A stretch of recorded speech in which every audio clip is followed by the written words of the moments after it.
That means something like 700,000 silencers are sold in this country a year. That baffles me. I don't know if that's accurate, but by the numbers and by the math, that's what we're talking about. In 1934, you know what $200 looked like, adjusted for inflation? It's at least $4,600, $4,700, $4,800 would be the tax if we did that today.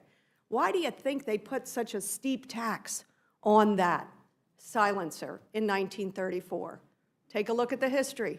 The history is the tax was used to try to discourage the purchasing of silencers. Well, this is a committee, this is an amendment, this is an initiative that Mr. Thompson will correct in his amendment, which I'm sure you're all going to go for, that would reduce the revenue, take us down $1.4 billion over 10 years, don't know why, and probably encourage the sale of more. Sounds to me like it is just to appease the NRA and to encourage the industry, all at the cost of our revenues. If we doubled it, if we just went to $400, you could sell only half as many and not lose a penny in revenue. If we tripled it, you might actually discourage some sales of silencers. Wouldn't that be a good thing for us to be doing in this committee? The other thing I want to talk about is substance abuse treatment and substance abuse dollars in Medicaid. In Pennsylvania, in my state, 100,000 Pennsylvanians have access to health care, recovery, treatment, 100,000 in Pennsylvania alone, thanks to Medicaid.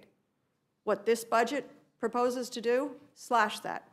Let those people go out in the cold. Let them try to find recovery on their own. Let them try to get a life worthy of what they want to become so that they can continue to work, provide for their families. 100,000 people are at risk. So I support an amendment that I know Mr. Tonko is going to be supporting also. He and I are co-chairs on really important committees, caucuses around addiction and mental health and fentanyl poisoning and all the rest. I come at it because I have a son in recovery.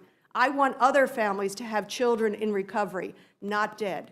And so this proposed deep cuts to Medicaid make no sense whatsoever, especially at a time, Madam Chair, that I know you care about, at a time when we have reduced the number of overdose deaths in this country last year by 27%.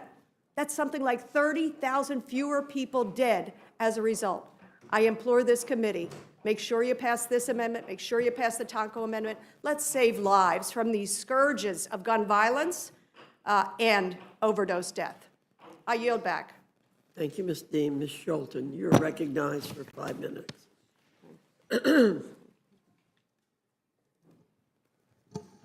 Thank you so much, Madam Chair, and to this committee for your tireless efforts here, and to the incredible staff for supporting you through the night. As my colleagues have said here, I am just baffled at the reason this committee would start a hearing at 1 o'clock in the morning to hear amendments and testimony on a bill that has such significant impact on the American people. We are responsible to the American people, and transparency is at the heart of what we do.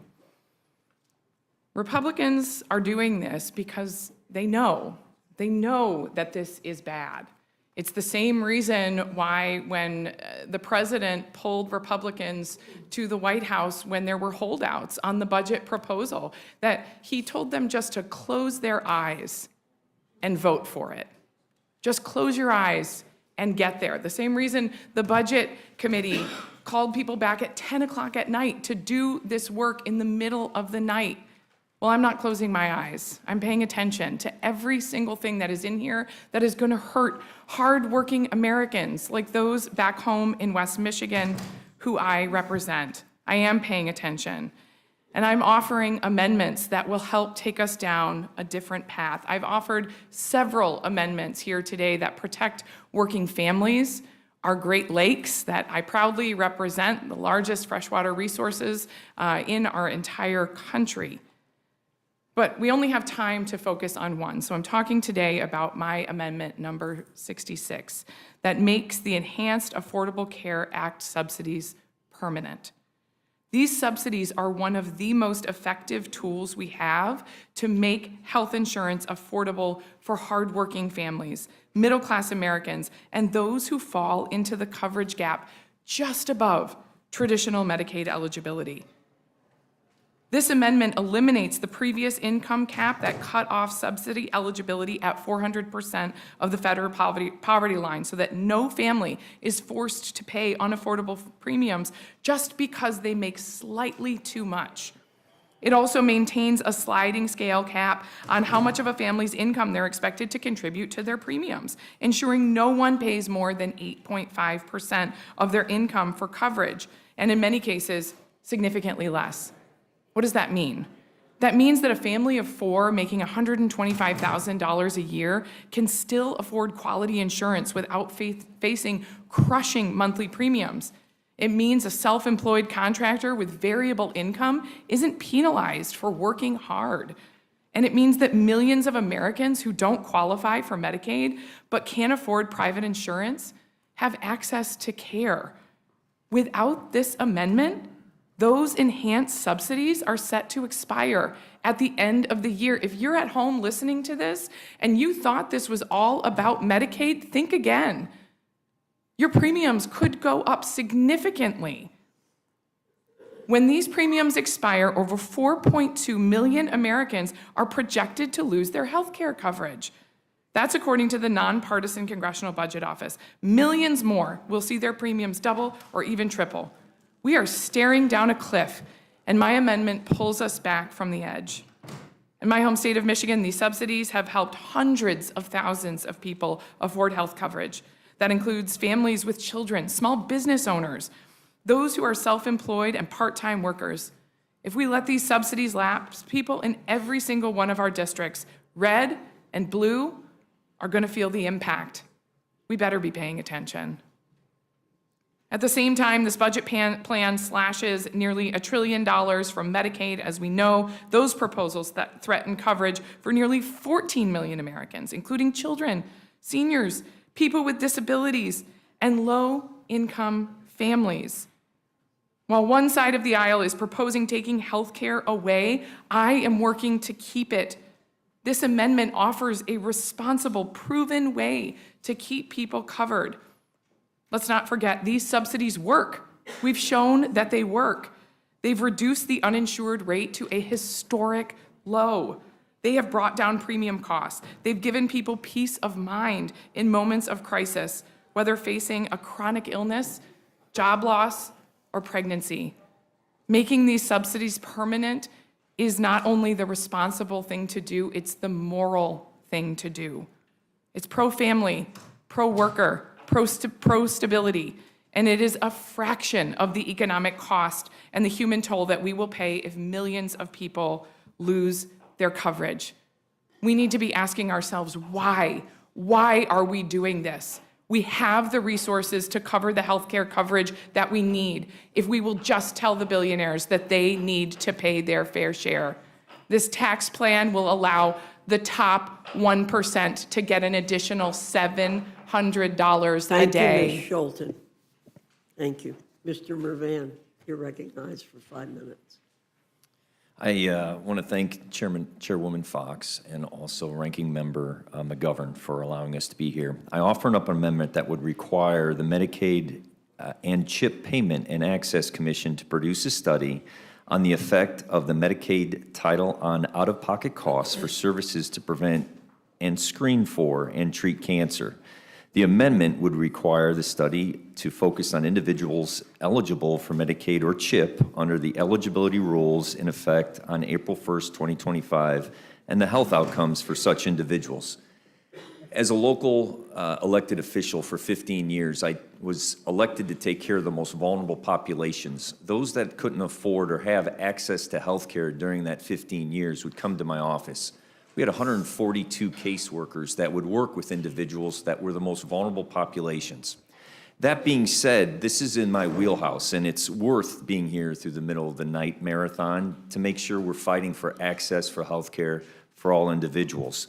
I specifically choose this amendment for cancer because each year I meet with NIC, which is Northern Indiana Cancer Children, and what their 300 families that they have provided for are worried about is losing access to health care for their children, losing access, obviously, for individuals with cancer as we reduce the numbers of people who are on Medicaid.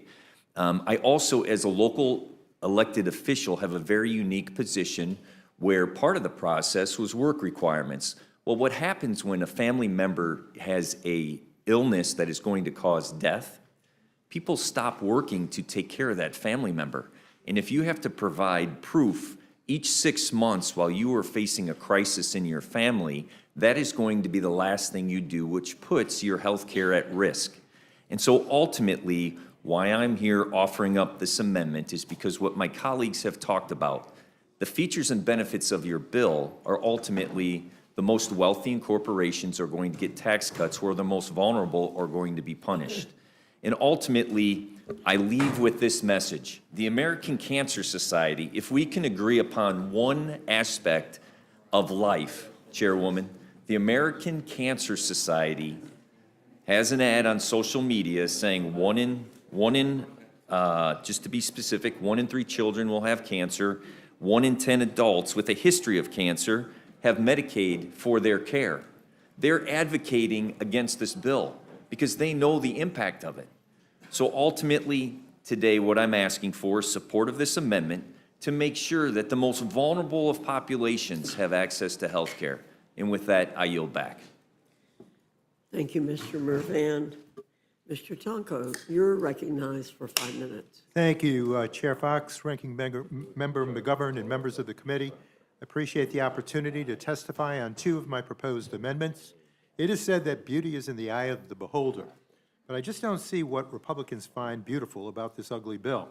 Is it the 13.7 million Americans that will lose their health care, children that will go hungrier, the energy bills that will go higher thanks to repealing critical tax credits? Clearly, Republicans can't be too proud of it. Otherwise, we would not have started this whole process at 1 a.m. in hopes of suppressing debate on its many, many flaws. Given the many problems with this legislation and the fact that it is being changed in the dead of night, I urge you to have an open rule so that all submitted amendments can be properly debated on the House floor.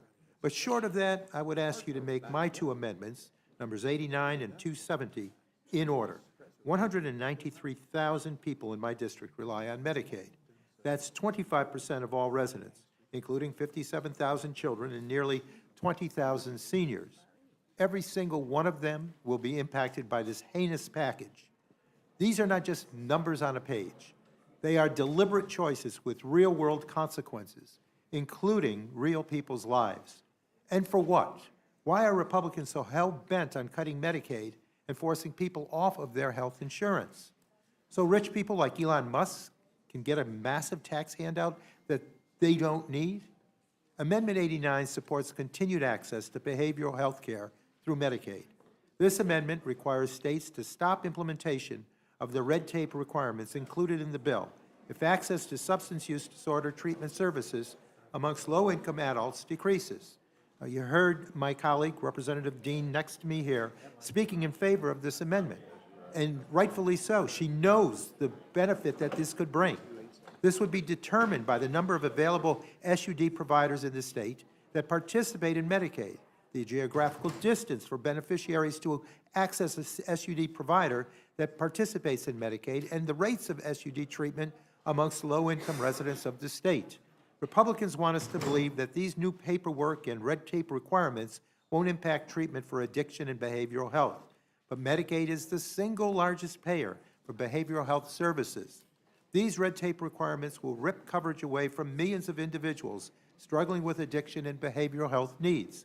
If these Medicaid cuts are put in place, states will be forced to take on more financial burden and may shift resources away from critical, life-saving services, including prevention, treatment, and recovery. Additionally, most Medicaid enrollees struggle with substance use disorder and find their way to treatment after getting on Medicaid, not before. If a diagnosis is required before providing someone with access to Medicaid, then how do the undiagnosed ever get care? Under the Republican plan, they won't get access to substance use disorder treatment. Care will be delayed or never happen, and lives will be lost. This is a common-sense amendment to ensure that Medicaid cuts won't prevent our loved ones living with substance use disorder from accessing the treatment they need. My second amendment, Amendment 270, would only allow the repeal of EPA's Greenhouse Gas Reduction Fund and rescission of its unobligated funds to take effect after GAO certifies that it will not increase costs on consumers. This program was designed to help Americans who are struggling with their energy bills by leveraging billions of private sector dollars to support projects that will lower costs and create good-paying jobs. To do this, EPA tapped into nonprofit coalitions of experienced community-based lenders. The potential benefits are massive. Recent analysis from the University of New Hampshire estimated that these investments will result in $52 billion worth of energy cost savings for consumers over the next 20 years. Despite these major benefits to everyday Americans, this bill would continue Republicans' ideological crusade against the program to help offset the cost of tax cuts for billionaires.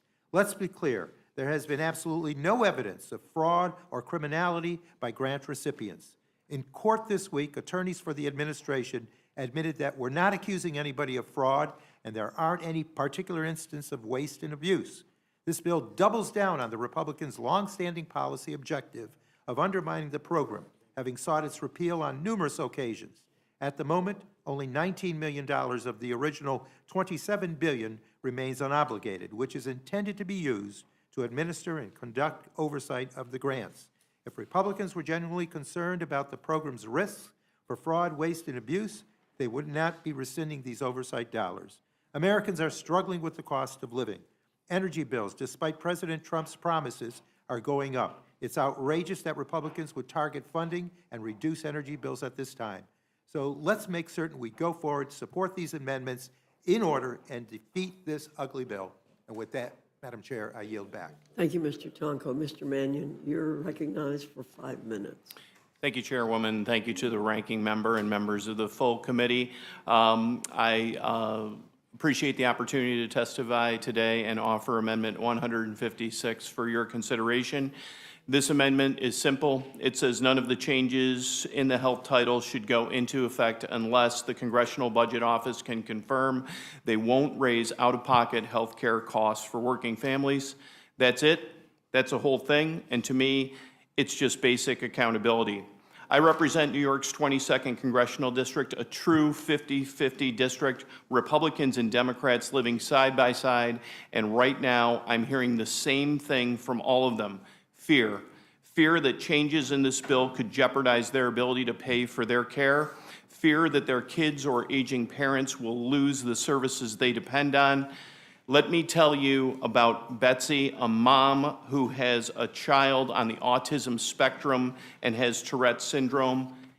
He has significant needs, and through Medicaid, he's been able to access therapists, medical providers, and a communication device that gives him a voice.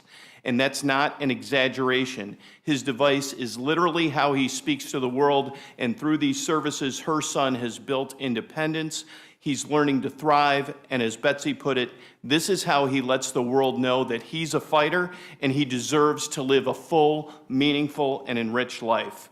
But if we cut Medicaid services, what happens to families like Betsy's? What happens to a child who literally loses their voice? Because we can't take the time to understand the impact of this legislation. So this is a common sense amendment that ensures that we're not balancing the budgets on the backs of the families who can least afford it. In Central New York and the Mohawk Valley, we are common sense people. It's common sense to support this amendment. It's common sense to reject a $400 million gift from a state that sponsors organizations that carry out terrorism, potentially against our allies. It is common sense to investigate the creation of meme coins and stable coins to enrich those in positions of power and their families. I urge the committee to adopt this important amendment, and I yield back.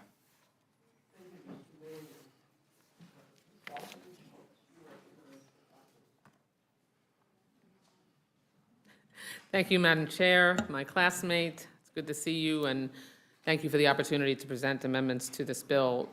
For months, Republicans promised repeatedly that their budget would not affect Medicaid, would not make any cuts to Medicaid, and that no one would lose their Medicaid. It's the same promise Donald Trump made on the campaign trail among his countless other lies.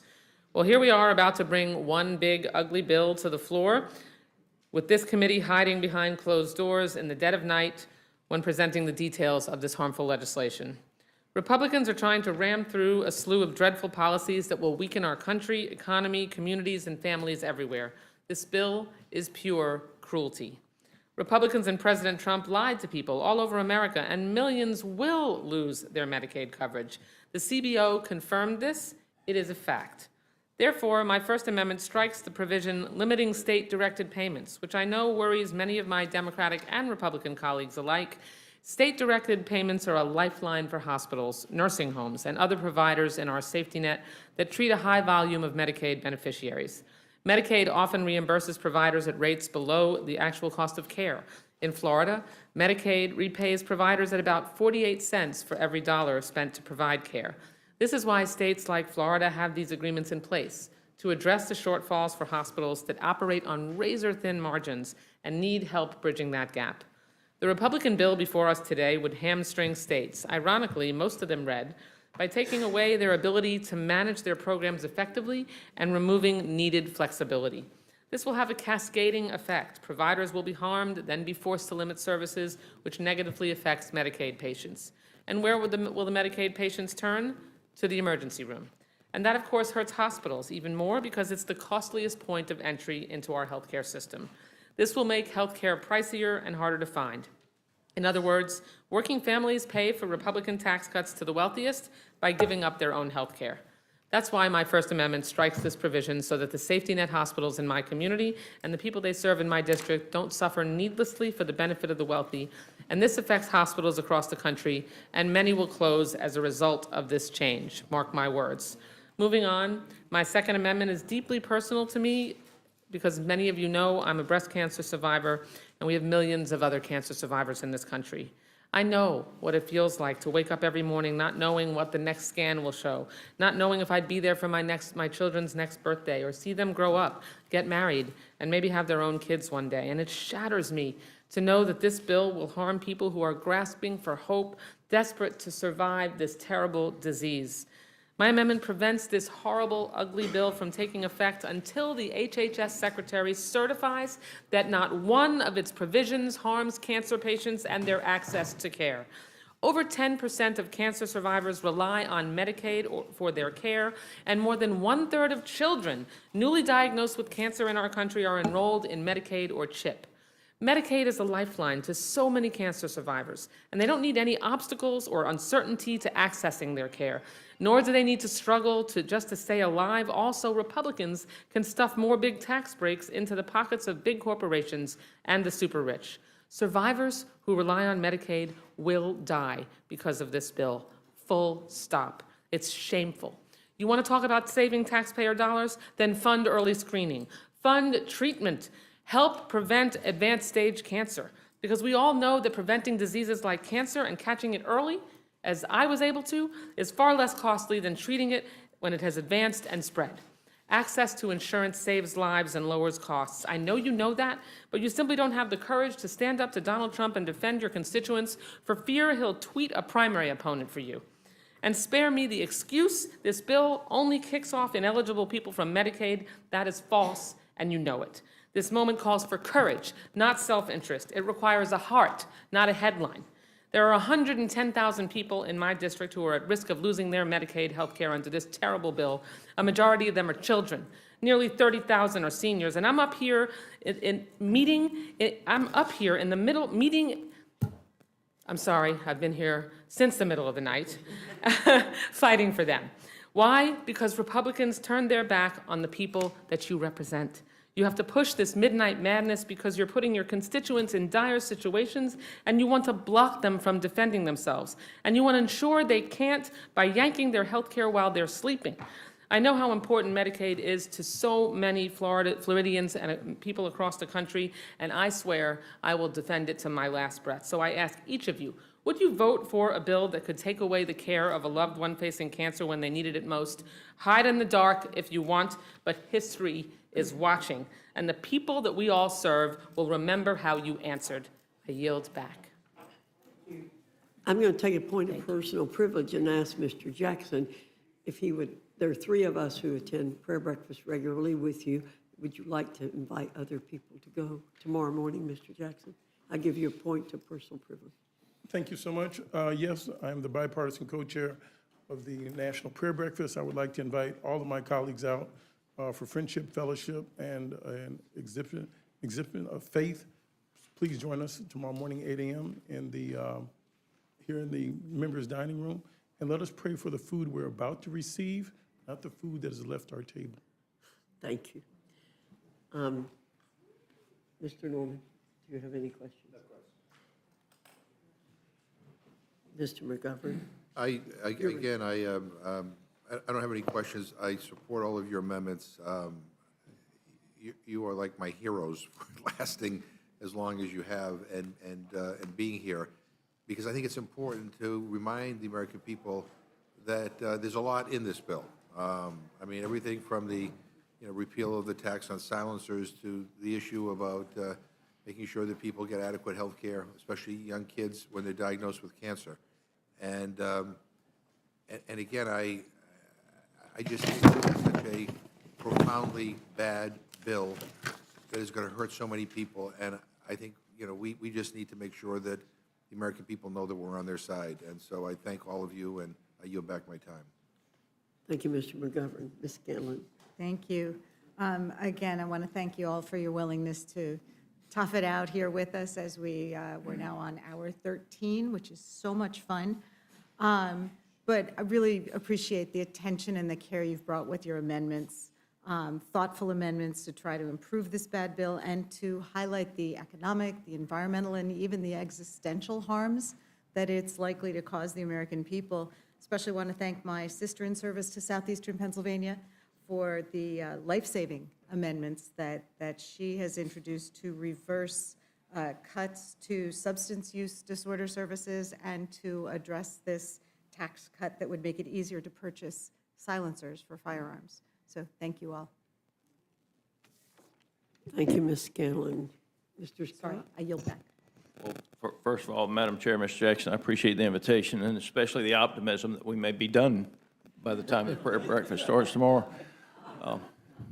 I would just point out that there's a lot that's been said about suppressors with modern printing, 3D technologies, everything else right now. You can go on Amazon and buy all the parts to make anything you want. So I think there's either way, it's unrealistic to think it can be stopped once the technology has reached the level that it has. And in many countries, it actually mandated, in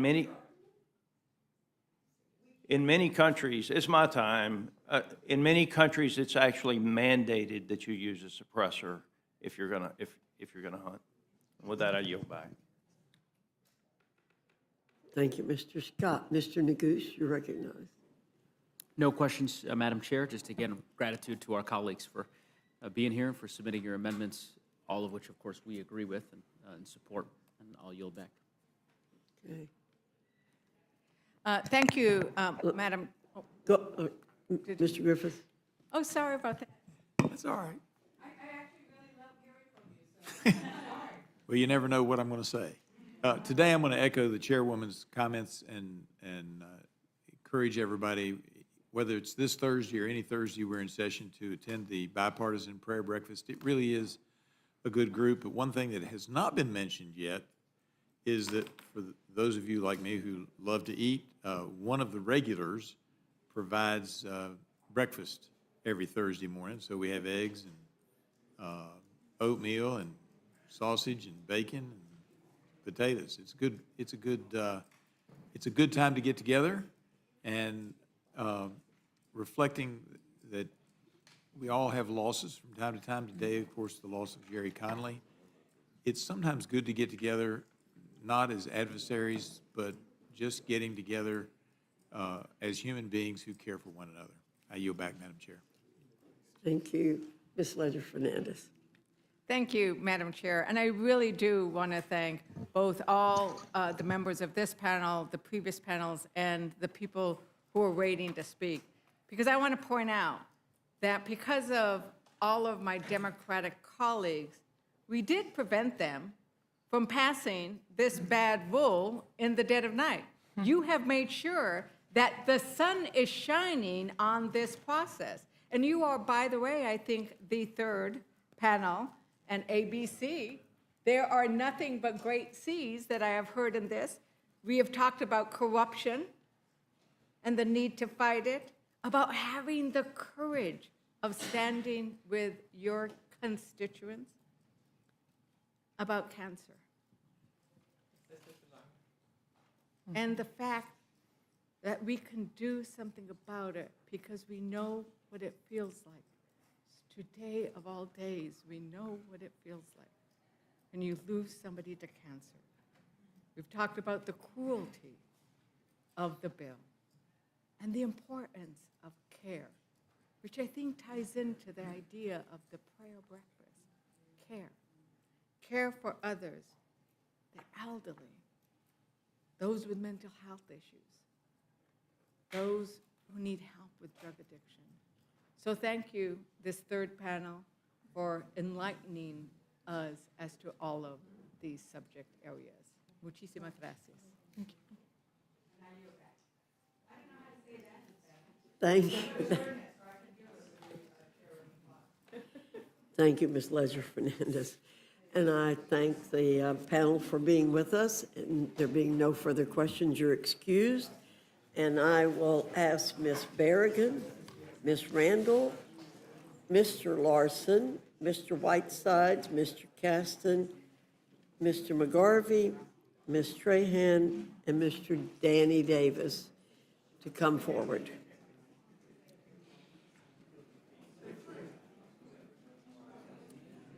If some of you will go down before you click.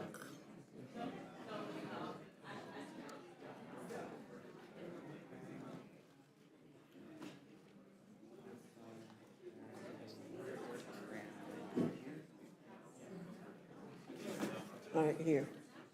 I know some, but I don't know more.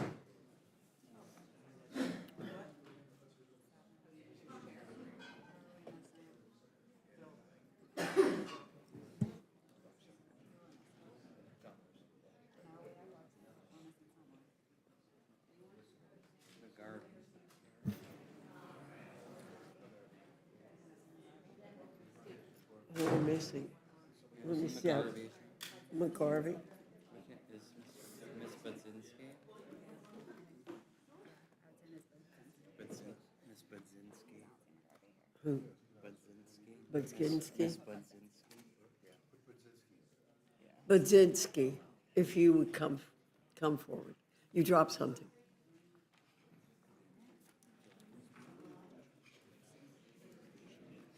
Thank you. Got it.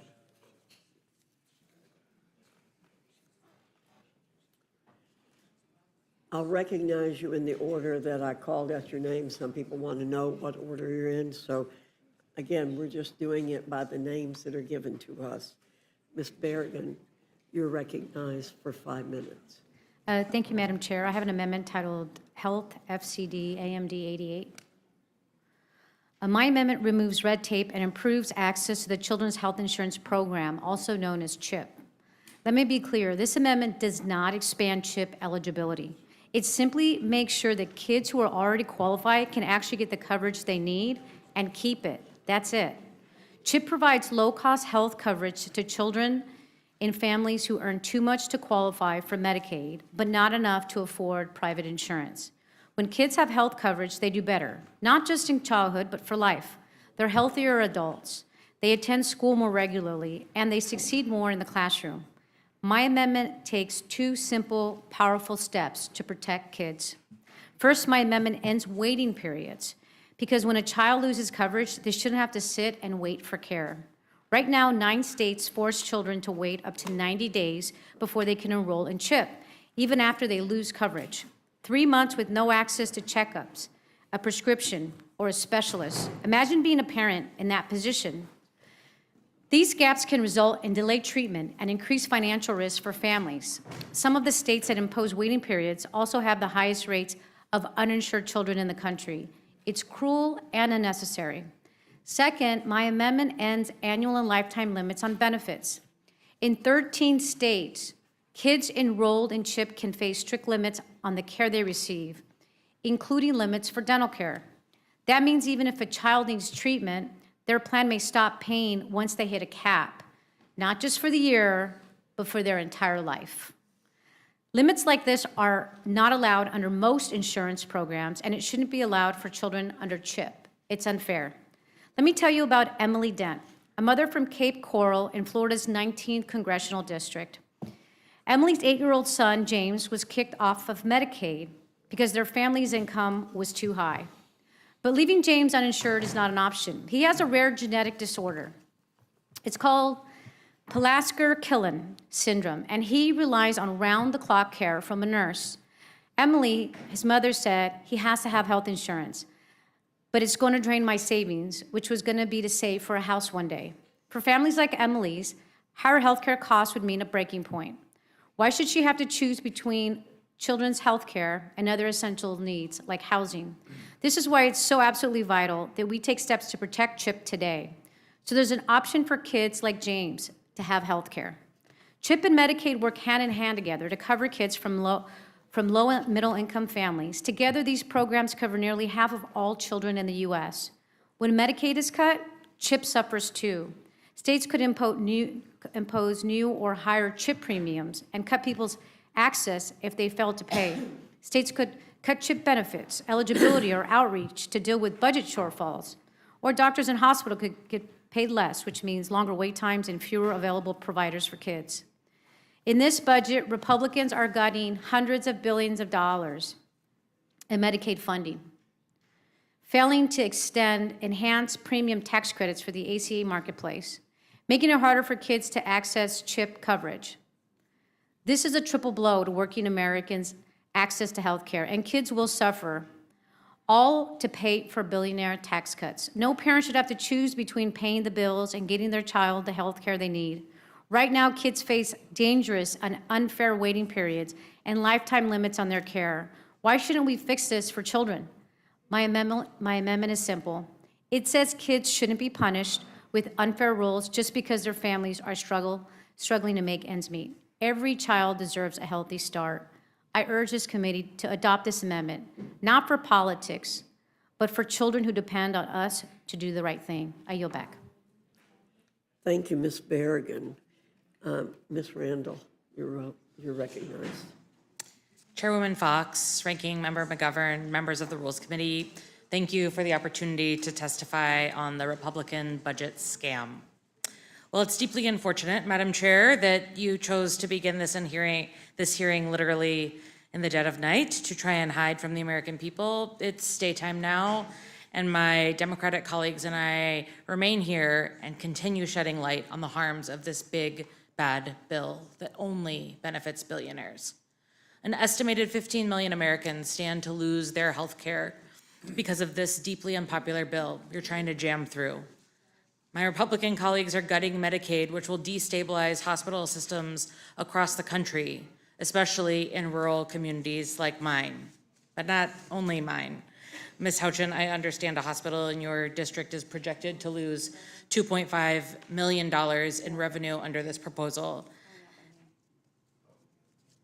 And Madam Chair, it's my understanding that in debate, and maybe I'm not sure about testimony, but I just want to ask for a point of clarification if members are allowed to refer to panelists, members of this committee by name.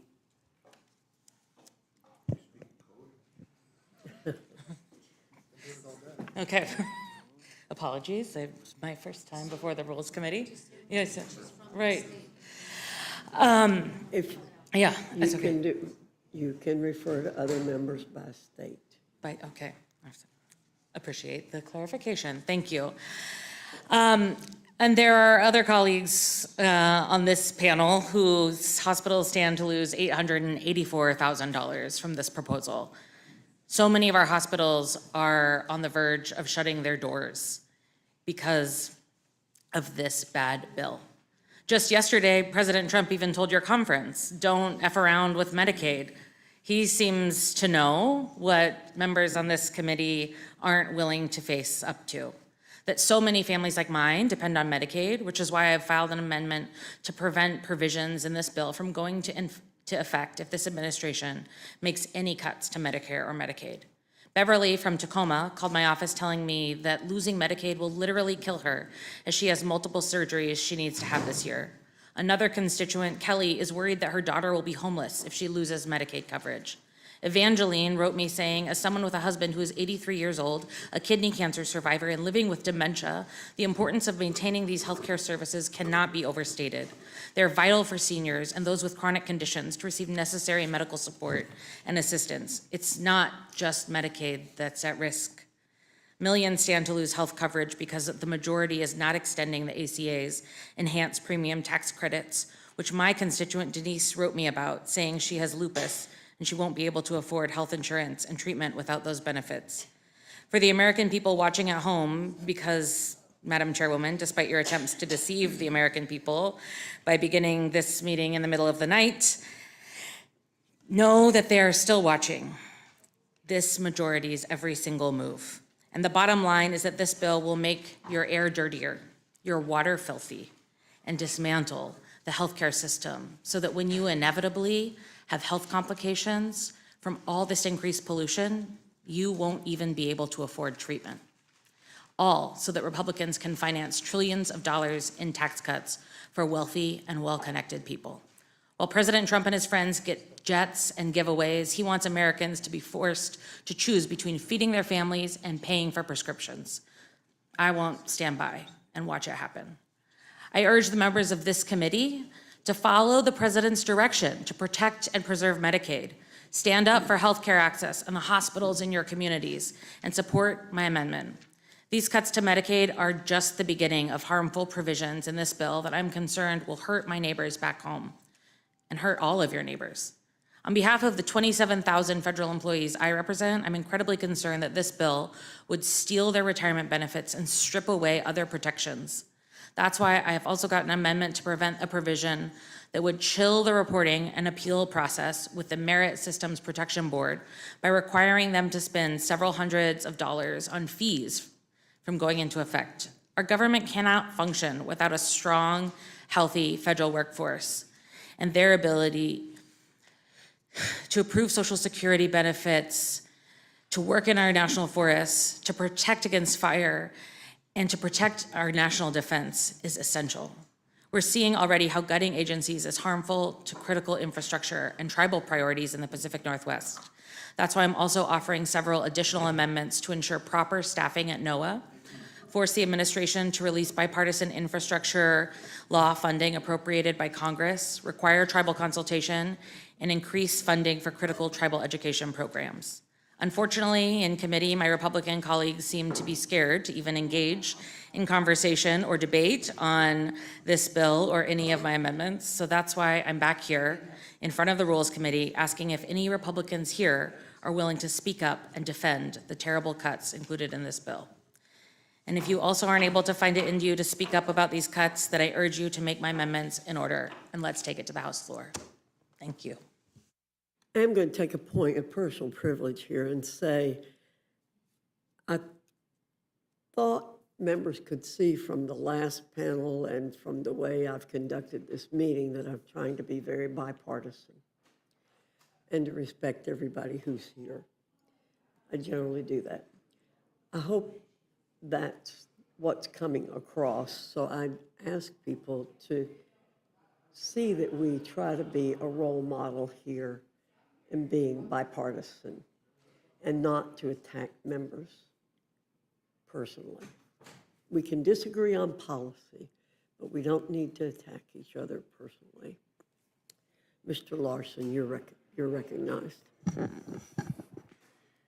Thank you, Madam Chair, and let me thank you for your perseverance, your patience, and your practical application of getting through this process. Let me also commend my colleagues on the Democratic side for their persistence in making the public fully aware that all legislation has consequences. I have an amendment that's focus is on economic development, it's on tax cuts, and just happens to be the nation's #1 anti-poverty program for the elderly and the nation's #1 anti-poverty program for children. And Congress has enacted to enhance this program in over 50 years. Richard Nixon was President of the United States the last time that Social Security was enhanced. And yet it's Social Security that at its heart demonstrates the genius of Franklin Delano Roosevelt and also the Congress to put in place a plan that would be the safety net for entrepreneurialism and capitalism. How?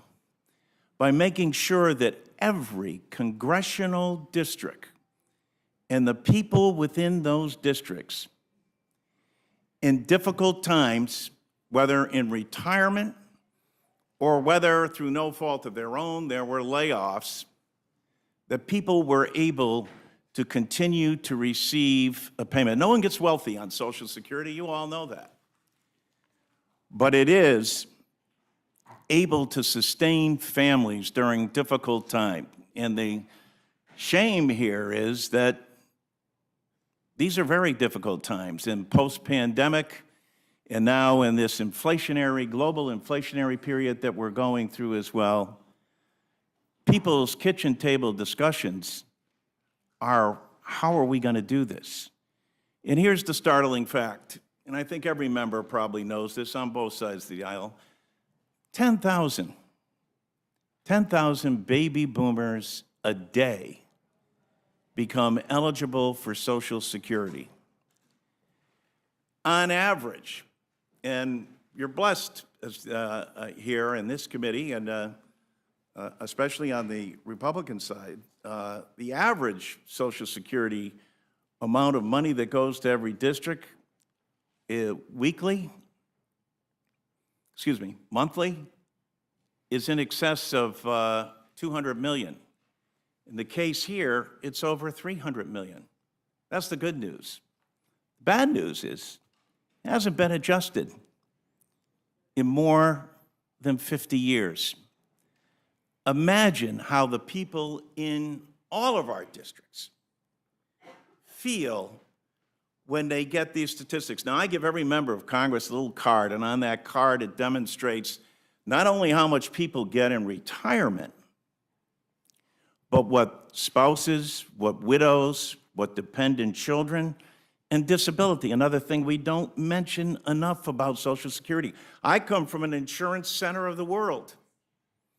And, you know, the administrative costs for insurance companies run anywhere between 16 and 28%. And we have some damn good insurance companies in Hartford, Connecticut.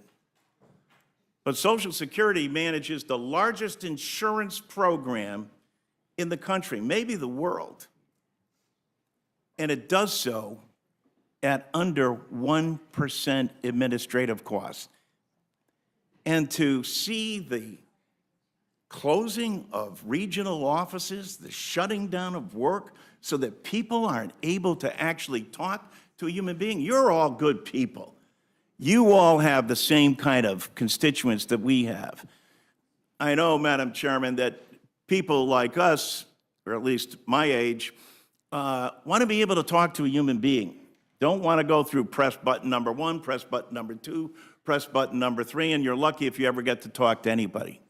So here is something that has to be enhanced, that improves the whole economy, gives a tax cut, a real tax cut to more than 23 million Americans.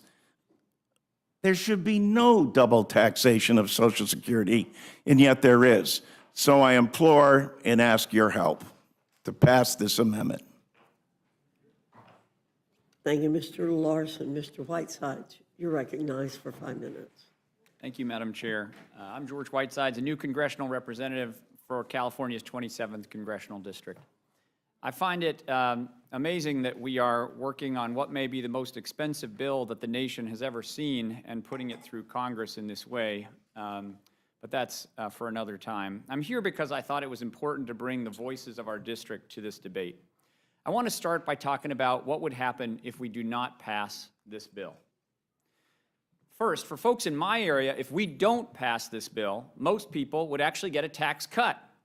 That's because this bill does not fully fix the state and local tax deduction problem that President Trump created in his first term.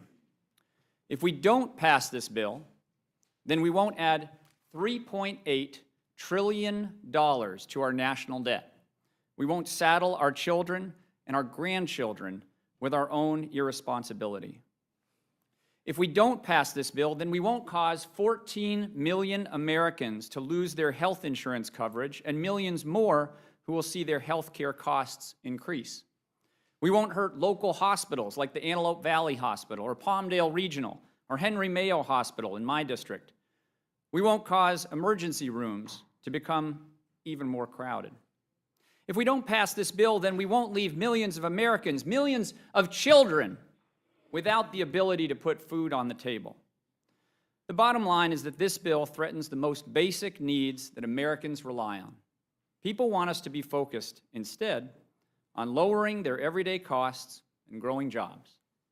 I put forward 2 amendments to this bill that would cut costs and help grow jobs. The first amendment would help folks in my area who've been devastated by the Chiquita Canyon landfill. That's number 214, ma'am. The second, number 218, would preserve the tax incentives for hydrogen, one of the industries of the future that this bill would catastrophically damage if passed. Let's be clear, these clean energy tax credits are not frivolous spending. They are strategic investments that are already yielding tangible benefits across our nation.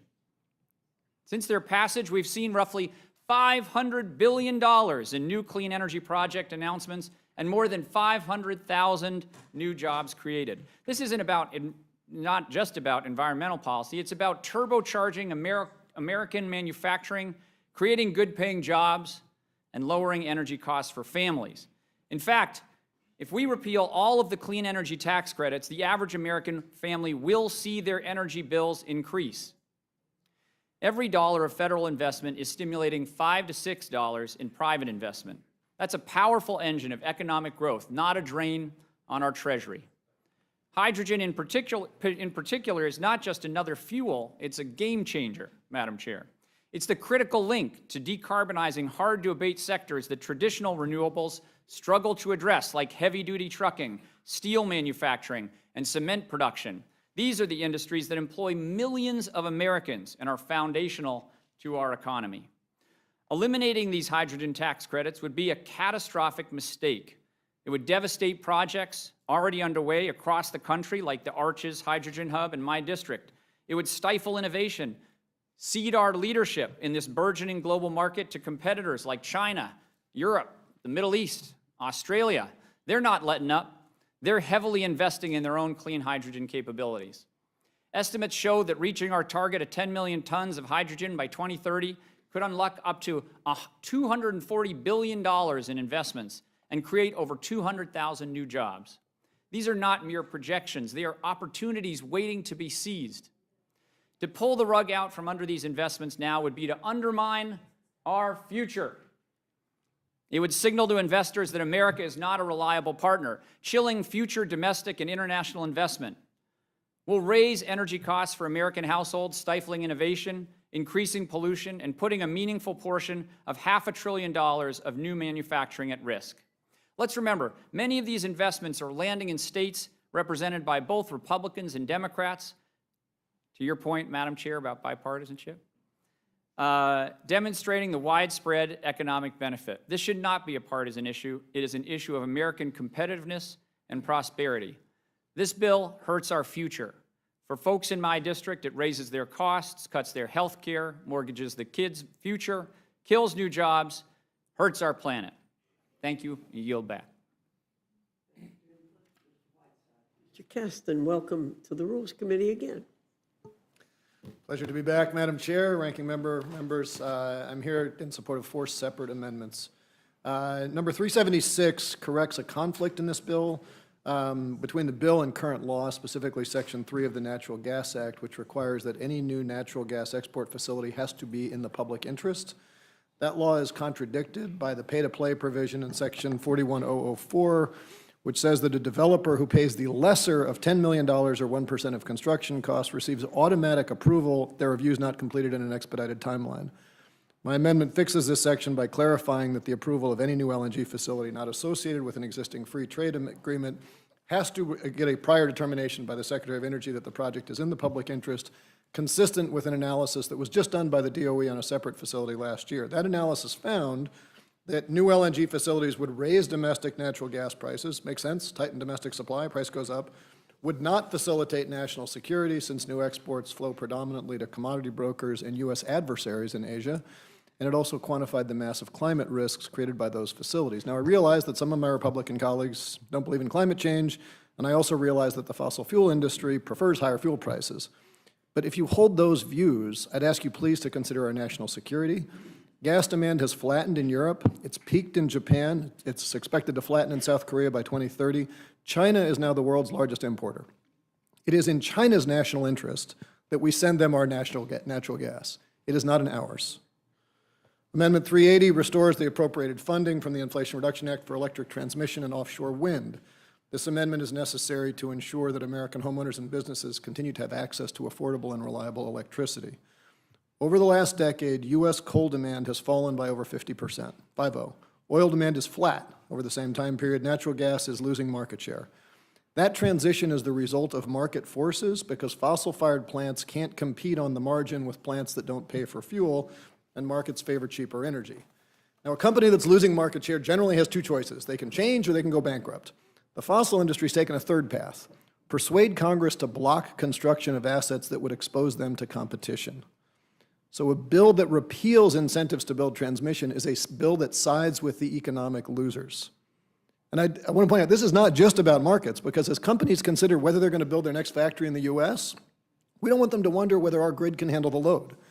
And when extreme weather knocks out the part of the grid that serves your town, I want to make sure that there's a redundant transmission path available to ensure that your family stays safe. So we need those back. Amendment 385 would reinstate incentives for cleaner transportation options and charging facilities. Also includes legislation I've introduced with Representative Matsui to spur innovation in the U.S. automotive sector. Let's talk about global, not U.S., global automotive markets. More than 25% of all cars sold this year are electric. That number is projected to rise to 40% by 2030. China now produces more than 60% of the world's electric cars and 80% of the batteries that power them. The EV demand is not because the world got woke, except in the sense that you've got to be damn close to comatose to prefer a car that costs more to fuel, more to maintain, and has crappier acceleration. This bill is not going to change those trends. It simply determines whether or not we cede control of that growing market to the Chinese. So if you count yourself among the so-called America First movement, this amendment is for you. Finally, Amendment 386 would strike Section 50003 to ensure that the Consumer Financial Protection Bureau, or CFPB, has the funding necessary to do their job. As drafted, that section would cut CFPB's funding by 70%. Now recall that the CFPB was created by the Dodd-Frank Act in response to the 2008 financial crisis. That crisis was driven because we had this financial regulatory system created in the 1930s where financial firms were regulated according to their designations. Are you a bank? Are you a thrift? Are you an insurance company, et cetera, rather than by their activities. And as financial markets evolved, that left regulators with conflicting and frequently incompatible supervisory responsibilities. That weak supervision caused risk to migrate outside of the traditional banking system, ultimately landing on taxpayers and consumers, and so the 2008 financial crisis came. Congress created the CFPB to ensure that wouldn't happen again, and it has been wildly effective. It has returned more than $21 billion, the B dollars in relief, to 205 million Americans. But even that understates the benefit. because a cop on the corner stops more crime than he catches just by his presence. Defunding the police force will cost us a lot more than the $21 billion that they've already recovered. And the need for this particular cop is growing as the CFPB is the primary regulator of non-bank financial technology companies. That category will soon include Elon Musk's new platform, X-Money. Now, I don't know if you know who Elon Musk is, but the more I learn about him, the less I like him. Up until recently, he was a special government employee who embedded people without proper security clearances in our Treasury payment system with read and write access, is now suspected to have private confidential information about the income, expenses, and bank routing numbers of every American taxpayer. He's an active supporter of neo-Nazis in Germany and white supremacists in South Africa, and owns several companies that have economic ties to the Chinese Communist Party. I hope you share my concern that that individual should be closely monitored. Mr. Caston, your time is over. I encourage support for all 4 amendments. Mr. Caston. Ms. Budzinski. Thank you, Madam Chair. I appreciate this opportunity, and thank you to Ranking Member McGovern. I'm here to testify today in support of Amendment Number 216, which is intended to make high-speed internet access more affordable.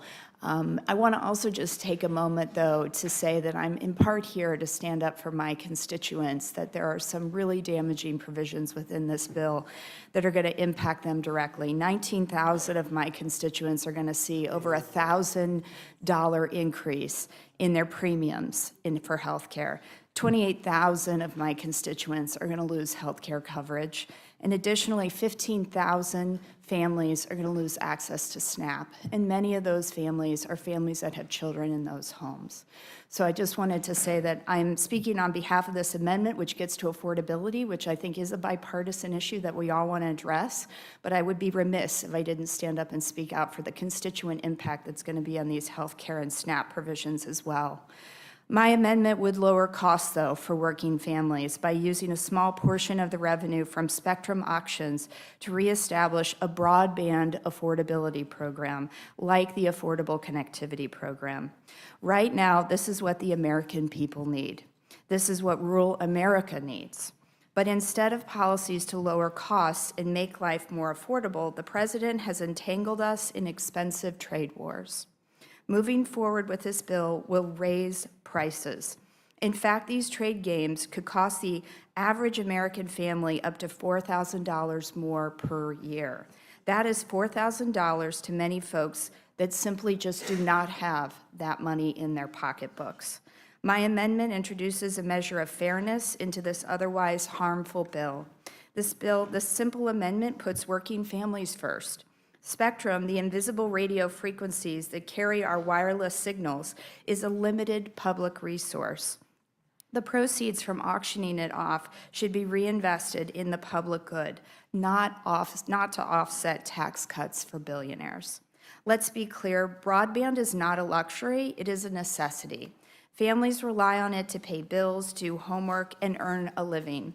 Yet the high cost of service remains the #1 barrier to staying connected.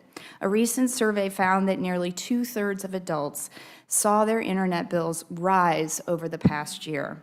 1 in 5 said rising prices forced them to downgrade, switch, or cancel service altogether. Every time a family is pushed offline because of cost, we fall behind as a country. The Affordable Connectivity Program, or ACP, was a proven solution that brought millions of Americans online. But despite its success, Republicans allowed its funding to lapse last year. Nearly 23 million households rely on ACP, including 78,000 households in my congressional district in Illinois alone. When the program expired, many saw their internet bills spike overnight, and those who couldn't afford to pay were cut off entirely. This was just the beginning of the wave of Republican-led price hikes that continue to hit working families. Now the president wants to unilaterally repeal the Digital Equity Act, the clawback funding Congress appropriated to implement it. These programs were designed to help seniors, veterans, rural residents, and people with disabilities get the tools and training they need to get online. Republicans are also attempting to eliminate the requirement under the BEAD program that internet service providers offer affordable plans, despite the fact that these networks are built with taxpayer dollars. Just this month, Senate Republicans voted to permanently repeal an FCC program that would provide Wi-Fi hotspots to school children. We've seen what these choices lead to, kids doing homework in fast food parking lots or outside of libraries, like what we saw during the pandemic, and this is just quite simply unacceptable. We have made progress in closing the digital divide, but it's critical that we finish this job. Study after study confirms that cost is the biggest barrier to broadband access. Any serious solution we must tackle that head on. My amendment does just that. It delivers real relief to working families already struggling under President Trump's price hikes. I urge my colleagues to support this, and I yield back. Thank you very much. Ms. Trahan, you're recognized. Thank you, Madam. Madam Chair, I'm offering Amendment 307 to... Oh, got it. Thank you. Thank you. Madam Chair, I'm offering Amendment 307 to safeguard access to IVF for millions of women who rely on it to start their families. And while I appreciate the opportunity to be here and to offer this amendment, as well as this committee's perseverance, there is nothing bipartisan or transparent about this process when so much of the debate over this bill happened in the middle of the night while most Americans were sleeping. It was a blatant attempt to prevent folks from tuning in, from hearing the contents of this disastrous bill, but people are watching. They're seeing what you're trying to do, and they're going to see how you vote on this amendment, which would simply require that the Secretary of Health and Human Services certifies that the GOP's reconciliation bill does not reduce or restrict state Medicaid programs from covering infertility treatment, because the ability to start a family should never be a privilege reserved only for the wealthy. Like so many couples across the country, my husband and I turned to IVF to have our girls. I know the pain of hearing that pregnancy might not happen. I know the silent heartbreak, the financial strain, and yes, the overwhelming joy when, thanks to modern medicine, I was finally able to hold my children in my arms. Every woman deserves that chance. President Trump recently called himself the father of IVF and claimed he wants to make it easier for women to have children. But actions speak louder than words. Just last month, this administration eliminated the CDC's Reproductive Technology Surveillance and Research Team, the very experts who tracked IVF outcomes and access for over 30 years. Without that data, we're flying blind. And now, House Republicans are threatening deep cuts to Medicaid, the very program that could make IVF accessible to working families. Today, most Medicaid programs don't cover IVF. And for the majority of Americans without insurance coverage, IVF, which can cost upwards of $15,000 per cycle, is simply out of reach. If Republicans succeed in cutting Medicaid even further, that dream won't just remain out of reach, it will disappear completely. It will be women living paycheck to paycheck, women in rural areas, women of color, the very women already facing the steepest barriers to care, who will suffer the most. This amendment is about more than reproductive technology. It's about whether we believe that every woman, no matter her income, her zip code, or insurance status, deserves a fair shot at motherhood. Unfortunately, the consequences of this bill don't stop at IVF. Every one of us here has heard stories from our constituents, mothers, daughters, families, about how hard it is to access the care that they need. And yet, this bill, crafted behind closed doors by Republicans in this chamber and considered here in the dead of night, will only deepen that crisis. At a time when the United States ranks last in maternal mortality among industrialized nations, when hospitals are closing and care is harder to find, this bill pours gasoline on a fire that is already raging. Cutting Medicaid doesn't just mean cutting coverage. It means cutting off care to women when they are most vulnerable. In my district, those failures are real. In 2023, the only maternity ward in the western part of my district closed due to staffing shortages. Then the collapse of Steward Health Care forced 2 more hospitals to shut down, including one that served as the primary provider for thousands of families. These aren't hypotheticals. These are closed doors, darkened hallways, delivery rooms that will never welcome a newborn again. According to the March of Dimes, 1 in 25 obstetric units has closed in just the last 2 years. Over 1,100 counties in America are now maternity care deserts with no hospital, no OB, no place to give birth safely. And now this bill proposes gutting the program that keeps what little is left afloat, Medicaid. If we do that, we won't just lose coverage, we'll lose hospitals, we'll lose doctors, and we'll lose lives. So to my colleagues, especially those who claim to support IVF, who care about mothers and family values, I just ask you to prove it. Support this amendment to protect IVF access. Reject the deep cuts to Medicaid in this bill to protect the hospitals, doctors, and services that make motherhood possible in the first place. Because if you are serious about being pro-family, pro-mother, and pro-life, then you must be serious about protecting Medicaid. And you must be honest about what's at stake. I urge my colleagues to vote yes on this amendment, and I yield back. Thank you. Mr. Davis, you're recognized for 5 minutes. Thank you, Madam Chairman, Ranking Member. The good book teaches us to care for the least among us. My 4 amendments do just that. For parents, child care is the work-related expense. My amendment would reimburse working parents up to $8,000 in child care costs. The meager current maximum of $1,200 was set at the turn of the century. Now the cost of center-based care for 2 children is more than the average rent in all 50 states. Yet the Republican bill fails to directly help struggling parents with the crushing burden of child care. Instead, the bill gives $731 million to businesses and ignores the tens of millions of working parents whose employers will never offer child care. And the small temporary $500 bump in the child tax credit excludes the poorest parents and is dwarfed by the $8,000 in relief offered by my amendment. If Republicans want parents to work, then please accept my amendment. The second amendment would provide life-changing help to hard-working, rent-burdened Americans earning up to $100,000. Rent unaffordability is at an all-time high, with about half of all renters being cost-burdened, especially extremely low-income households, seniors, and rural Americans. My amendment would create a new tax credit for low and middle-income renters that would cover a percentage of the gap between 30% of their adjusted gross income and their actual rent. For renters earning less than $25,000, the credit would cover the entire 30% income to rent gap and then phase out. The Republican bill offers nothing to help struggling renters. Supporting my amendment would provide financial relief to thousands of individuals so that they can thrive without fear of eviction.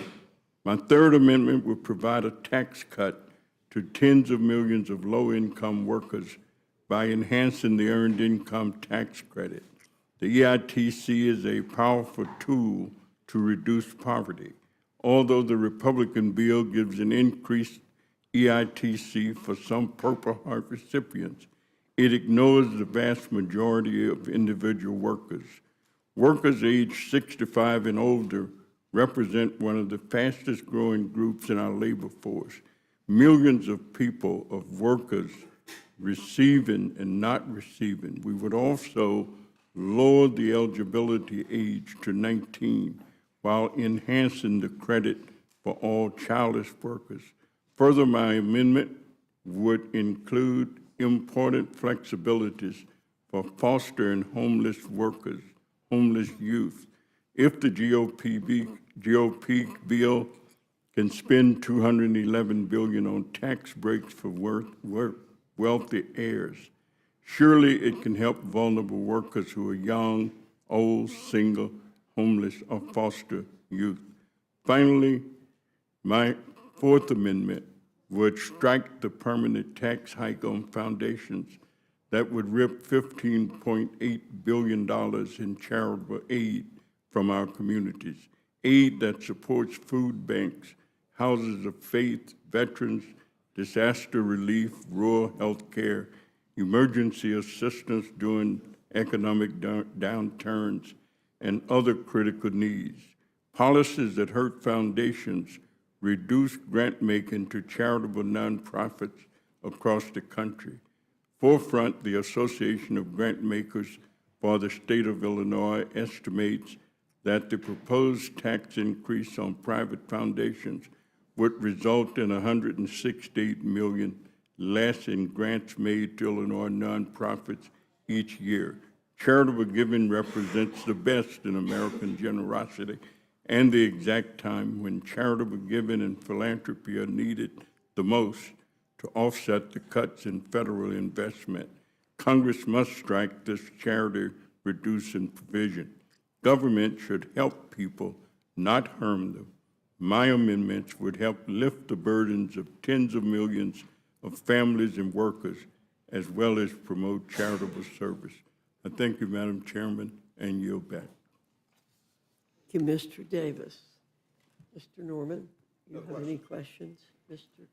McGovern. I just want to say to all of you, thank you for not giving in and for staying the course and fighting for your constituents, for the people of this country.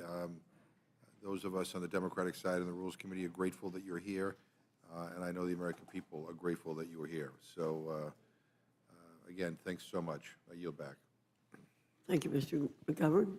There being no, any of my colleagues, other colleagues, okay. Thank you all very much. You're now excused. Okay, yeah, how to pronounce that one. Mr. Schweikert, Mr. Oshevsky, Mr. Garcia, Ms. Sykes, Mr. Thompson, Ms. Simon, Mr. McGarvey, Ms. Gillen. And if you all would come down this way so we can spread out, if you don't mind.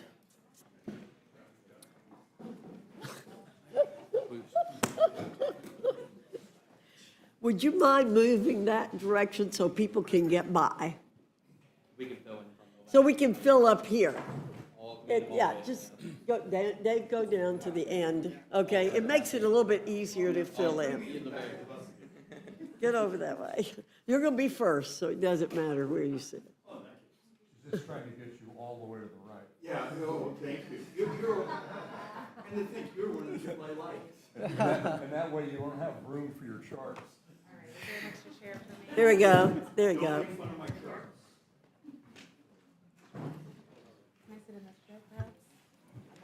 Do we have too many? Is there not another chair? Oh,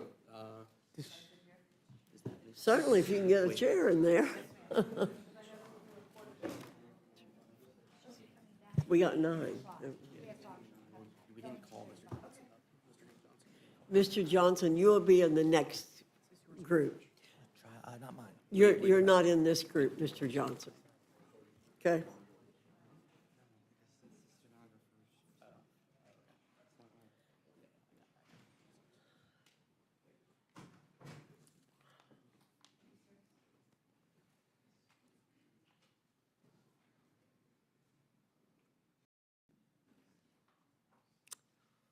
Okay, Mr. Schweikert, you are recognized for 5 minutes. Thank you, Madam Chairwoman, and to members of the committee. I'm really impressed. I hope you're all very well caffeinated.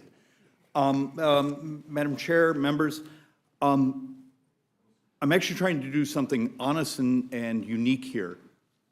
The 2 pieces of legislation I have preliminary CBO scores that reach $2 trillion.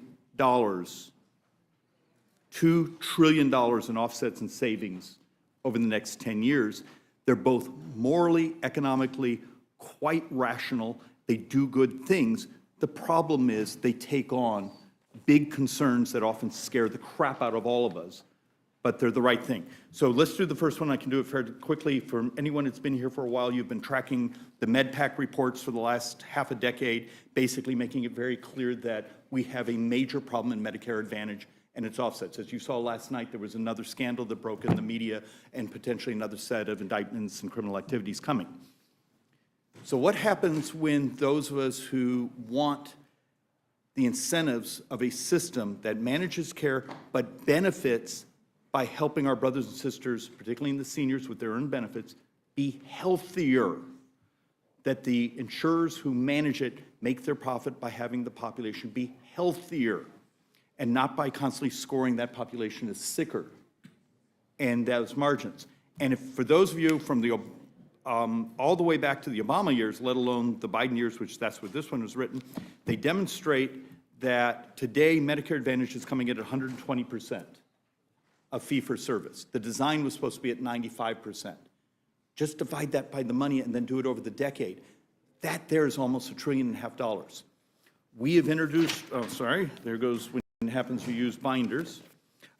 Piece of legislation has already been introduced, and we've turned it into an amendment for your consideration, Madam Chair, that would, over the decade, for a pilot program, but also become self-executing, realign the incentives in Medicare Advantage to actually fixate on helping populations be healthier than what is today scamming the system.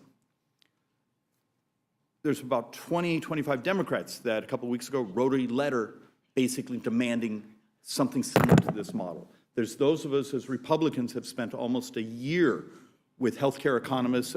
Speaker's credit, he let me hire a healthcare PhD for the Joint Economic Republicans. This isn't Republican or Democrat, it's good policy. And just that bill, our preliminary score is $1.84 trillion. If you want to do amazing things to help this country and do the right thing, there are these handful of policy opportunities that don't necessarily break down left and right. They're just great math, great delivery of services, and alignment of incentives. Madam Chair, the second bill is one that we've worked on for about a year. Matter of fact, the young woman sitting in the back who abandoned me was actually the primary author of this, and it's a talent-based immigration bill. Within it, we added the president's golden visas, some other things. This one, our preliminary score is $174 billion over 10, but in the second decade, it makes amazing differences because we do something insane in this country. We educate populations, and then we send them to their home countries to compete with us. Why would we do that? If we know we have, the models here are saying we're going to have these sorts of GDP growth. Almost none of my economists can hit that GDP number without a major change in our demographics. And that demographics is, how do you fight with the rest of the world who's trying to steal our smart people? We need to enter in the game. And it turns out a STEM-based, talent-based immigration system is one of the most elegant ways for productivity, for new inventions, and also for tax receipts and GDP growth. Both of these are written more by economists than politicians.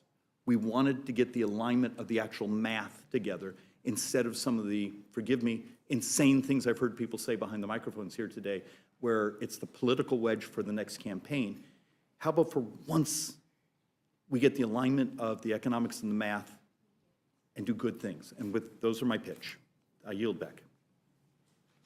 Thank you very much, Mr. Schweikert. Mr. Olszewski. Thank you, Madam Chair. Thank you to the committee member, Ranking Member McGovern. I appreciate the opportunity. Before I begin, I wanted to just address a comment earlier from the gentleman and our colleague from South Carolina.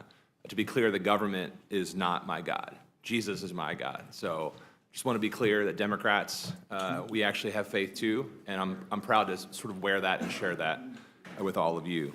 I also deeply believe in the value of work.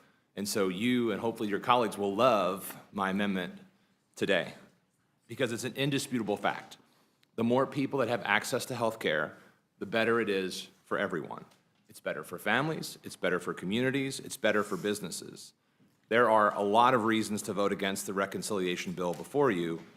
It adds trillions to the federal deficit to fund tax breaks for Americans who need them least. It does nothing for working class Americans to lower costs in any real way.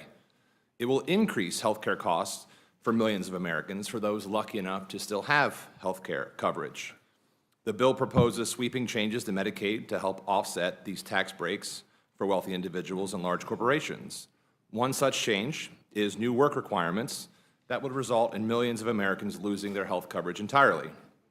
Hundreds of millions of Americans are set to hundreds of Americans will literally lose their lives, according to the Center for American Progress. These changes won't even achieve the savings that we believe our Republican colleagues think they will. That's because nearly everyone with Medicaid coverage who's able to work already is.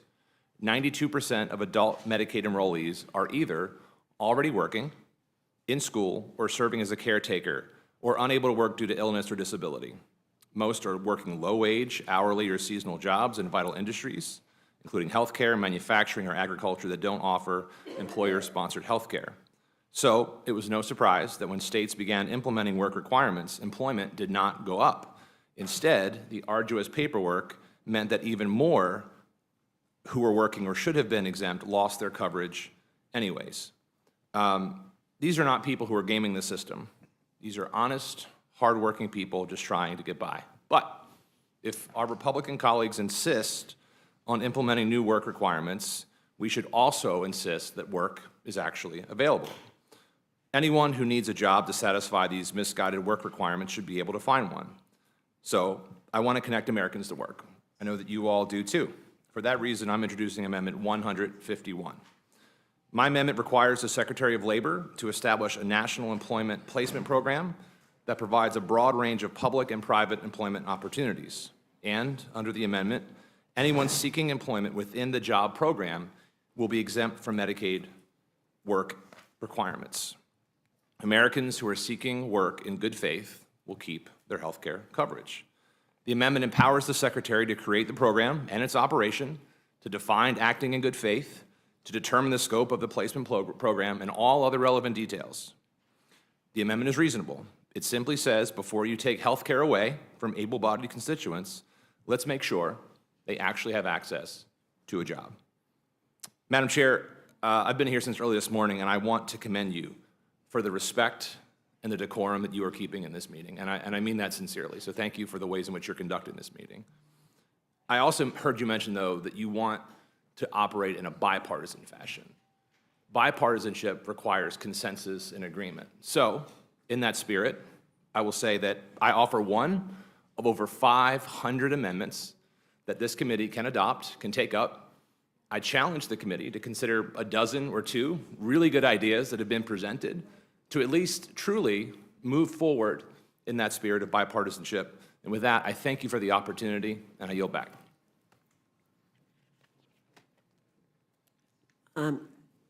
We did have bipartisan votes in the committee, so maybe you'd like to vote for the bill and make it bipartisan. Thank you. Let me see. Mr. Garcia. Madam Chair, thank you for this opportunity. I'm here to discuss the amendments that I submitted, numbers 112 and 420. Amendment 112 eliminates a provision that cancels unobligated funding from the Neighborhood Access and Equity Program.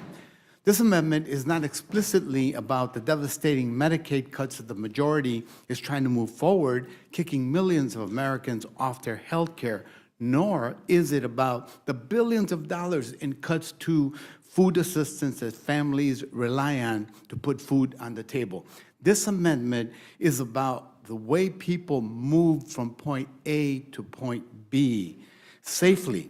It's about the glue that enables people in urban and rural districts alike to actually get their health care appointments or go to the store for groceries. And if the majority is set on imposing strict work requirements as a condition for receiving Medicaid and SNAP benefits, they should be supporting my amendment. Why? Because the NAE program helps people get to and from their jobs.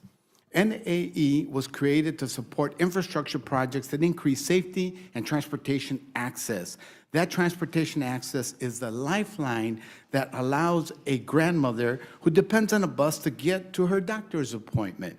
And that safety focus creates a complete streets approach that protects kids when they walk to school and cyclists when they commute to work. In fact, a city represented by one of my Republican colleagues in this room received NAE funding to build a pedestrian bridge over railroad tracks, accomplishing two goals. One, connecting two communities that were separated by said railroad tracks, and two, protecting pedestrians and cyclists moving between communities.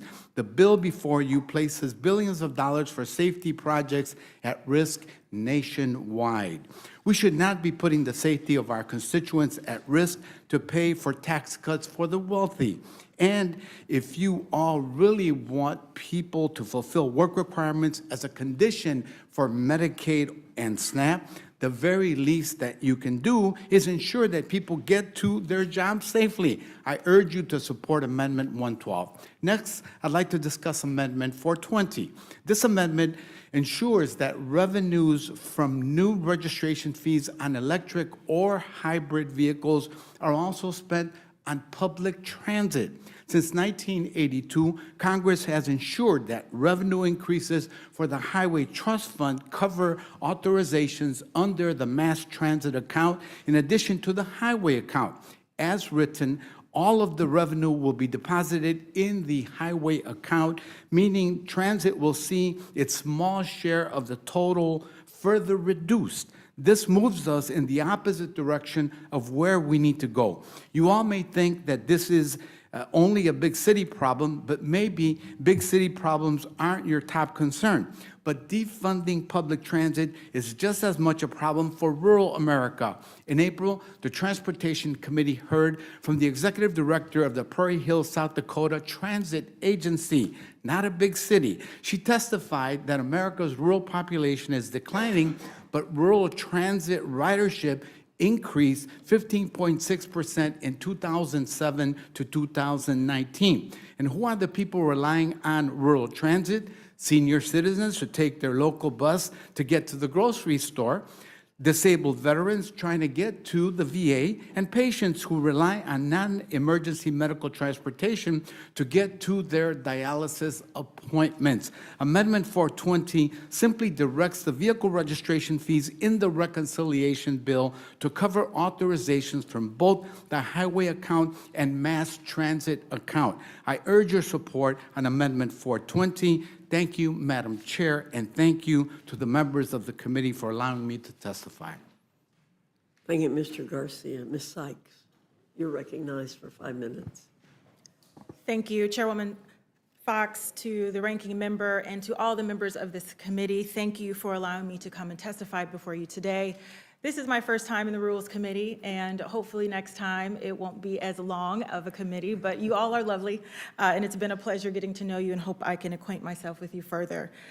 I am honored and proud to represent Ohio's 13th Congressional District, and we are in Northeast Ohio. And I often call my district the birthplace of champions. We work hard, we're kind, we're creative. We have the Midwestern grit that people are so jealous of all over the country. And the people who I represent are worthy of my being up almost all the night in the morning to advocate on their behalf. The people in Ohio's 13th Congressional District are looking for opportunity, and that's exactly why I came to Congress.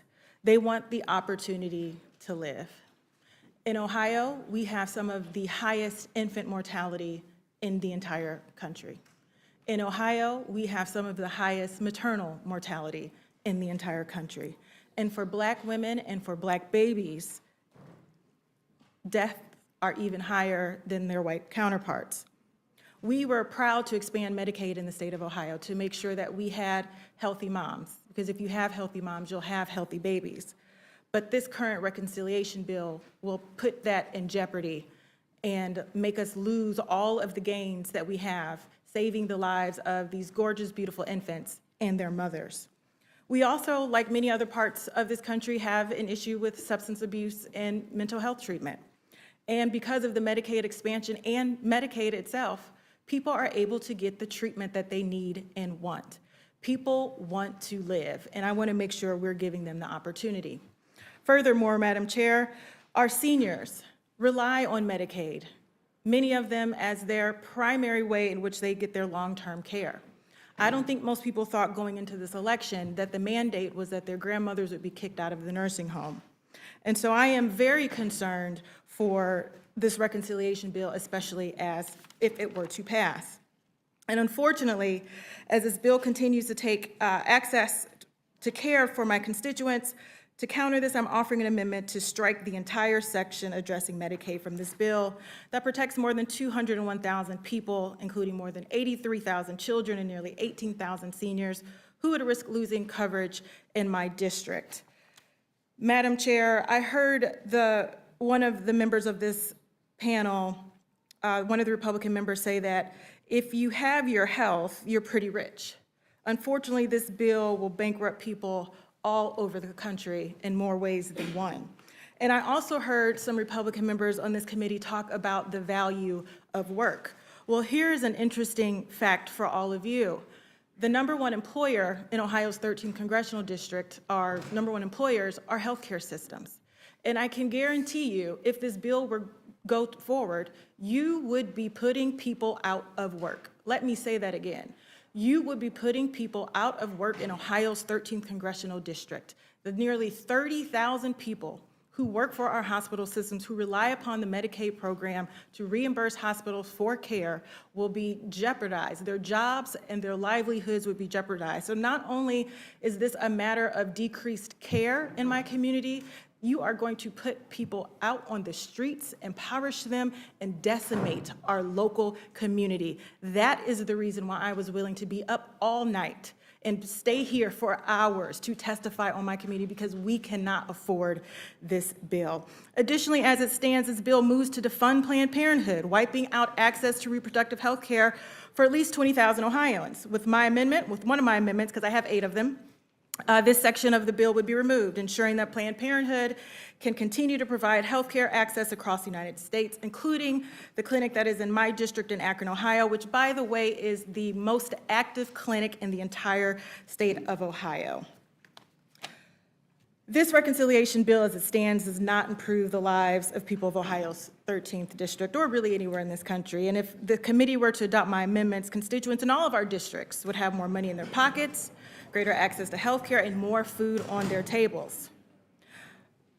My third amendment is the Lower Your Taxes Act, which is a bill that I introduced early this year and 2 years ago, and would love it to be included in the reconciliation bill. This amendment would help families across the nation by making corporations pay their fair share and expanding the earned income tax credit and the child tax credit. Additionally, I am offering an amendment to include the earned income tax credit look back, which would allow all taxpayers to use their earned income from previous years for calculating the EITC.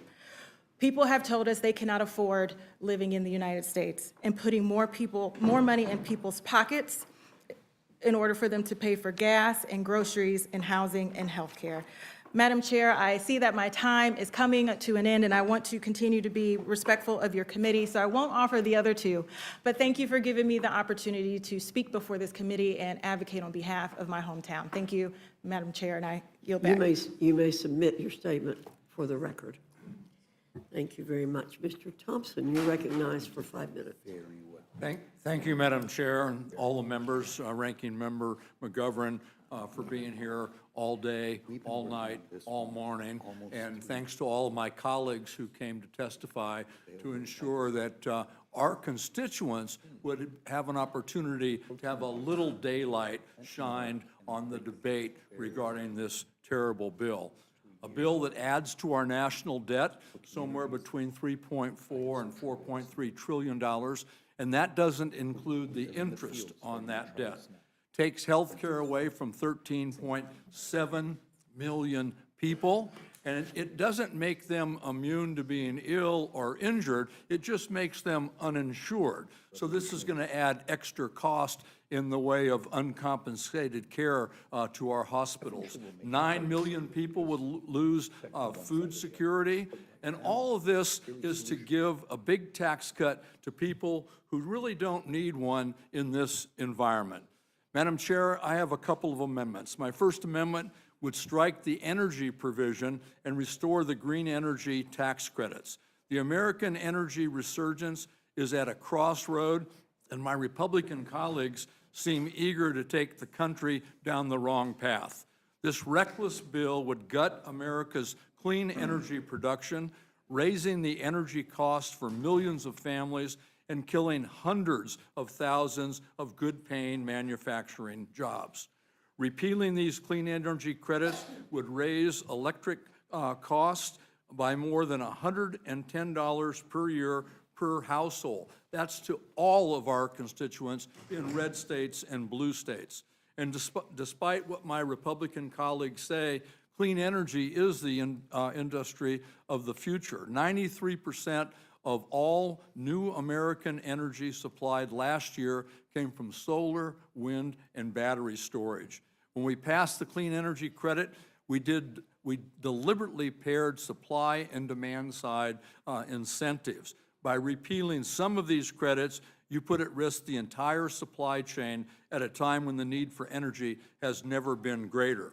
And just as energy demands dramatically increase with AI and crypto, my colleagues on the other side of the aisle are looking to decrease our nation's ability to meet this demand. Repealing these credits also cause economic pain to all American families. Whether my colleagues believe it or not, clean energy is the industry of the future, especially in Republican states and districts. Over 400,000 new clean energy jobs have been created since 2022. More than half are located in Republican districts.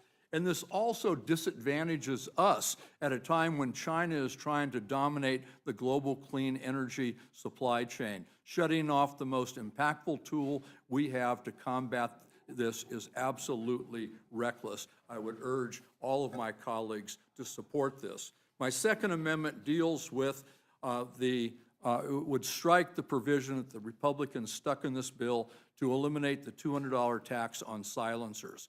At a time when Republicans are taking health care away from 3.7 million Americans, food assistance away from 9 million Americans, and child tax credits away from 4.5 million children, it's outrageous that they would spend $1.4 billion to make silencers cheaper.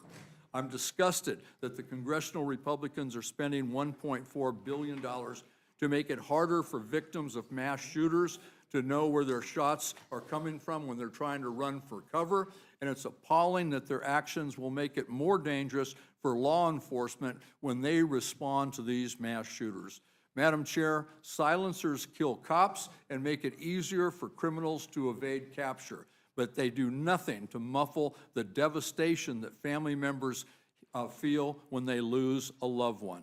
As a combat veteran, a lifelong hunter and gun owner, I can tell you this provision has nothing at all to do with hearing protection, but it has everything to do with making money for a certain segment of the gun industry. If you're concerned about protecting hearing from gunfire, buy and use earplugs. I urge members to support these two amendments, and this one in particular to restore the tax on silencers and to promote public safety. And I'd like to submit for the record, Madam Chair, a list of data showing where silencers were used in mass shootings to kill cops, to kill kids, to make it more difficult for police to respond, and to make our communities less safe. Thank you, Mr. Thompson. Without objection. Thank you. It will be done. Ms. Simon, you're recognized for 5 minutes. Thank you, ma'am. I really do appreciate the opportunity to speak to you all today. And what a day it's been. Madam Chair and Ranking Member, allowing me to speak on behalf of my constituents is one of the great honors of my life as a new member of the United States Congress, so thank you. And as you've heard from my Democratic colleagues today, the consequences, the deep, profound consequences of this bill and what the real life consequences will have on families in my district and across this great nation are devastating.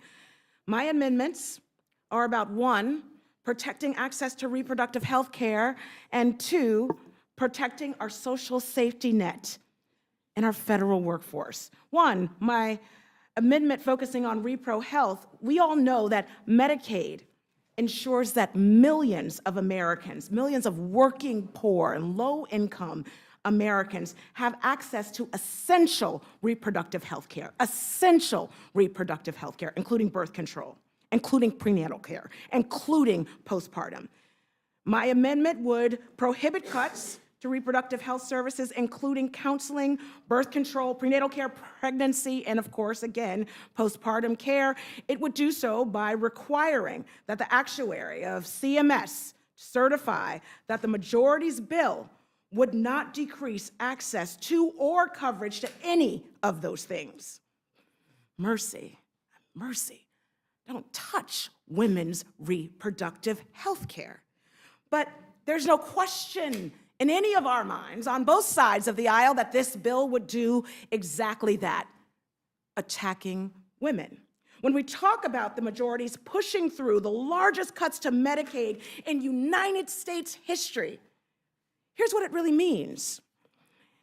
It means Medicaid now covering 40% of all births in this great nation, including prenatal, including pregnancy care and postpartum. It means that millions of people in California, my district, and across this country will lose access to contraception, to family planning, and cervical cancer screenings. My God. Cutting Medicaid would mean rolling back progress. The Second Amendment that I presented and that was voted down shamefully by my Republican colleagues in the Oversight Committee, it was an amendment that would protect access to SNAP and support federal employee benefits. Simply put, this Second Amendment says that, 1, if the Trump administration cuts SNAP, the budget, by even $1, that the provisions in this bill that would cut federal employees' salaries, their pensions, labor protections would immediately expire.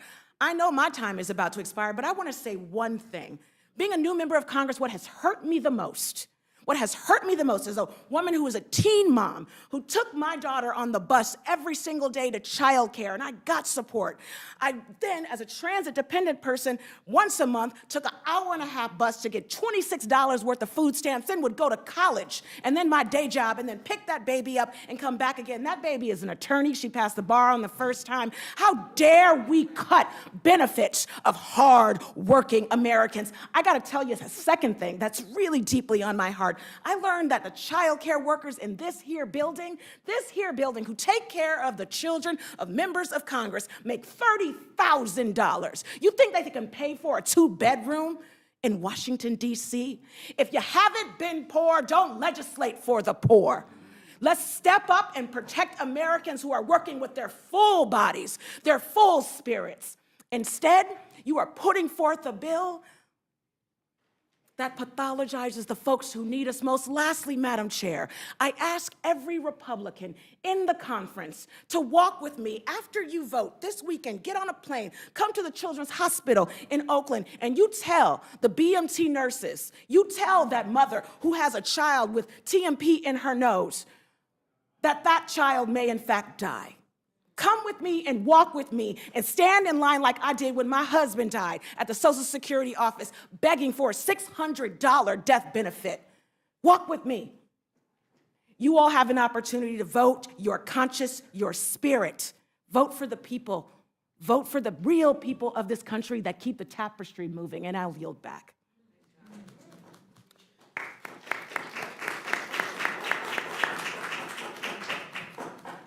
Thank you, Ms. Simon. Thank you, ma'am. Mr. McGarvey, you're recognized for 5 minutes. Thank you, Madam Chair and Ranking Member. The Congressional Budget Office and every single credible expert who has looked at this proposal says that this bill cuts Medicaid.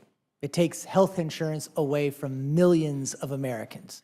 But despite that, Republicans insist that this doesn't cut Medicaid. Okay, fine, great. If that's the case, then my amendment should be the least controversial and most bipartisan thing we've heard today. This amendment, Amendment 224, merely states that every child and disabled veteran who gets their health care through Medicaid gets to keep it. The bill doesn't go forward unless children and disabled veterans are guaranteed to keep their health care.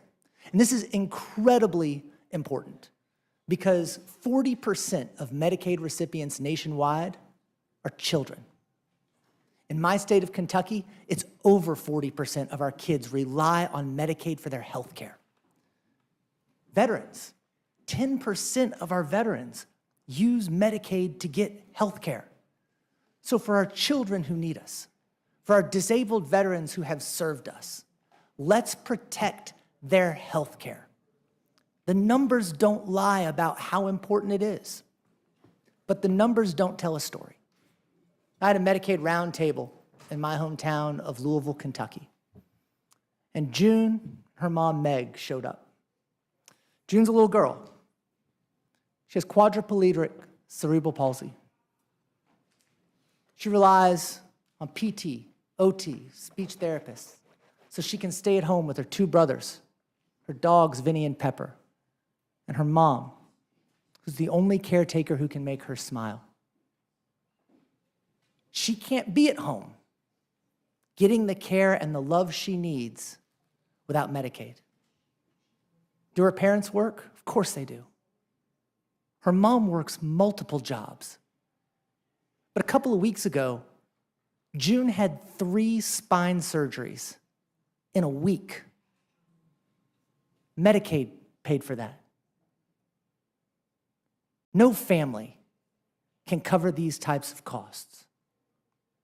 And June wouldn't have them if it weren't for Medicaid and the Medicaid waiver she's on. Madam Chairwoman, we simply cannot deprive June or any other child or any other family in this country of the health care that they need. This should not be controversial. It should be guaranteed. And my amendment does that. And the only way this bill should go forward is if we know that our kids will not lose their health care. Thank you, and I yield back. Thank you, Mr. McGarvey. Ms. Gillen, you're recognized for 5 minutes. Well, good afternoon, everyone. It's a pleasure to be before the Rules Committee again. Thank you, Madam Chair. Thank you, Ranking Member McGovern.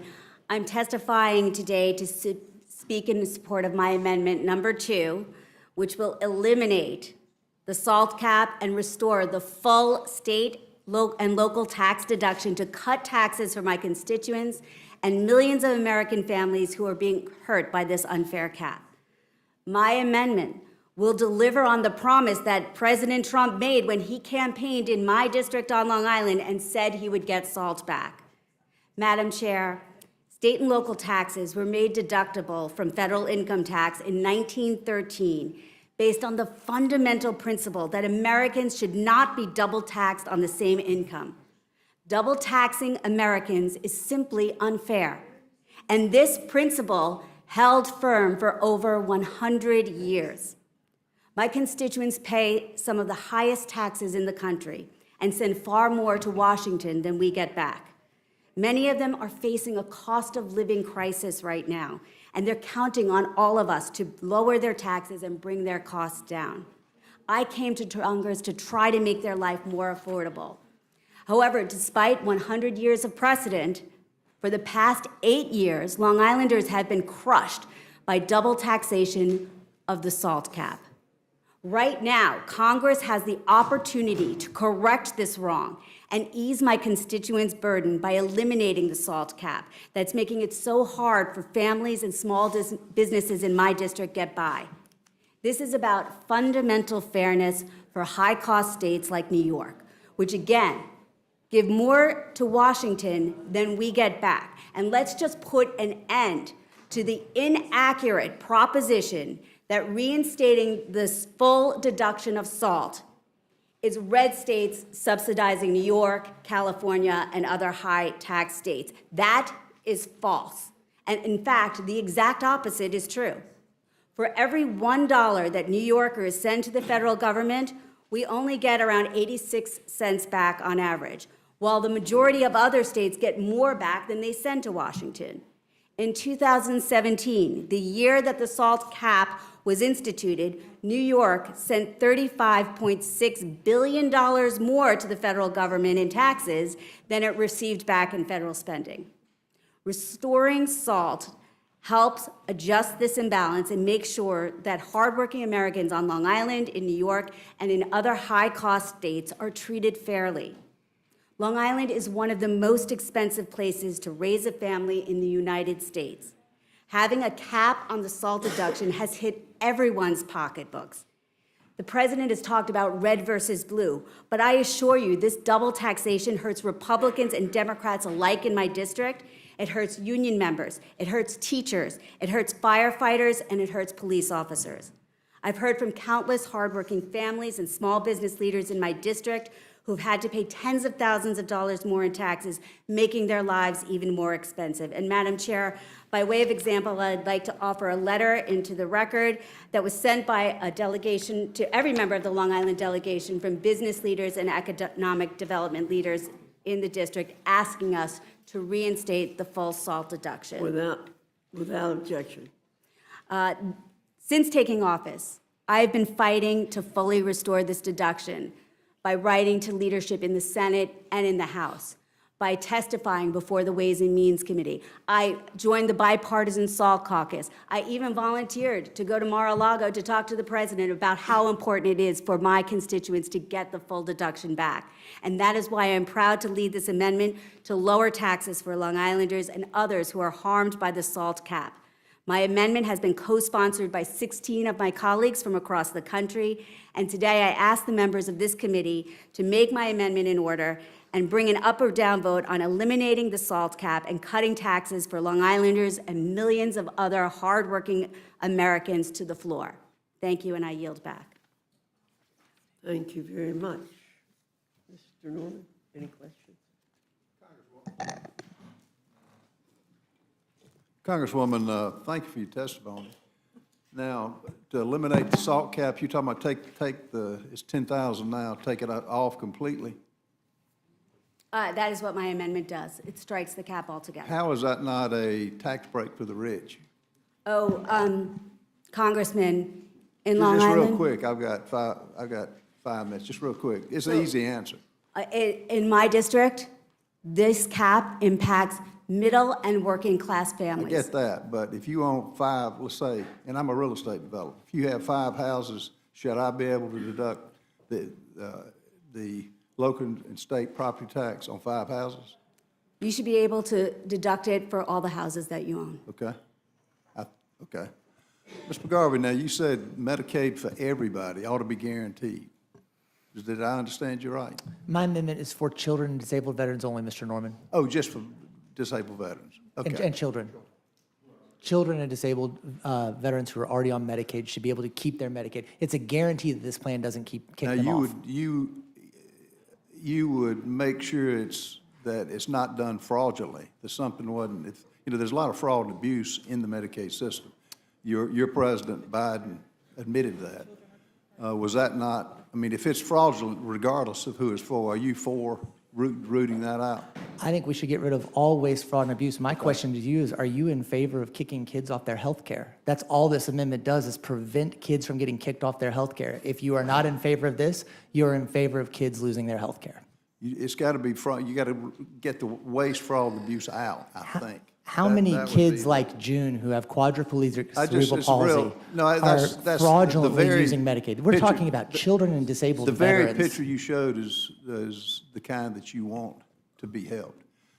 Congressman, did I understand you believe in the work requirements? I disagree with the work requirements. I'm simply saying, Congressman, if we're going to have them, we should make sure there are actually jobs available. Okay. And if people are seeking them in good faith, they should be able to keep their health care. And who should judge whether a job is available? My amendment fully authorizes the secretary. It's very flexible. It allows the secretary to promulgate all the regulations around this program to define good faith. But I think we should agree that if we're going to require a work requirement for health coverage, that we should at least make sure we're encouraging people to actually seek that work. How would that actually, the secretary's got a lot of, I assume, you're talking about Secretary of State, or what secretary? Secretary of Health. Secretary of Health. How, would he have time to? Secretary of State definitely does not have time. He has too many jobs as it is, Congressman. Secretary of Health, how would he have time to go out and see it, determine if there's work available? How many people, where do you live? I live in the Baltimore suburbs. Okay. How do you logistically put that pressure on the Secretary of Health to find work, see if work is available? Walk me through real quickly how you do that. Well, first of all, I would restore all the firing that the secretary did, so he actually has the staff to implement the program. But following that, this is what I said in testimony. We know that we actually have not seen the savings in states that have implemented these work requirements. But if we're going to, let's provide the secretary with the supports and allow, again, this is why the amendment's flexible, allows the secretary to define what that job placement program looks like and what acting in good faith looks like. What if it doesn't fit what the particular person wants? How does that work? That's why it's up to the secretary. It gives full discretion to the secretary to define what acting in good faith looks like. So if the secretary says, you need to be looking for a job, you are not acting in good faith, that person would then not be eligible for health coverage because the program would define that. So, yeah. Well, I can see you believe that, but now we've all been up for kind of a long time.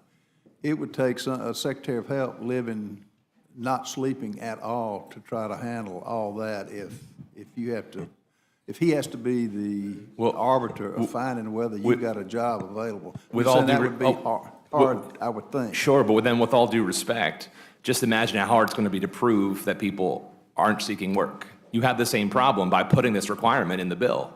What they do is... How is the secretary going to do that with this requirement, without the staff, et cetera? I mean, they're the same logistical challenges of actually requiring proof of work. Yeah. Well, what you normally do is you have them go in, sign a piece of paper that you interviewed at a particular job, and the employer has to sign it. So that's the only way. I don't know how one man would be able to do that. Well, then if they're going to do that, you got the foundation for a job program that allows people to be connected to those job opportunities. Yeah. And ma'am, thank you. And this is your first time. Welcome here. Thank you. You did a good job on presenting your amendment. I've done it before. Thank you, sir. Y'all, I'll just tell you, I think sleep is overrated. Mike, we don't need sleep. We can do this. Thank all of you for coming. I yield back. Thank you, Ray. Mr. McGovern. You know, I think one of the problems in this Congress is that there is a disconnect, I think, between a lot of people who serve here, who live pretty privileged lives, and the reality of millions of people in this country who are struggling to get by. I mean, the idea that somehow people just want to be poor, that people want to be on SNAP, that people, want to be on Medicaid, that's their life goal, is just so absurd. It's beyond words. And I support making all of your amendments in order. I'm not sure I support all of Mr. Schweikens' ideas, but I know... You'll eventually love them. I know he's a thoughtful member, and he should be able to make his case on the floor. I am somebody who has been advocating that our healthcare system be more oriented toward keeping people healthy. And I authored legislation that produced the second ever White House Conference on Hunger, Nutrition, and Health that we did during the Biden administration. And you might want to read that report. I mean, it has a plan to eliminate hunger, but also has a plan on how to change our healthcare system, focus more on keeping people healthy as a way, not only for good healthcare, but for controlling costs. And I think we had to figure out a way. Maybe that's a bipartisan area where we can work together. But that's precisely one of the reasons why you have been hearing me scream about not cutting programs like SNAP. Because if you want people to make healthy choices, they have to be able to afford to make those choices when they go to a grocery store, or sometimes don't even have access to a grocery store, right? I mean, and the average benefit is about $2 per person per meal. I mean, you can't even buy a cup of coffee in the Capitol complex for that. So, I mean, let's not, undercut programs that give people the ability. In the case of SNAP, they have the Double Up Bucks program, which enables people to buy, fresh produce from local farmers in their areas, and they get double the value if they make those healthy choices. I think all of that is good, because if not, if we start to continue to erode these programs, the cost is going to be incredible. Hungry kids don't learn in school. There's a cost to that. Senior citizens who take their medication on an empty stomach, when they're told to take it with a meal, they end up in an emergency room. People develop chronic illnesses that last a lifetime. So, I'd love to talk to you about that. You also said that all your ideas came from economists, not politicians, but correct me if I'm wrong. I think the golden visa idea came from a politician, Donald Trump. Mr. Ranking Member, we wove that in as a sweetener, but we actually did a modeling with a couple economists that the total number was like 800 a year, so. Yeah, and I have another question, which is just pretty straightforward, and I hope you can answer yes or no. Do you support adding trillions of dollars to the national debt, as this bill does? And I know you know it does. Mr. Ranking Member, that's actually why I just gave you a solution to that. That's why you give me what?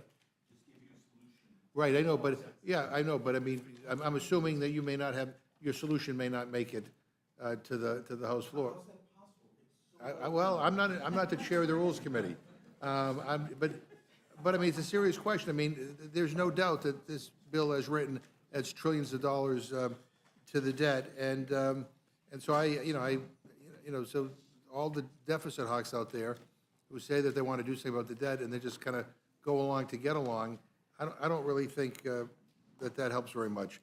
But and Ms. Simon, whatever you're taking and drinking, I want to do that too. I want some passion. I'm out of steam, and but I appreciate everybody's passion here. Sir, can I say one thing? And I want to say, as I said to every panel, thank you for being here, for presenting your ideas. I think it means a lot to people who are observing this process, and I think it's reassuring to the American people that people get it and people are fighting for them. So I yield back. Thank you. Oh, hold on. What am I doing? Just very briefly, sure.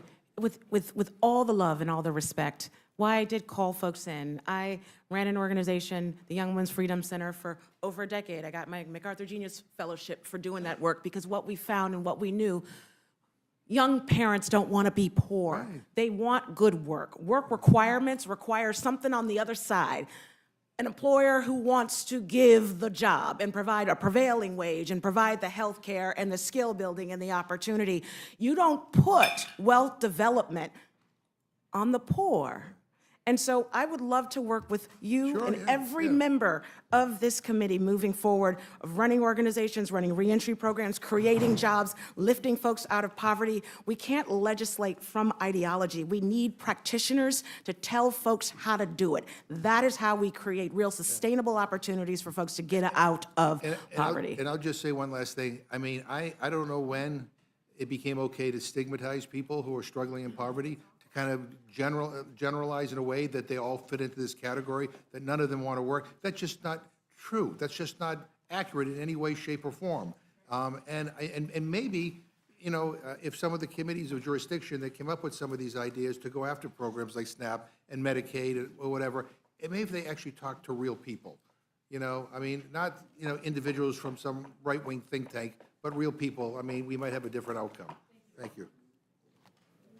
Thank you, Mr. McGovern. Ms. Scanlon, you're recognized. Thank you. And I just want to, reiterate the ranking member's thanks to everyone who's been here for so many hours with us. We really do appreciate it. And particularly, I appreciate the emphasis in the amendments on controlling costs for people and recognizing what costs do to families, because we did last night after 5 o'clock, we got this letter from the CBO in which they estimated household resources and what would happen to household resources based on this bill. And what they found was that household resources would decrease for folks who are in the lowest tenth of income distribution, and they would increase for those in the highest tenth, because they're looking at both the tax cuts that are included in this bill and the cuts to benefits that families, particularly lower-income families, rely upon. So there's a lovely graph that shows just how those cuts are going to impact household income if this bill were to become law. So thank you for your amendments to try to ameliorate some of the impact there, and I yield back. Thank you, Ms. Scanlon. Mr. Scott, you have no questions. Mr. Neguse. I thank the chairwoman and thank all the witnesses for their testimony and their thoughtful presentations to this committee. Without belaboring the point, as I proceed to belabor the point, I do want to ask my friend from Arizona a question. I don't know that there's a member of the House who has spent more time on the House floor bemoaning the deficit and our national debt than you, Mr. Schweikert. And I know that you have a special order hour every week. I've watched it from time to time. I may be one So of you're the one. I may be one of the few You're people the one.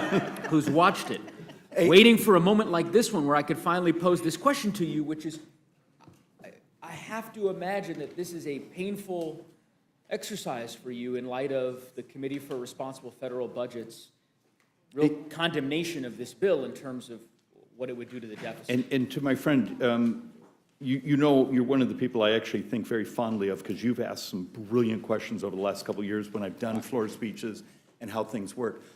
But what I found around here is we do lots of complaining and very little intellectual capital. And so I started almost a year ago on part of this project. And the idea is, I just showed up in front of you with slightly over $2 trillion in savings, offsets, however you want to, and they're not particularly partisan. They're actually great economics and alignment of incentives. So, you know, besides someone Just to be myself- clear, I mean, the ranking member, I think, I don't want to speak for him, I think he indicated that we would be happy to consider that amendment, and Yeah. it's And the that- chairwoman that you have to convince, not us. and It's a look, closed rule, so. Look, part of my battle is, and many of us are, when you end up in the majority or vice versa, you go through this, is the body doesn't really like complexity anymore, or maybe it ever did. And we have really complex problems. Understand, the movement in interest rates today, if you look at them, just even over, since the beginning of the year to now, it's $2 trillion over the 10. Yeah. Just the movement in interest rates that we've seen recently is the debt we're talking about here. And I don't think we understand how to, so. You're making a real compelling argument against this bill. I mean, No, this actually, is- actually. I agree with you. Actually, you have the flip side. If we don't do some of the extensions and particularly the accelerated depreciations for research and development, those things, we can't, you know, we have a demographic crisis. Why not We just can't do get some- those? Actually, tax cuts for individuals. I mean, this is what the Committee for Responsible Federal Budget has said, right? And They've very much, essentially but said But that if- even that has, there's three, that's about another 600 billion, so so even that's 3.6 trillion dollars, just those two things in cost. You still have to find offsets, even with those. My argument to you is, Madam Chair and members, and maybe even some members on my side, give this fair read, because it would be the one moment we could also communicate to those bond markets that are functionally now running our country, that we're doing something to offset policy. If I can't change the policy, maybe I can find a way to pay for it. I know we've got a lot of members who've been really patient about presenting their amendments, so I'll just ask you this last question.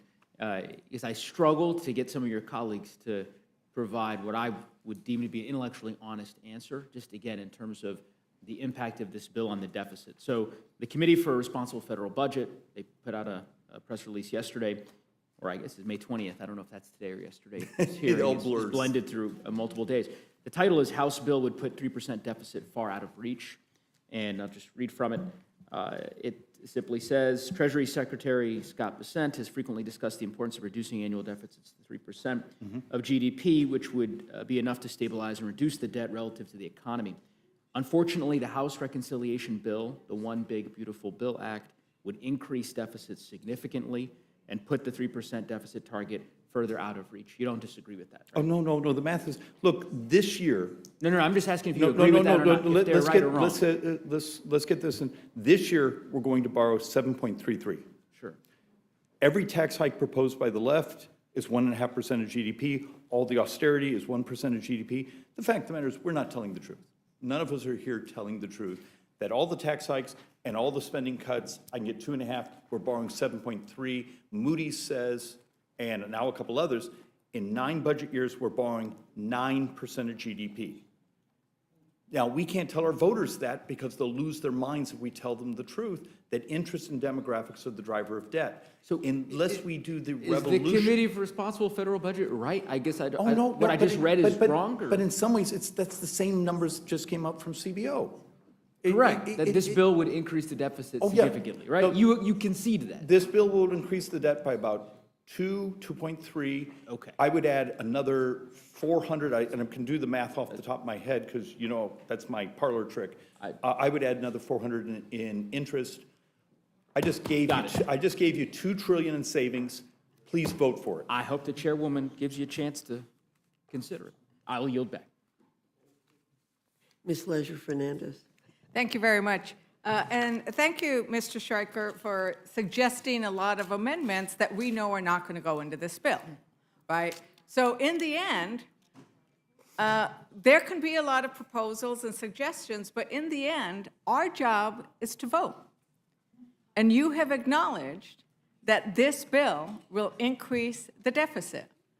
And so the question then that the ranking member asked you is, you stand up week after week, and I've sat as the presiding speaker, that's how I first got to know this man with the graphs, and said this is the wrong thing to do. But what will your vote be? If you are so against increasing deficits, will you be as principled as Tom Massey, who says, I am not going to vote for this bill because it will increase deficit? It's a yes or no answer. Are you going to vote this bill? Are you going to vote for this bill with deficits? It's actually not a yes or no answer, because your baseline, no, let's do intellectually capital for them, just a second.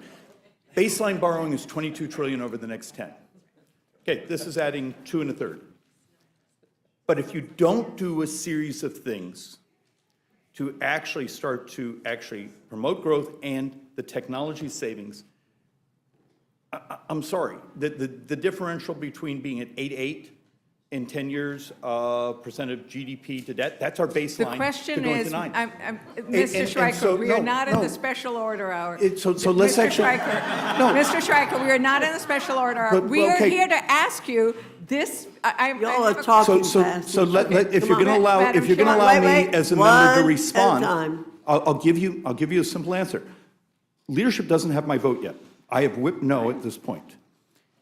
Would they come to me and say, David, this is too big to go in this bill, but I will guarantee you an opportunity to get a fair hearing on it? I got to run. You got to run with that, because you got to run with that because the fact of the matter is your side does the same thing, and there's very few of us who are willing to take both the political risk and the mathematical risk to do it. So are you going to come to me and say, look, you're a conservative, I'm a leftist, I'm going to stand with you if you get a chance, okay, libertarian, whatever you want to be called, an opportunity to have a fair hearing, both from the Democrats and the Republicans, on things that I believe disrupt the cost curve in the future. This is only one of a handful of things I've tried to bring. I've never been able to get a vote on them. Could I get a guarantee of the vote in the future? So, You thank might be you. able to. You might be able to buy my vote on this bill if I Oh, well, knew you know, I our could side, get- our I could side get you. doesn't buy votes. We don't Really? accept, we do not accept. Really? 400 Do we you do not wanna see- accept $400 million. Do you want to see the amendments Mr. you Stryker, I have all not did asked you a during the question. Inflation Reduction Mr. Act? Stryker, I have not asked you a question. Mr. Stryker, I have not Ma'am, asked I you would a question. almost like to take her words down for a bold lie. It is, I'm reclaiming my time. I'm reclaiming my time. It is a simple question, and we did not get a simple answer. And that's the thing, is this, I have not asked a question. This is the issue, is the question was whether or not somebody would take the political courage to vote no when there is a deficit, and that is what they stand for. And I need to acknowledge the gentleman from Kentucky, because the gentleman from Kentucky, you know, you're a colleague of Tom Massey, and so I know you have conversations. I often have conversations with Mr. Massey, and he really is. This is a line for him, and he's willing to have the courage of that conviction. And I want to thank you for bringing up the story of June. And I want to thank everybody on this panel for bringing the stories of what does it look like in Ohio, the idea that if there is not work, how do you punish people? And we are likely headed into a recession. We've had the first quarter of negative growth. And it is absolutely true that our job is to create the opportunities and the possibility for people to realize their potential and to not starve them while they are trying to get an education or take care of their children, and to not penalize them depending on where they live, in what state they live. And to focus on the stories that all of you have brought to us today. And while there might not have been very many Republicans on the dais, you look at the Democrats, well, we have to go out to get a little break because we've been here since 1 o'clock in the morning. I can tell you that the American people are listening. And so this panel, like the panel before it, the panel before that, the panel before that, and the many more, they're going to come because I'm looking at this audience. And these are representatives who know that their job isn't about charts. Their job is about bringing to the American people the stories of how this bill is going to hurt their constituents. And then you know what they're all going to do? Is they're going to have the courage to vote their conscience whenever this bill makes it out of this committee. And so thank you very much. And Madam Chair, I want to tell you that I did say I would learn how to say devuelvo la palabra in Spanish. So muchísimas gracias for the time, and I am yielding back. Devuelvo la palabra. Thank you, Ms. Leisure Fernandez. There are, I believe, no other questions for the panel. Therefore, you're excused. On the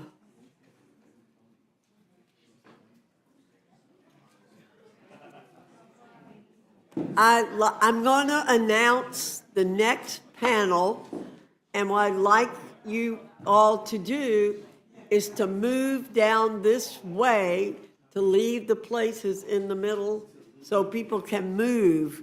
So, Ms. Castor, Mr. Levin, Ms. Sewell, Ms. Titus, Ms. Delbeni, Mr. Espaillat, Mr. Amo, and Ms. Susie Lee from Nevada. So come on down.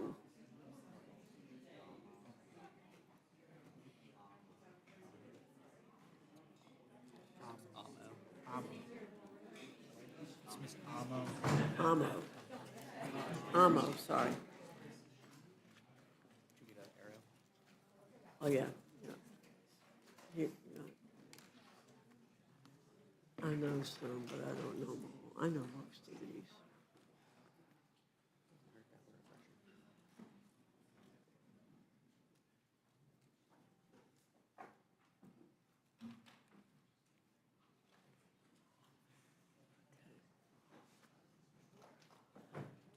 So I'm going to call on you in the order in which I called your name to come up to the table.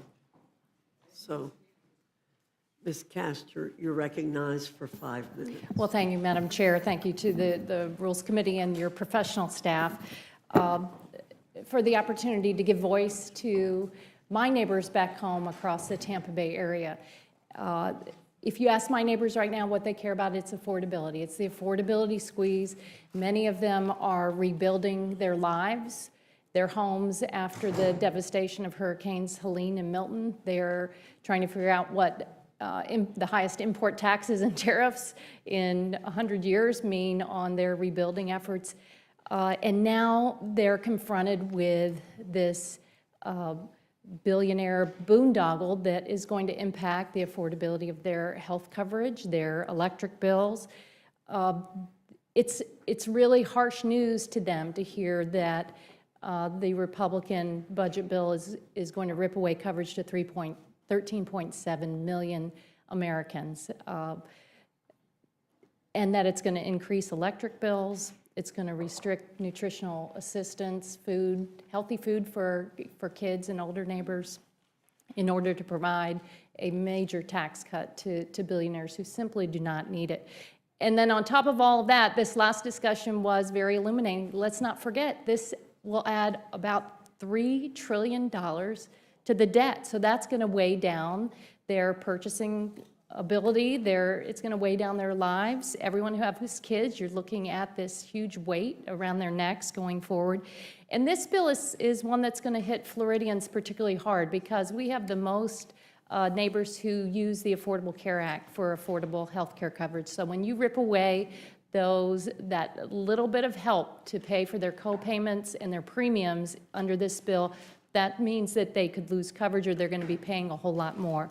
For the 3.9 million Floridians who rely on Medicaid, which is really a lot of children, it's the people we love the most, our parents and grandparents in long-term care. It's 40% of every birth in the state of Florida.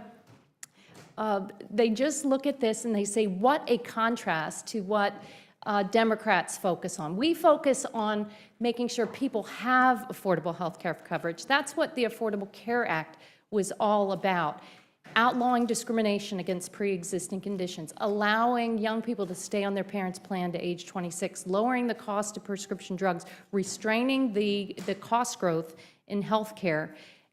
That's why it's been so difficult to listen, and we've done some myth-busting here. It's been difficult to listen to, okay, no one's going to lose health coverage under the billionaire tax giveaway, but we know what the CBO has said. And that's why I'm offering a couple of amendments. One with Representative Gray that says none of the provisions of this bill will have the effect of increasing the number of uninsured individuals. And then another that's focused truly on Medicaid fraud. If you all haven't followed this story out of Florida on Medicaid fraud, I encourage you to do so. And we can do that by passing my amendment here. There was a settlement for overpayment, overbilling of drugs by Florida's largest Medicaid provider. They entered into a settlement agreement, but the governor took $10 million out of the $67 million settlement and funneled it to political action committees to oppose constitutional amendments on the ballot last year that were totally unrelated. It was actually on cannabis. So it took the Medicaid dollars, funneled it through nonprofits, and then to political campaigns. So this has been a bipartisan investigation in the Florida legislature. And while there's been so much discussion here that there's so much fraud and waste and abuse in Medicaid, it's time to really go after some of the fraudsters in Medicaid. And I think this can be a bipartisan effort to tackle them, to tackle it. But, you know, back to the affordability, and the fact is, what I'm hearing from folks, it's not just from neighbors, it's from all of our hardworking providers.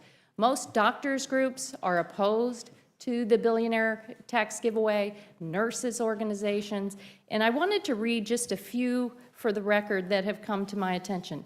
This is a letter from leading health advocates.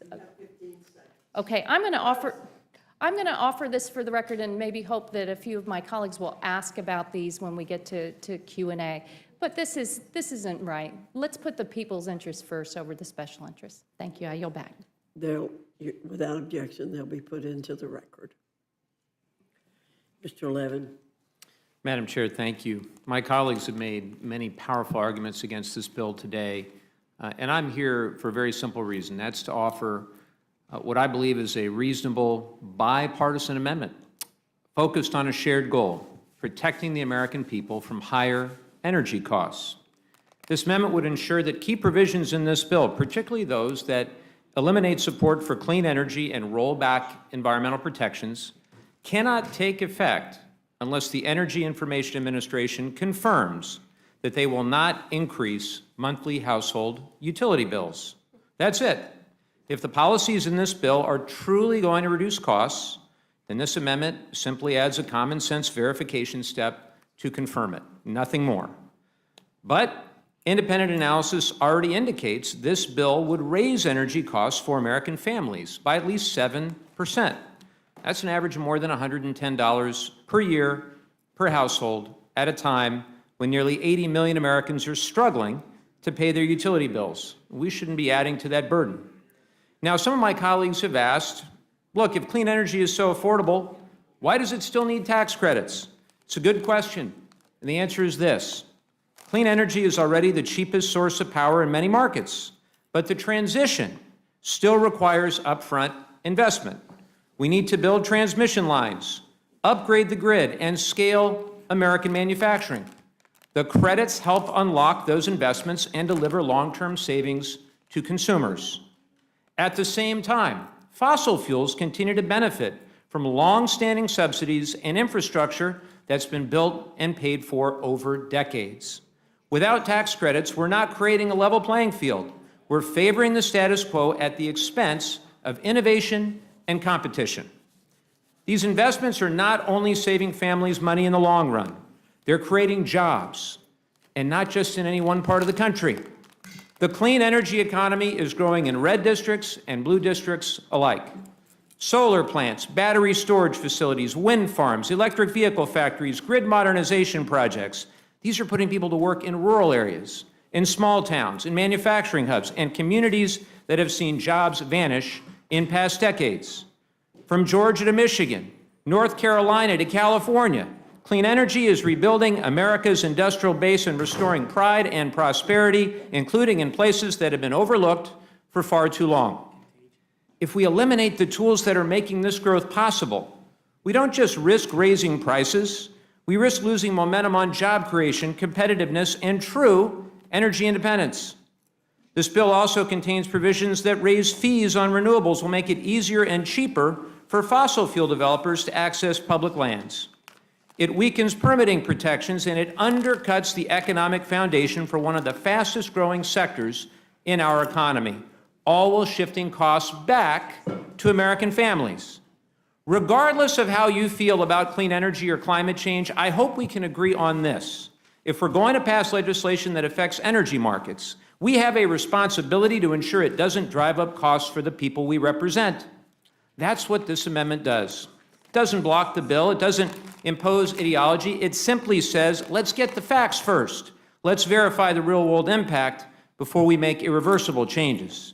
Our constituents expect us to be responsible stewards, not just of the environment, but of their hard-earned money. Let's show that we can work together to protect them from higher utility bills and preserve the job growth we're finally seeing across this country. I urge my colleagues to support this amendment and to stand up for families, for fairness, and for the future. Thank you, Mr. Levin. Ms. Sewell, you're recognized for 5 minutes.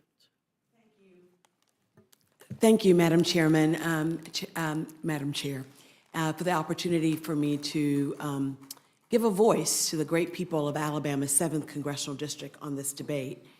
I have 2 amendments. My first amendment, amendment number 209, would extend the Affordable Care Act's premium tax credits to Americans in non-Medicaid expansion states like Alabama, who are caught in this coverage gap, as well as Americans who have lost Medicaid coverage as a result of the Republicans' cut in this bill. 1.5 million Americans are in the Medicaid coverage gap. These are the working poor. They work every day, many minimum wage jobs, and they make too much money to be on Medicaid, but they don't make enough money to be able to afford health insurance. They are truly the working poor. We must not let the ACA enhanced premium tax credits expire December 31st, 2025. And we must expand the premium tax credit for low-income citizens below 138% of the poverty line. I have heard from countless constituents who fall in this Medicaid coverage gap and are desperate to get health care. I spoke recently with one of my constituents, Kiana, who is caught in this gap. She lost her health care, her Medicaid coverage, following the end of the COVID public policy emergency exemption. When she tried to qualify for Medicaid again, she was told that she made more than the $295 a month that would make her qualify. This was no help to her, and you know what? The big billionaire boondoggle bill won't be of any help to her either. In my state, Medicaid is a bare bone minimum program. You have to be really, really poor. Back home in Alabama, we call it being po. You can't afford the O or the R in order to get Medicaid in my state. So instead of giving handouts to the billionaires, I would say let us use this opportunity to increase the number of Americans who have health care coverage. This amendment would jumpstart coverage for people who have been left out for far too long. These are parents, they are people with disabilities, individuals who work but can't afford and don't have jobs that have health care benefits. Simply put, as 10 states seem committed to denying benefits for Medicaid expansion, I want my residents in the state of Alabama who fall in this Medicaid gap to get coverage. So I'd ask you to consider that amendment. My second amendment is amendment number 139. It strikes the $5 billion worth of private school voucher schemes that are in this bill. Under the Republican plan, donors who contribute money or stock to these voucher plans will receive a tax credit of 100% contribution back in the form of a discount on their tax bill. It really is outrageous that we would actually help the wealthy and well-off pay for private schools for their own children. There's nothing in this bill that stops them from making their own children eligible to receive this private voucher. I know this issue way too well. My home state of Alabama has adopted a dollar-for-dollar tax shelter for donations to voucher schemes, and Alabama's public school children and teachers are paying the price. The private school voucher scheme is modeled after states like Alabama. Many Southern private schools were established during and after integration. Today, these same schools are benefiting from taxpayer dollars flowing rapidly, expanding voucher programs that are rampant with waste, fraud, and abuse. Instead of tackling the fraud in these programs, Republicans are hell-bent in overdrive, giving tax shelters in the form of a federal level. There's nothing in this bill that stops Alabama's wealthiest from being able to take a tax credit on the state level and now on the federal level. These academies do not have to live by the same standards as public schools. You know, in the state of Alabama, school choice doesn't really mean a choice. When you live in small rural communities that only have two schools, one that is public and all black, and one that is private and all white. That's in 2025, not in 1965. We should not be promulgating these opportunities. Public schools don't have the same benefits.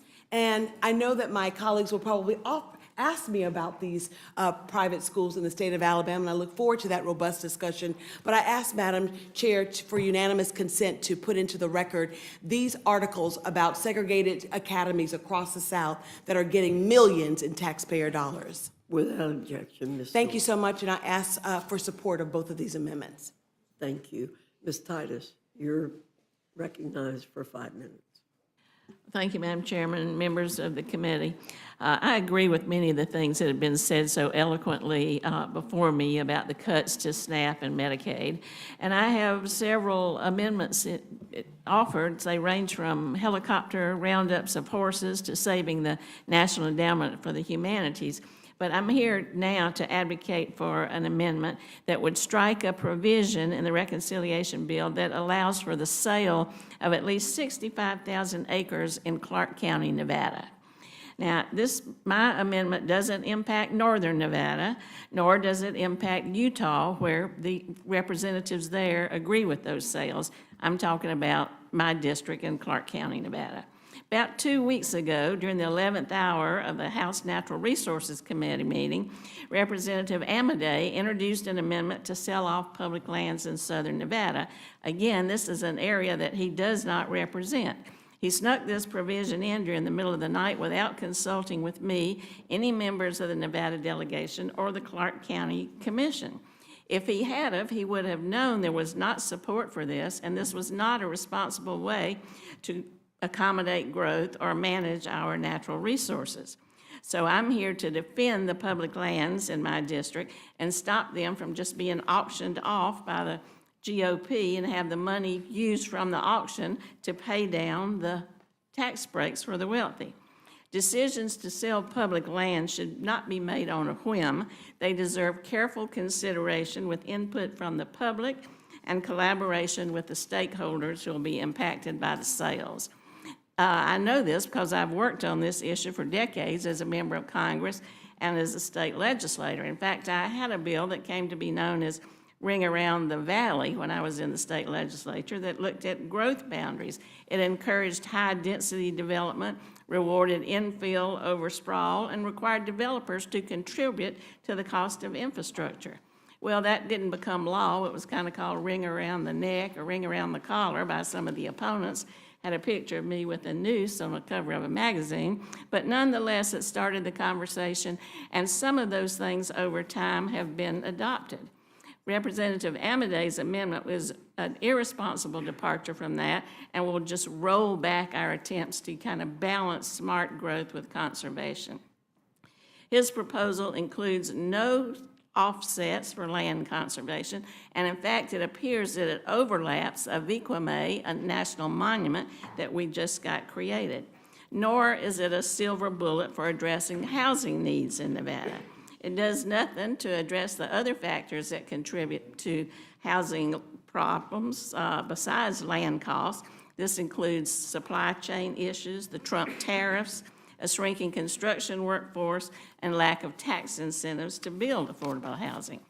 What's more, it does nothing to address the infrastructure that will need to be built to accommodate far-flung developments caused by sprawl, and it ignores the drain on our very valuable resource of water because there are no built-in guide rails or guardrails.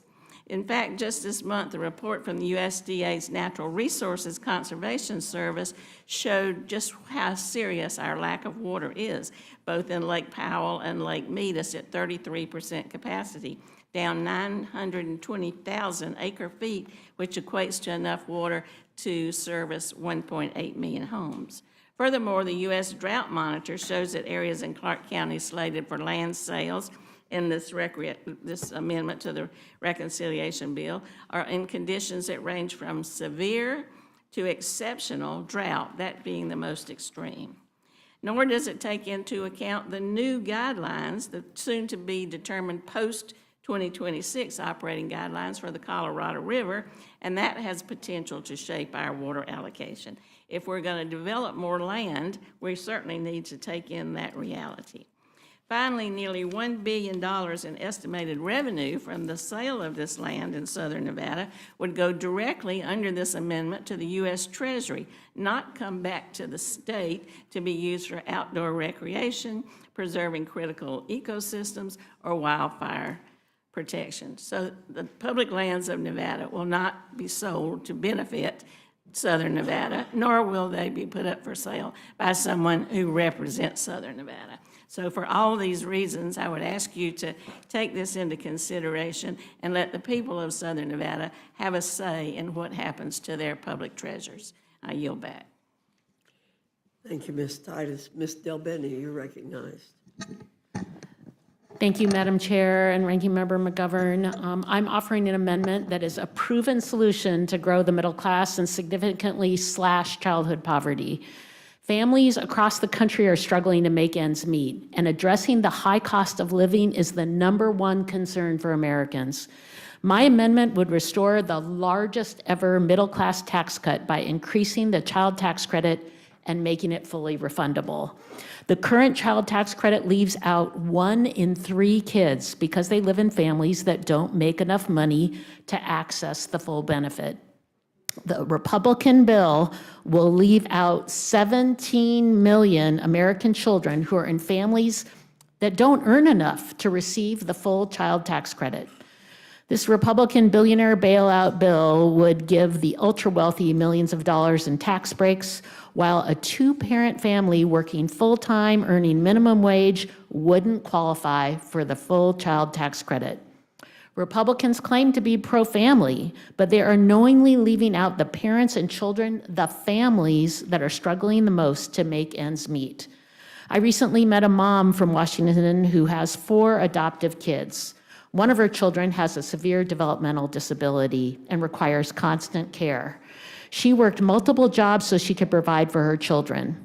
In 2021, she began receiving monthly child tax credit checks under the Democrats' American Rescue Plan. These payments allowed her to bring in extra help to care for her special needs child so she could also spend more time with her other children and do things like taking them sledding in the winter. She told me that she finally felt like she had room to breathe with the extra money that helped support her family.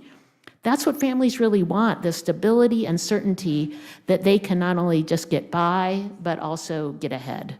Since the child tax credit payments ended in 2021, she's had to pick up more work to make ends meet again, meaning she spends less time with her kids. This budget bill shows where people really stand and shows where Republicans really stand, and it's not with hardworking Americans.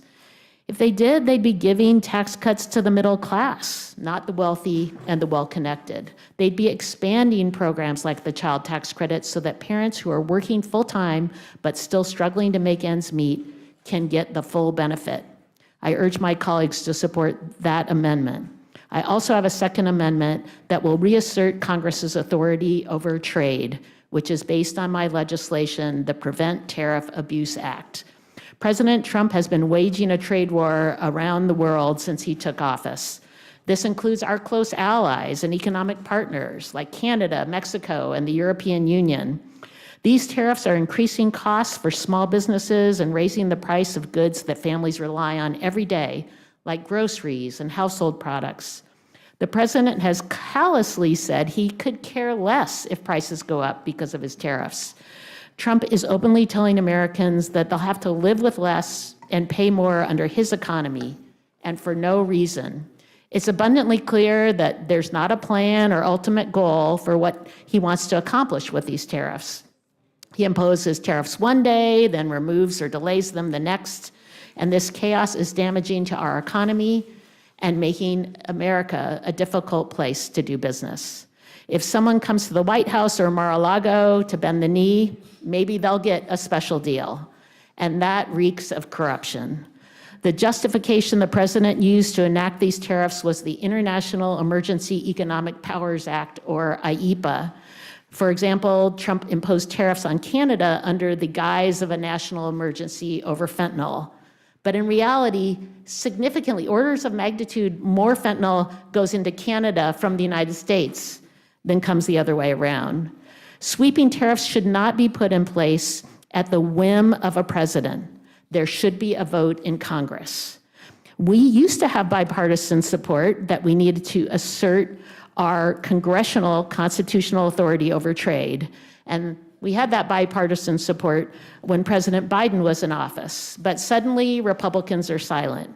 If a Democrat was in the White House today, would you let them raise taxes on your constituents by thousands of dollars a year without a vote in Congress?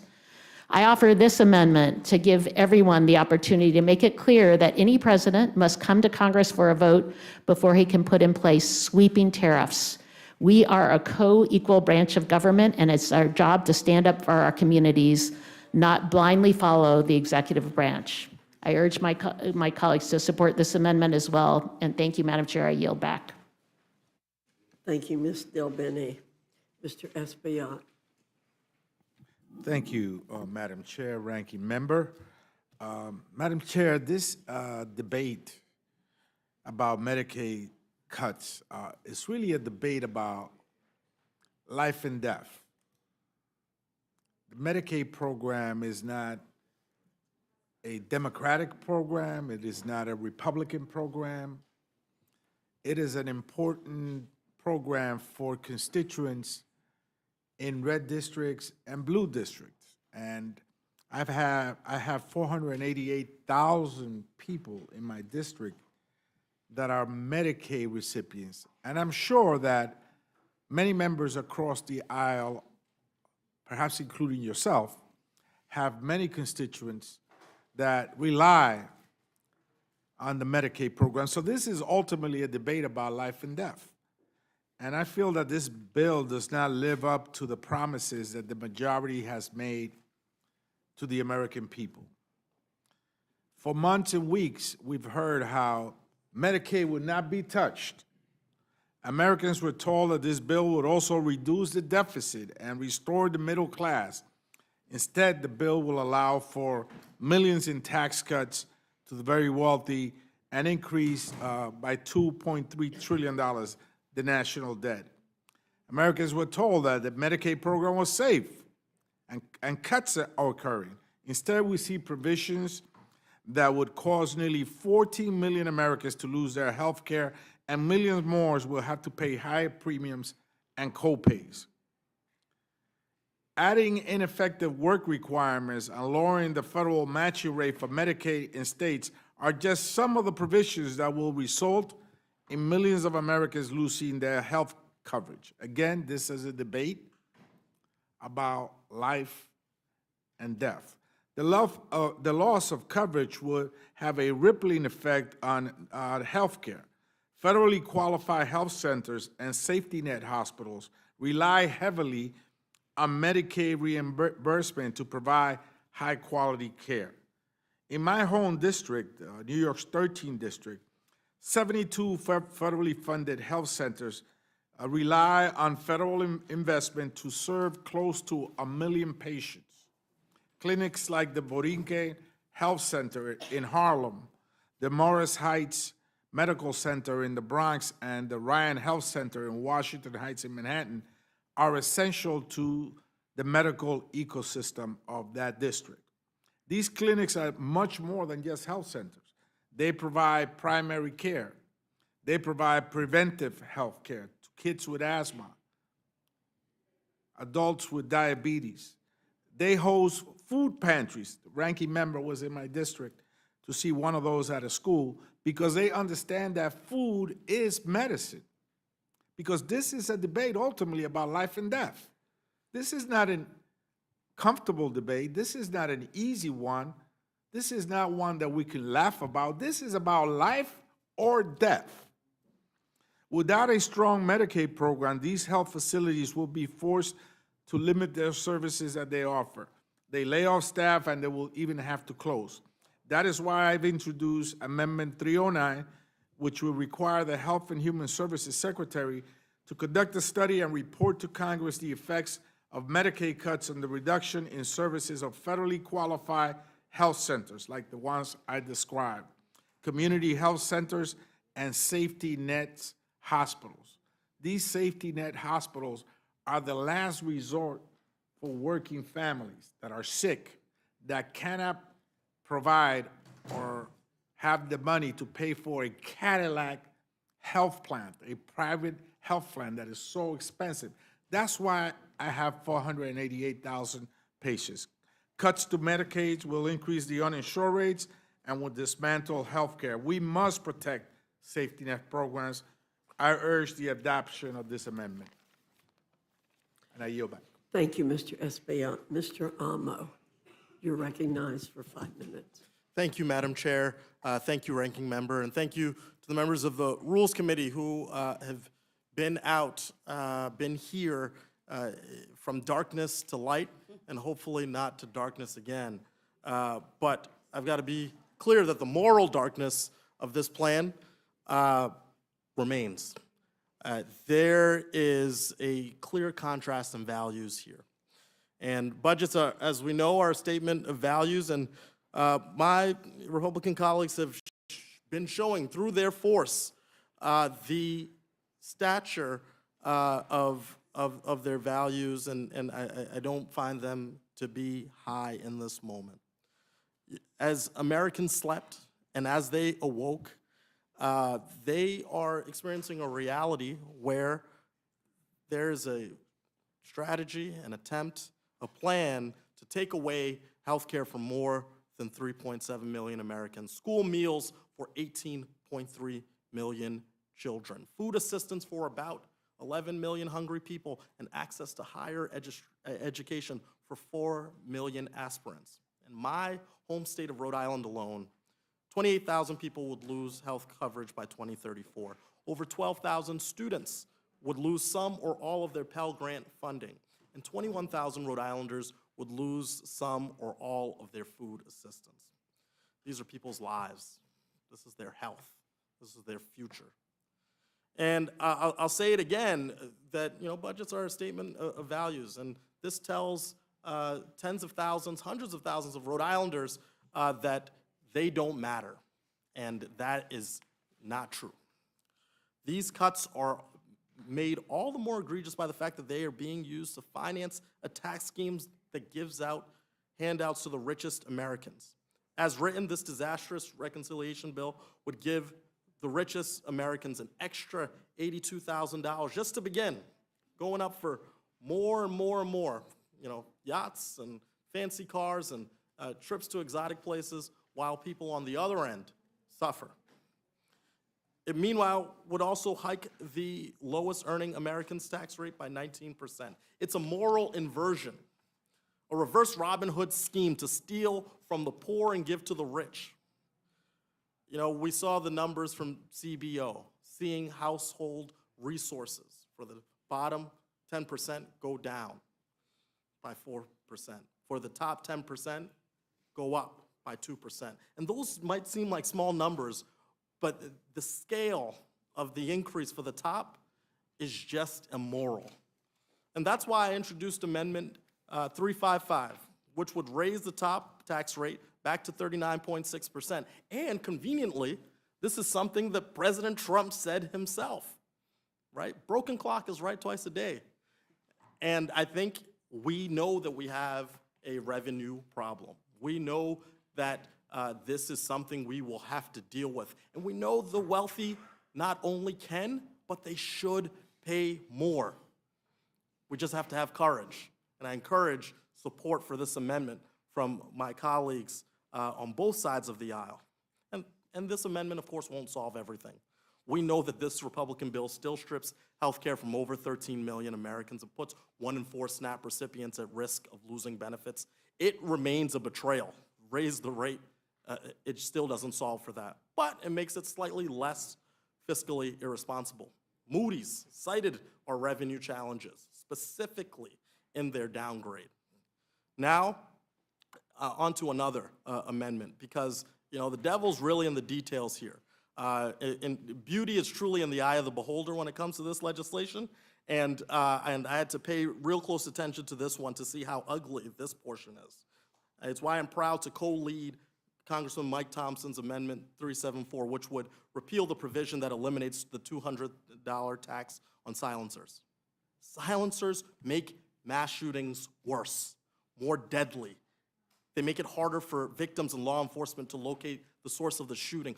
What is beautiful about that? Making them cheaper. Not only does this provision make silencers more accessible, it would cost $1.4 billion. Here we are stealing, seeing a theft from Republicans of health care so that we can eliminate silencers? It's illogical, and I can think of better uses for $1.4 billion. Let's focus on caring for the sick and feeding the hungry and not making silencers cheaper. It's not fiscally responsible that you would do all of this while adding trillions to the national debt. And because of policies like these, we will face challenges. So with that, I encourage support for these two amendments, and let's get our house in order and focus on the people who need our support. Thank you. I yield back. Thank you. Ms. Lee, you're recognized for 5 minutes. Thank you, Madam Speaker. I'm here to ask for support to my amendment to this big bad billionaire bill, or whatever it's called. It's not about the nearly 100,000 Nevadans who will be left without health care. It's not about the thousands of homebound seniors who will no longer receive Meals on Wheels. It's not about the trillions that will be added to our national deficit.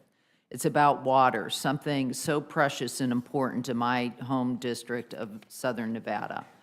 My amendment aims to stop Congressman Mark Amodei and the House Republicans from moving forward with the Trojan horse Utah land grab that jeopardizes Nevada's water security and could very well derail sensitive and complicated negotiations about the future of the Colorado River.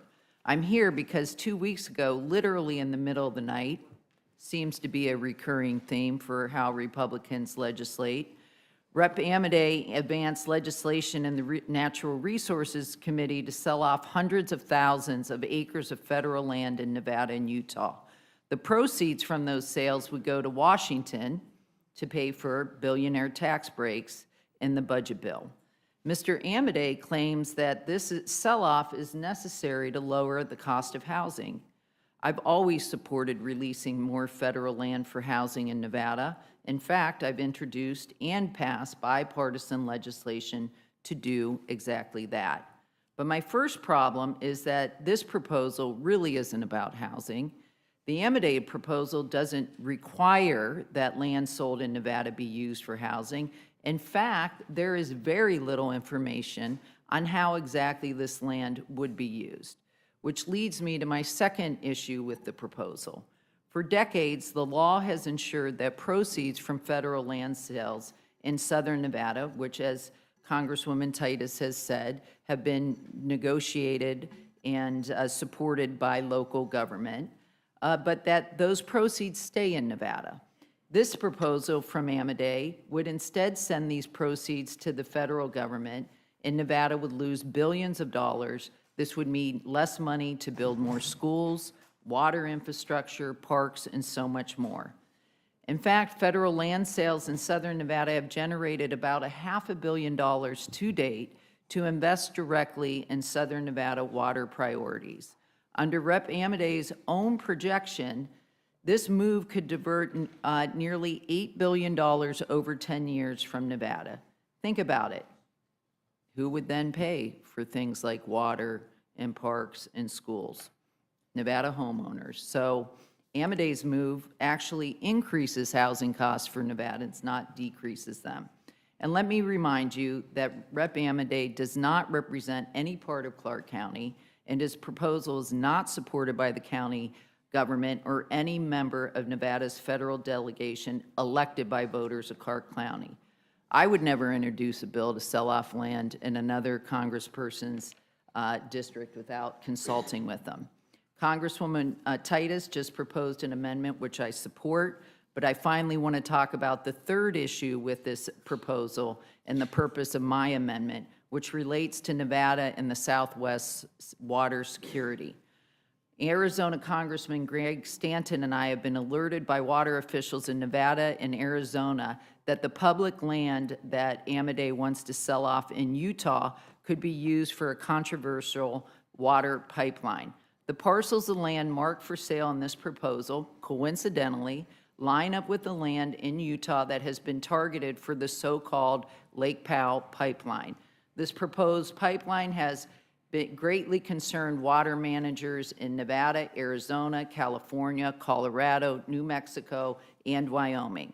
These are 6 of the 7 states that depend on the Colorado River, every one except Utah. If this land is sold and the pipeline is built, this could divert 28 billion gallons of water each year from Lake Powell and the Colorado River to communities in southern Utah, away from Nevada, Arizona, and other basin states. Look, Amodei did not consult local authorities in southern Nevada, and it shows, because he clearly doesn't understand the relationship between water and development and housing costs. I support the Titus Amendment. I'm asking you to advance my amendment to repeal the Amodei land sale in Utah so we can stop this Trojan horse to steal Nevada's water. Thank you. Thank you. Mr. Langworthy, you have any questions? No. Mr. McGovern? Ms. Sewell, I don't know, did you have anything else you wanted to add? Yeah. Yes, I was starting to talk about the effects of this horrible bill on public schools and the fact that the school vouchers are now being federalized. I mean, there are lots of states, including my own state, that gives tax credit to parents who put their money in a, foundation. They call it a foundation. There are no requirements as to who's eligible. So what happens is that lots of parents who already have their kids in private school now will have an opportunity, one for one, to get those, to get that a tax credit for that. And in my state of Alabama, a lot of those private schools popped up as a way of avoiding all deliberate speed in Brown versus Board of Education and created these segregated academies. And so I don't want this bill to give further credence to these vouchers being about choice when there are very little choices when you have small communities that are made up of 5,000 people and there's one public school and there's only one academy, and that academy is still all white in 2025.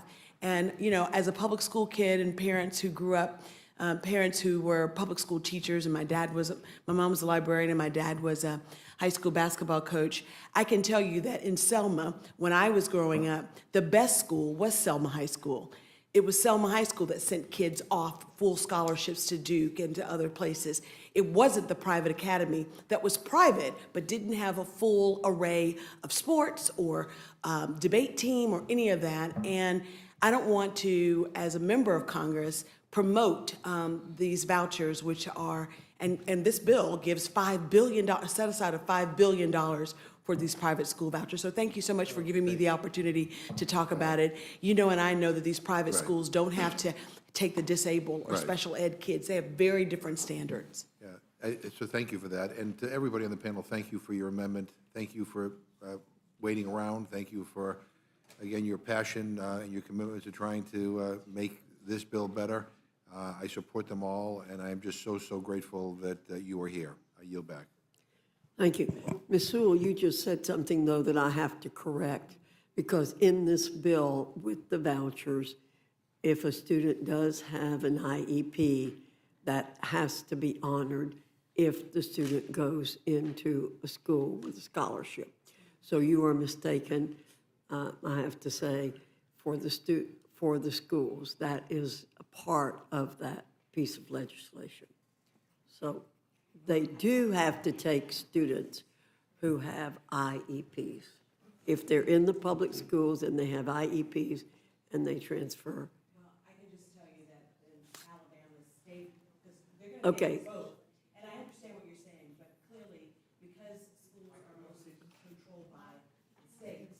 But in this legislation, there is a provision on that. It may not be true in Alabama, but it is true in this legislation. Okay. Thank you, Ms. Scanlon. You're recognized. Thank you. I would just add, however, that the way that would be enforced would be through the Department of Education's Office of Civil Rights, which has just been gutted by the Trump administration. So That's a very good point. thank you. I did that work for a long time. Mr. Levin, I think you mentioned that the bill would raise energy costs for families. Is that right? Can you give me that figure? Yep, by 7%, about $110 a year. Okay, so if the energy costs for the family are going to go up by $107 per year and their tax break is going to be $265 per year, we've already eliminated half of that. And then if they're going to have problems with their health care costs because we've cut Medicaid and we're eliminating the ACA credits, you begin to see how the budget office has determined that the prices for average families are going to go up. Well, this is a lousy deal. So if you're making, the statistics I saw is if you're making under $51,000 a year, you're going to wind up with $700 in increase taxes, tax burden per year. And if you make over $4.3 million, your taxes are going to go down by an average of $389,000. So the rich get richer, and that's what these folks want to do. Okay. And Ms. Castor, you were talking, one of your amendments deals with having HHS investigate the potential for Medicaid fraud. Isn't that something that inspectors general would do for HHS under ordinary times when we had an inspector general? That's correct. And in fact, just today, the Senate Homeland Security and Government Affairs Committee issued a major report on the impact of Trump's firing of all of the inspectors general, the folks who, these are the cops on the beat that root out waste, fraud, and abuse. You're right. If we don't have the cops on the beat, if we don't fund them through our appropriations, that's money lost to the taxpayer. Right, and in the past, I think the Inspector General has found Medicaid fraud in Florida to the tune of $1.something billion with the Columbia Hospital System. That is correct. Unfortunately, Florida is a magnet for a lot of the fraudsters. We have a lot of older neighbors, a lot of retirees that are often subjected to this. But I mean, it knows no bounds. So why don't we instead of creating this false narrative that there's a hardworking person with a child with a complex condition trying to rip off Medicaid, it's often these large-scale schemes by different insurance providers or managed care providers, and that's where the focus should be. Well, and that was the presumption that I wanted to push back against, this idea that you have individuals who are out there committing fraud against Medicaid when in fact the big dollars that do from time to time get wasted, get defrauded, tend to be from large-scale providers, and that's the kind of thing that we do need these inspectors to root out. Thank you all for being here. Thank you for everyone who's still waiting in the wings.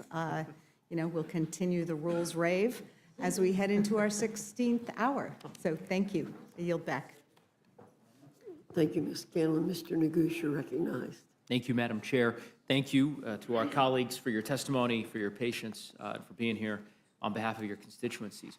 I want to talk a bit with my colleagues from the West, with Ms. Titus and Ms. Lee, about what I think to be one of the most insidious provisions of this bill, which was this midnight public lands sale. And both of you articulated well what makes this provision so problematic, so repugnant, something that I actually thought Republican leadership would have already removed. Perhaps we'll see that in the manager's amendment.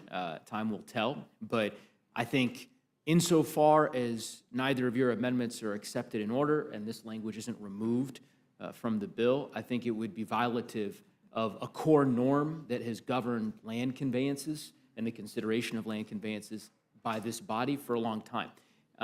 So just to kind of unpack that, as you know, I serve as the ranking member on the Federal Land Subcommittee. One of the most bipartisan subcommittees in the Congress. It was the most productive subcommittee in the last Congress. We marked up more bills than any other subcommittee in the House. The vast majority of them are bipartisan, mostly on suspension, most regarding land conveyances. Those typically are done through regular order, a legislative hearing. Were these land sales considered as a part of a legislative hearing? Ms. Lee? No, they were not. In fact, the amendment was literally unusually dropped right before it was heard, rather than at the beginning of the markup hearing. That's precisely right. Ms. Titus, were they considered in a markup prior to being included in this bill? No, they weren't, and furthermore, that we were not informed about them in advance. As you well know, any kind of public land decisions go through a long process. Stakeholders come, you have public hearings, local elected officials weigh in, BLM plays a role. None of that happened. This was just dropped all of a sudden, and to add insult to injury, it is in a district that Mr. Amodei does not represent. It's in my district. And it goes against all of the SNPLMA provisions that have been in place for years, where the money from land sales in Nevada returns to Nevada to be used to save Lake Tahoe, to do bicycle trails, energy conservation, firefighting, even some goes to education. None of that was considered. Yeah, it, as I said, violates every norm in the book. No legislative hearing, no legislative markup, introduced at the dead of night without any consultation with the colleagues who actually represent the areas in question. It's opposed by the local counties, opposed by the congressional representation, opposed by the U.S. senators who represent the state in question. And I just have to say to my colleagues, and it gives me I don't enjoy saying it, majorities come, majorities go. And my colleagues will have reaped what they sow insofar as this measure is included. And I made that case to Chairman Tiffany on the Public Lands Subcommittee, just to give you a sense of what this looks like so that we just kind of understand what the future holds. I haven't had the privilege of visiting Mr. Langworthy's district. I hope one day, maybe I'll get an invitation, but just so he's aware, I would hope that he makes the case to Mr. Tonko and Mr. Morelli and the neighboring districts that are adjacent to his, let's say Chautauqua County, for example, because if Mr. Morelli comes to the Public Lands Subcommittee, if we're in the majority 18 months from now and says, you know what, I think I'd like to pursue a wilderness designation in Chautauqua County. I don't represent Chautauqua County. Nicholas Langworthy represents Chautauqua County. But I know the county is against this measure, but that's okay. I think we should proceed. There'll be no legislative hearing. There'll be no legislative markup. There'll be no consideration of how your constituents feel. If we applied the principle that you're applying today, that land measure would be on the floor for full consideration by the body without a moment's care for your position on it. And so I am again in awe that we haven't been able to convince my colleagues that this is not a precedent that they want to establish. I suppose we'll see what happens on the floor. Last point I'll make, Ms. Lee pointed this out. I was unaware when this was introduced about the water diversion project. I mean, this is part of the reason I suspect why they introduced it in the dead of night in the land sale, because it would be disastrous for the state of Arizona. And I don't know how any of my colleagues from Arizona on the Republican or Democratic side are going to justify a vote against protecting their water sources. It makes no sense to me how they're going to rationalize that. Had this been vetted in a legislative hearing, we would have had an opportunity to hear from the Bureau of Reclamation and the various water authorities and have the necessary sunlight to expose this. We were deprived of that opportunity. And now you have 6 basin states, all including the state of Colorado, the headwaters of the Colorado River, as Ms. Lee knows, are in my district, opposing this effort. And I hope we'll hear, I certainly plan on spending some time on the floor on this issue, and I would welcome my colleagues from Arizona, my Republican colleagues, if Mr. Gosar is watching somewhere in the building, I would welcome him to the floor, because I'd love to hear what his response would be. Ms. Lee? And for that matter, any colleague from the West who has a large percentage of federally controlled land in their state, who traditionally this type of move would never be made, one, without any input from a representative from the district in which the land is, which is mine, and or any county official. So I know that Representative Zinke has led an effort to withdraw this amendment, and I hope that other Republicans join him. Yeah, I couldn't say it better, and I appreciated Mr. Zinke's leadership, frankly, in pushing that forward. I support his effort, and we'll just have to see. But in the interim, if folks have ideas about, potential wilderness designations in Western Virginia, or perhaps parts of northern Minnesota, or Chautauqua County in New York, we're taking ideas, and we've got 17 months, I guess, to do that. So anyway, I'll yield back the balance of my time. Gentleman yields back. Now recognize Ms. Ledger Fernandez. Thank you. I'm supposed to use this one. Thank you very much. And, I think that this testimony that we've heard today and all day long really talks about that there are a lot of transfers going on in this bill, right? Transfers from working families to the wealthy. Transfers, in your instance, I think you wanted to talk a little bit more about the idea that we're transferring resources from public schools. And what does that then mean for the children of those public schools? The transfer of wealth away from the children who need it most with the child tax credit to those who need it the least, right? It would be my guess that my kids are too old now, but I could make do without that child tax credit. But somebody who's making 15,000 could really use it. And Representative Del Bene, and I think this education piece to the both of you goes to what does it mean for a child to have the right kind of education, but also the child tax credit removes the stress that is in a household that has high poverty.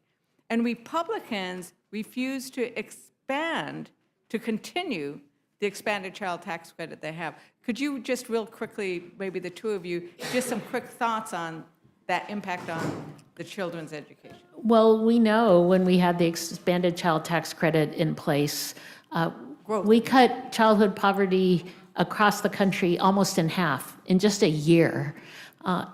Childhood poverty costs us $1 trillion a year in the United States. So not only is this important policy because it supports families, helps our kids get off to a great start, it also is fiscally responsible policy and actually saves us money.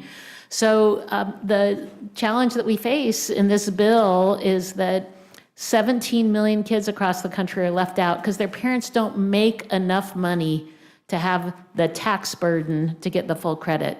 And what we did previously with the expanded child tax credit is we said we are going to make sure that the families who need the most, the lowest income families, they may not make enough to have a huge tax burden. We're going to make sure they get the full benefit.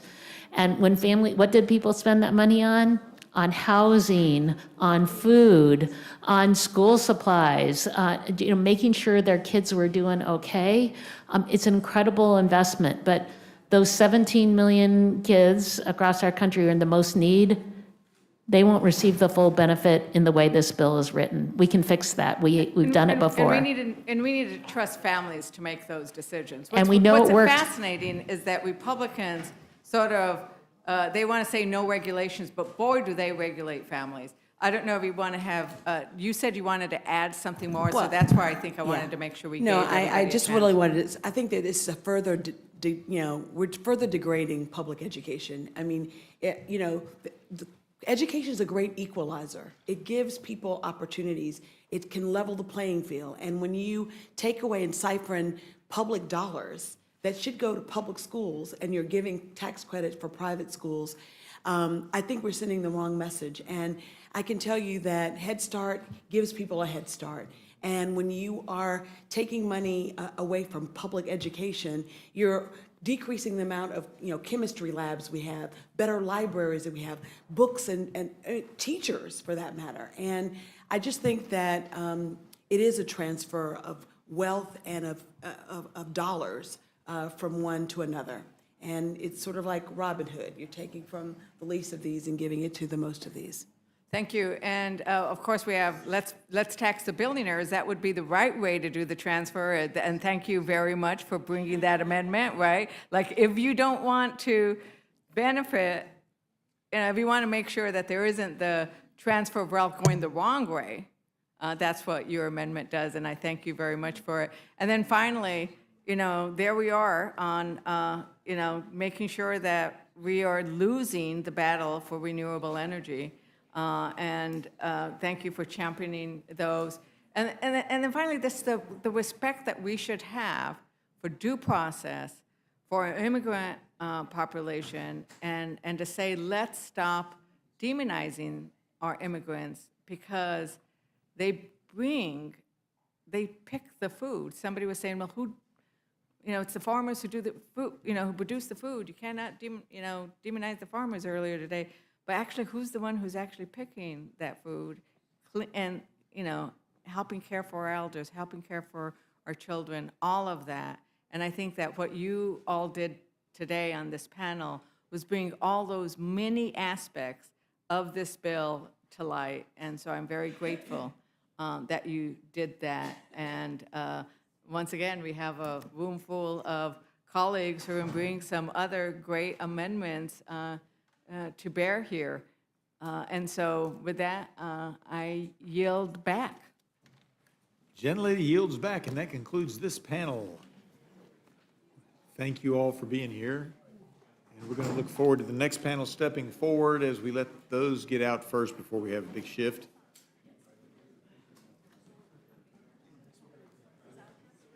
Starting on this end, so that we have everybody in order.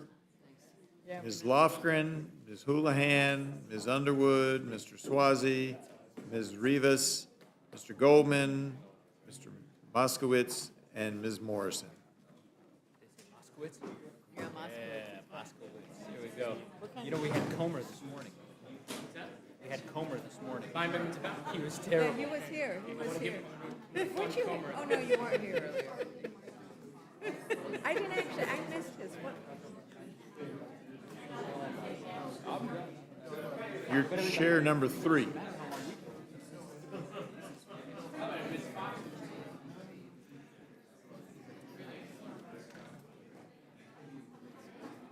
No, I hear you. Yeah, I only. All right. But I'm saying people didn't get to ask a question. I know some of you all have been here for some time. We've still got at least 1 or 2 more panels to go after this. So, Ms. Lofgren, I'm going to recognize you to go ahead and get started, and hopefully everybody will settle down here real quick. The floor is yours. Thank you have 5 very minutes. much, Mr. Chairman and committee. There's a lot to dislike in this big, bad bill, but many of my colleagues have addressed some of the most pernicious elements, reducing health care for Americans, increasing costs for Americans, nutrition cuts for Americans. I want to address something else with my amendments. We need to grow our economy if we want to have a prosperous country. And key to that is to make sure that our science enterprise is not destroyed. My first 3 amendments deal with the Trump administration's threats to significantly cut indirect cost funding provided to universities and other research partners by the National Institutes of Health, Department of Energy, the National Science Foundation, and other federal agencies. The administration has proposed capping those costs at 15%. That is ill-informed and completely arbitrary. These indirect costs are not unnecessary. They're the funds that are used to pay the electricity for labs, to feed the lab animals, to make sure that the research can be done. And they are carefully negotiated in each case with the grantees. To cap them is just to cut the science, and it's a big problem for America's future. Many of these research universities are not just in blue states, they're in Republican-led districts and states, and it's going to hurt not only science in the country, but your districts as well as all of ours.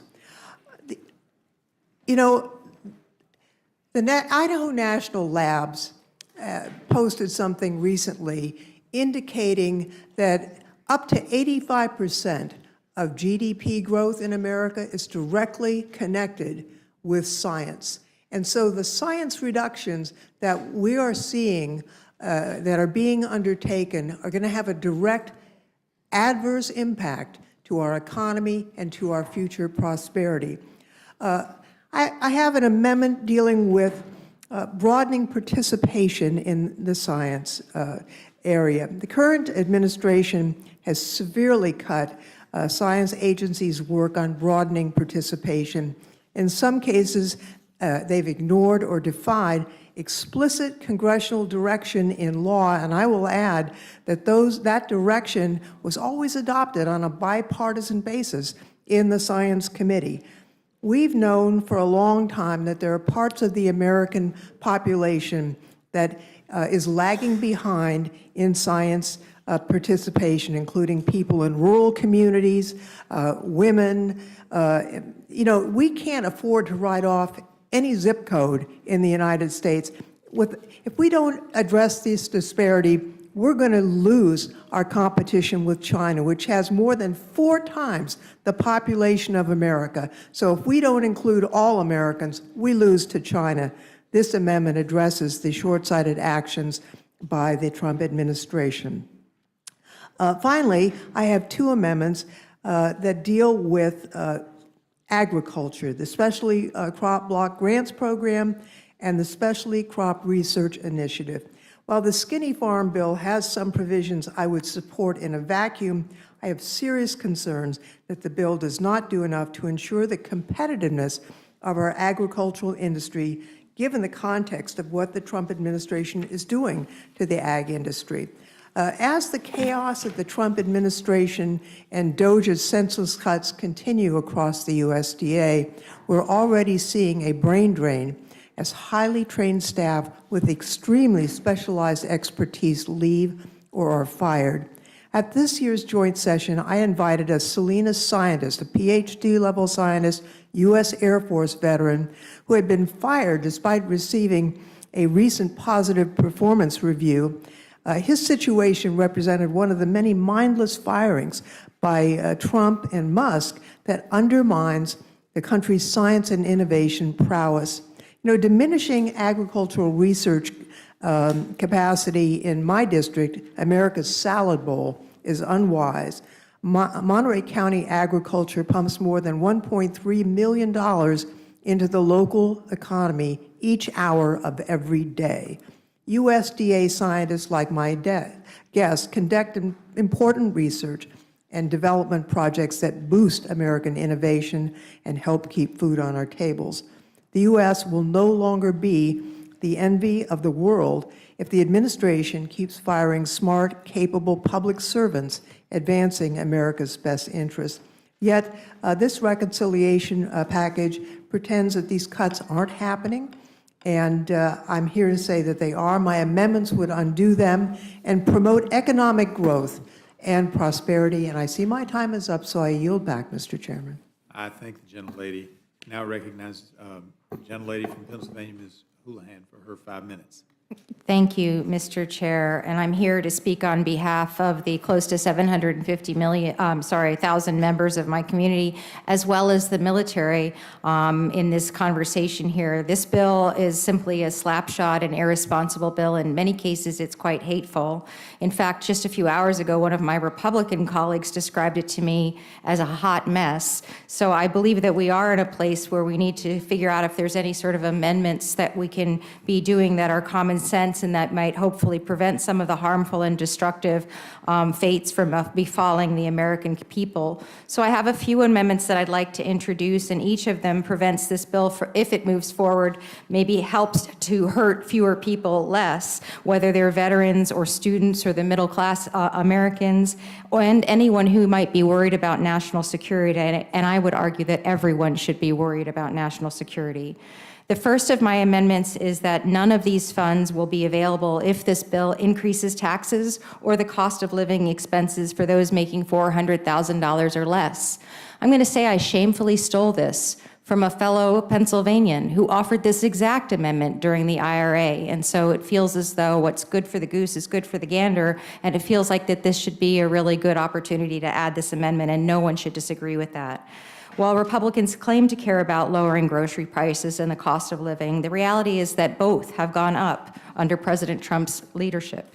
My community learned that the hard way the last time Republicans jammed forward their tax bill, and in my community particularly, it actually raised taxes for many of our families and provided giveaways to many of the wealthiest and to many large corporations as well.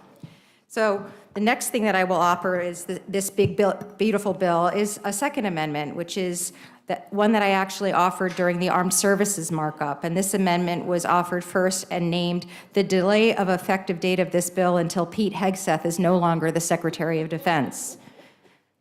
Right? If you've watched me over the past 6 years in Congress, you know that I am passionate about national security, and you know that I've worked really hard to provide our warfighters with everything that this nation can provide and our armed forces needs to face the threats of today and of our future wars, which is why I cannot and we should not, in good faith, effectively give a blank check to the Department of Defense for $150 billion additional of investment with somebody like Secretary Hegseth at the helm. He has proven himself to be incompetent, to be reckless, to be willful, and frankly, to be paranoid as well. And he cannot and absolutely should not be trusted with the responsibility of these, our most precious resources, our soldiers, our sailors, our airmen, our Marines, and our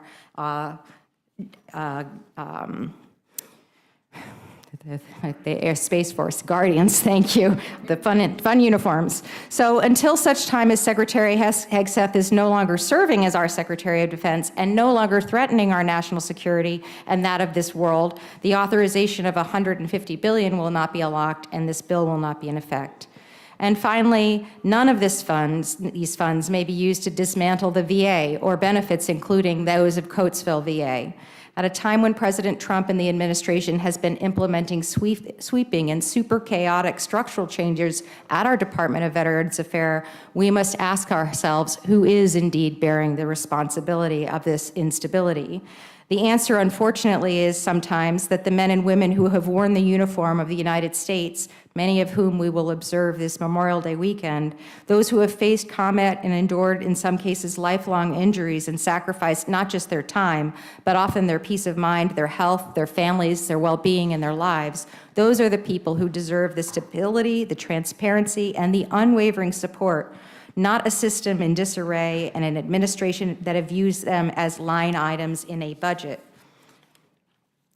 Which is why this amendment will ensure that none of the funds will be used to dismantle VA facilities, veteran services, or benefits, including those at my Coatesville VA Medical Center.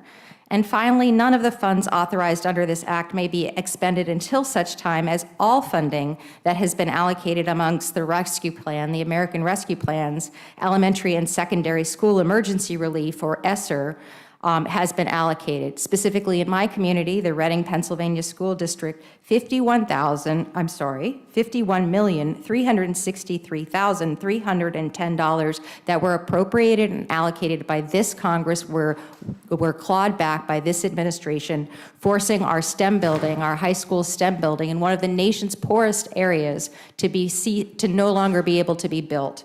So until such time as those funds are re-released, those appropriately, legally, constitutionally appropriated funds are re-released, this bill will not be enacted.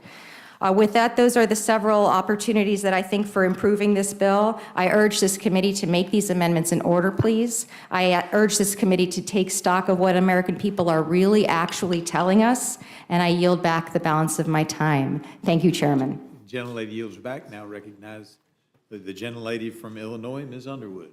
Thank you. Thank you. I join you today to speak on behalf of the millions of Americans who stand to lose their health care based on which amendments this committee decides to move forward with today.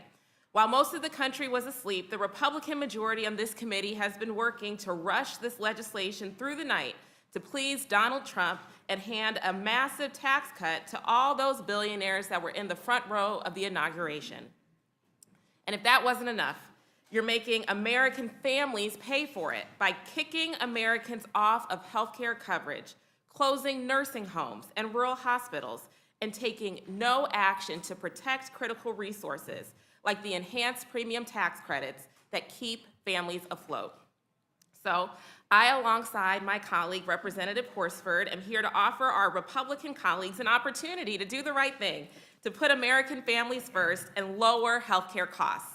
Our amendment, Amendment 245, would make permanent the expiring enhanced premium tax credits that have already delivered historic savings for millions of Americans. This amendment is based on my Health Care Affordability Act, which I first introduced in 2019 and fought so hard to get a short-term version signed into law in the American Rescue Plan, and then later extended through the Inflation Reduction Act. Because of this legislation, more Americans than ever before have access to quality, affordable health care through marketplace plans. This year, we once again have record-breaking enrollment with more than 24 million Americans enrolling in coverage, 22 million of whom will receive tax credits to lower their out-of-pocket costs. Families of four who get their health care through the Affordable Care Act are saving an average of $2,400 per year on their annual premiums thanks to these tax credits. 4 out of 5 customers can get a plan for $10 or less per month. Let me be clear. These tax credits benefit and are favored by Americans across the country on both sides of the aisle. In farm country, these tax credits save family farmers an average of $506 per month, over $6,000 a year for farmers. In the chair's own district, not you, Mr. Chairman, but in Chair Fox's own district, this policy saved constituents an estimated average of $696 on their premiums in 2024.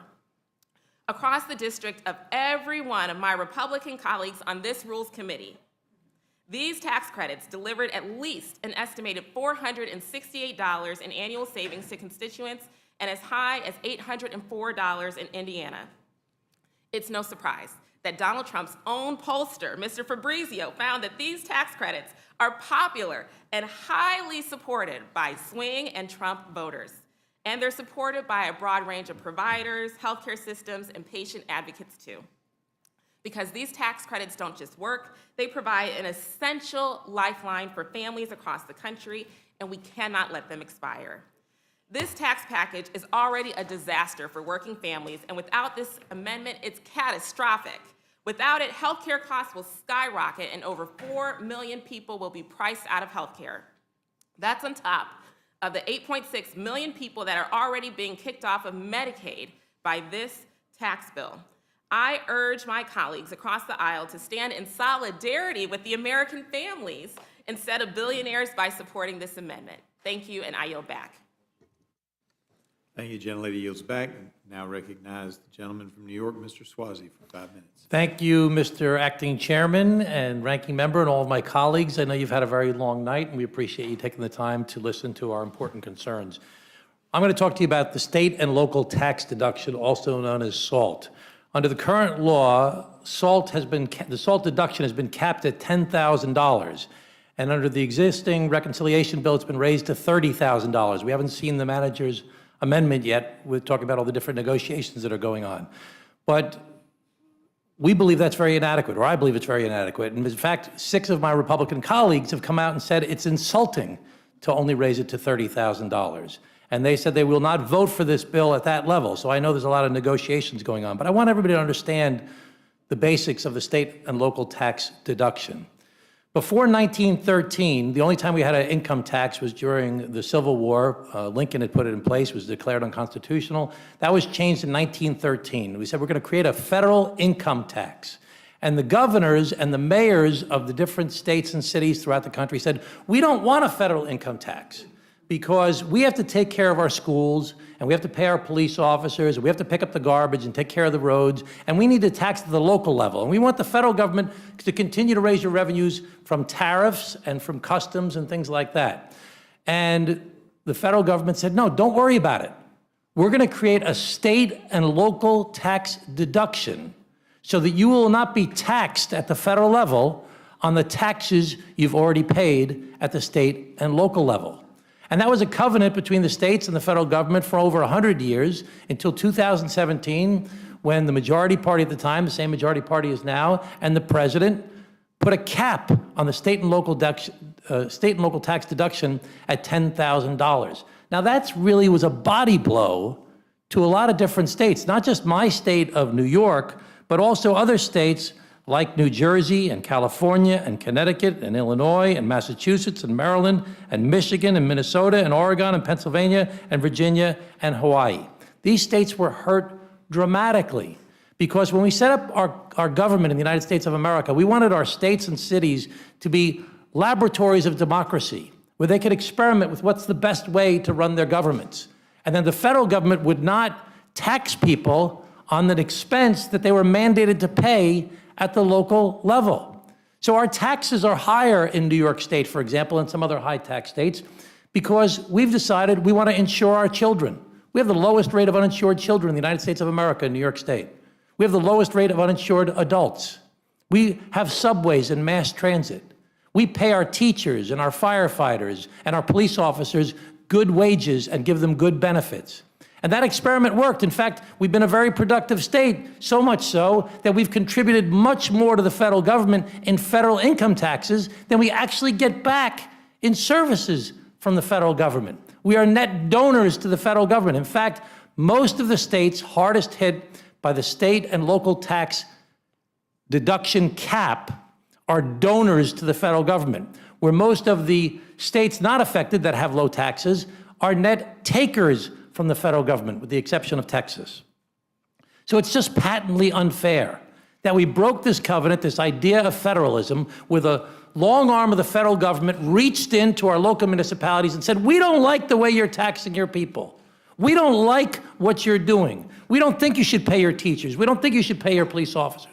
We don't think you should pay your firefighters. We don't think that you should insure your children. In fact, the highest rate of uninsured children in the country are in Florida and Texas, low-tax states. They chose not to do that. Now, right now, they're booming. And we're in trouble in some of our higher tax states. People are leaving our states and going to these other states. And you know what happens when people leave our states and go to the lower tax states? The people that are left behind, the middle class and the lower income people, are left holding the bag. And their taxes are either going to go up or their services are going to be cut, and neither one of those is acceptable.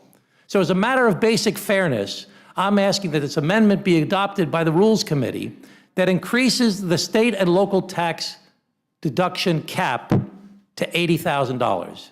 Nobody wants to pay the full restoration. I understand that. As a compromise, I'm suggesting that we increase the state and local deduction cap to $80,000. And let's pay for that. Let's not add to the deficit as this current bill does, which is creating some of the biggest deficits in the history of the United States of America. Let's pay for it by raising the top rate for the highest income earners in America from 37 back to 39.6. It's only fair. It's only fair that these donor states that take care of their residents, that do the best job that they can in their laboratory of democracy, are not penalized for doing what they see as being the right thing to do. That was a covenant between the federal government and the states and local governments for over 100 years. With that, I yield back, and I thank you for your time and attention. Gentleman yields back. Now recognize Ms. Rivas of California. Thank you, Mr. Chair and Ranking Member.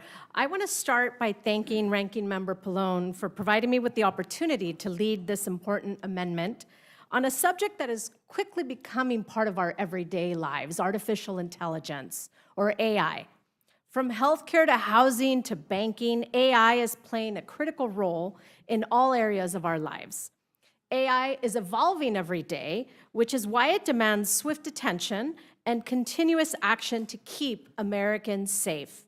State legislatures from across the country have enacted their own laws, including legislation that limits bias in the housing, healthcare, and financial sectors, as well as actions that protect the health and safety of users from harmful AI systems. Despite all these positive developments, there's currently a provision in this Republicans' big bill that would issue a 10-year moratorium on states' ability to enforce AI laws. My amendment strikes this moratorium.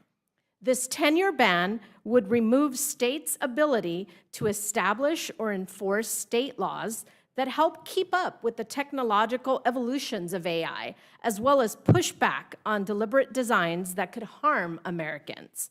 Under this ban, state and local governments won't be able to enforce current, new, or updated regulations around AI use in the workplace, in procurement, guidelines, or in eliminating biases, even regulations that only impact their specific locality.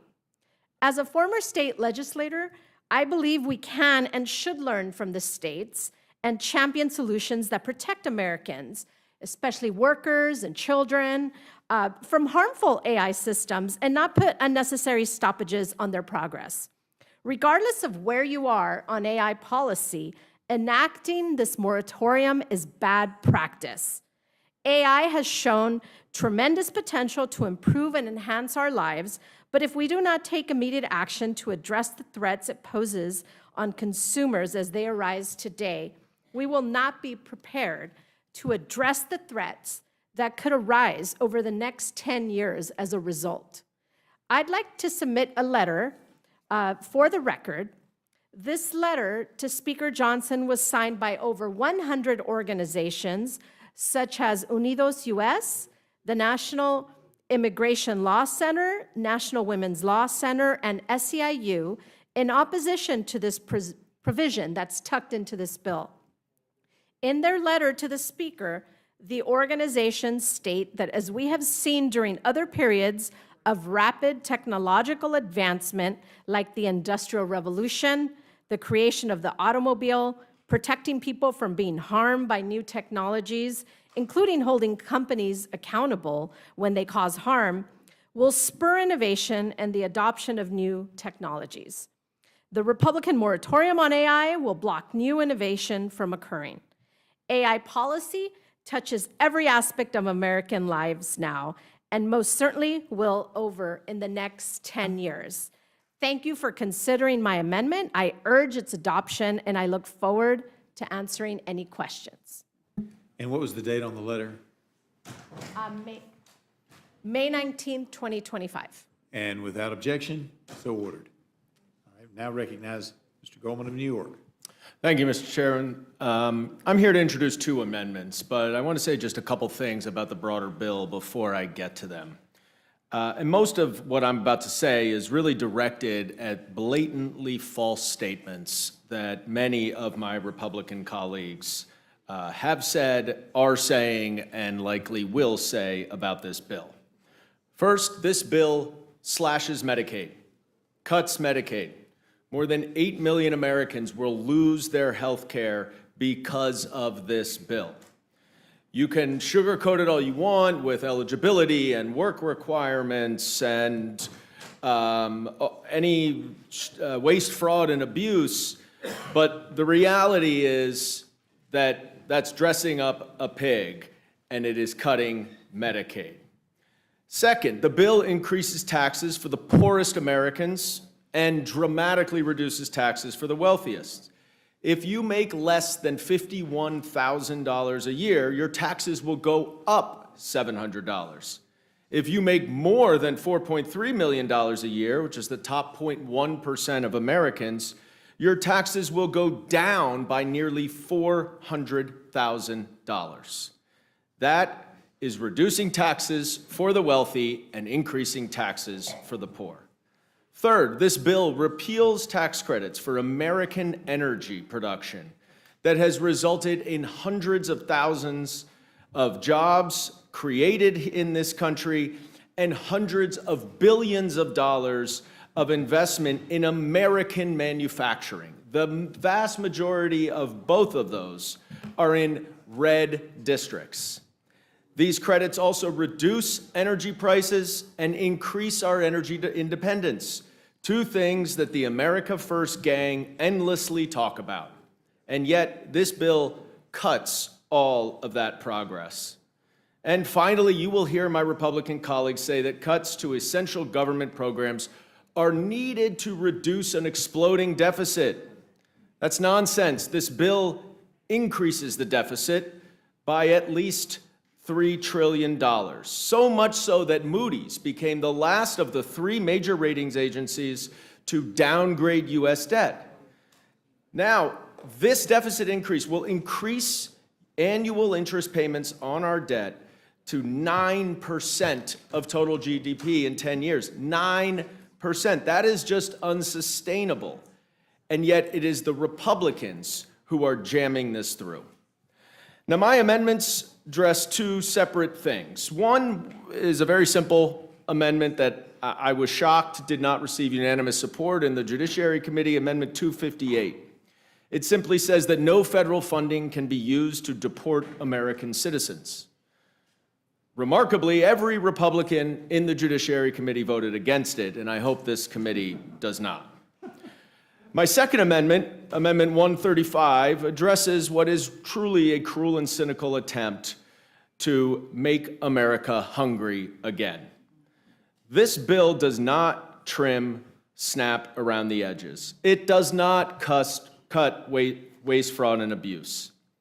It cuts SNAP to its core, to the tune of approximately $250 billion, which may sound like an abstract number, but there are human lives at stake. There are children who will go hungry. There are seniors who have to choose between prescription drugs and food.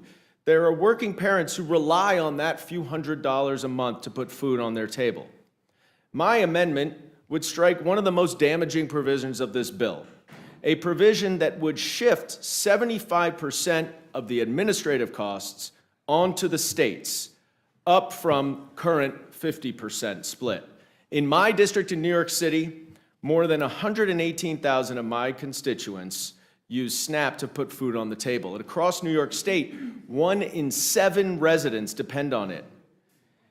This bill wouldn't just cut the benefits, it would starve the program. The GOP's proposed changes to SNAP would create a new burden on New York State of over $2.1 billion. And let's be real, what happens when administrative costs shoot up like that? The states can't backfill that amount of money. It's just not feasible. So what happens, of course, is benefits are cut. It's incredibly cynical because you will hear Republicans, and New York Republicans in particular, my colleagues, who have nearly as many SNAP beneficiaries as I do, and they will say, oh, well, it's just putting it on the local officials, on the state. But make no mistake, it increases administrative costs, which is just cutting benefits by another name. This program averages $6 per person per day. And the work requirements that we hear so much about would actually cause 300,000 New Yorkers to lose some or all of their SNAP benefits. That is what this bill is doing, and my amendment would fix that. I urge the committee to support it and rule it in order. Gentleman yields back. Now recognize the gentleman from Florida, Mr. Moskowitz, for 5 minutes. Thank you, Mr. Chairman.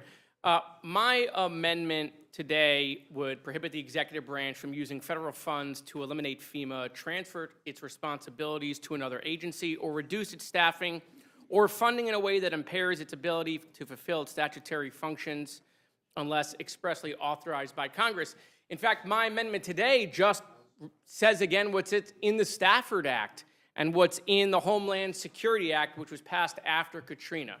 The president was right that FEMA needs reform. Let me say this again. The president was right that FEMA needs reform, as the chairwoman knows from her experiences in North Carolina after Hurricane Helene.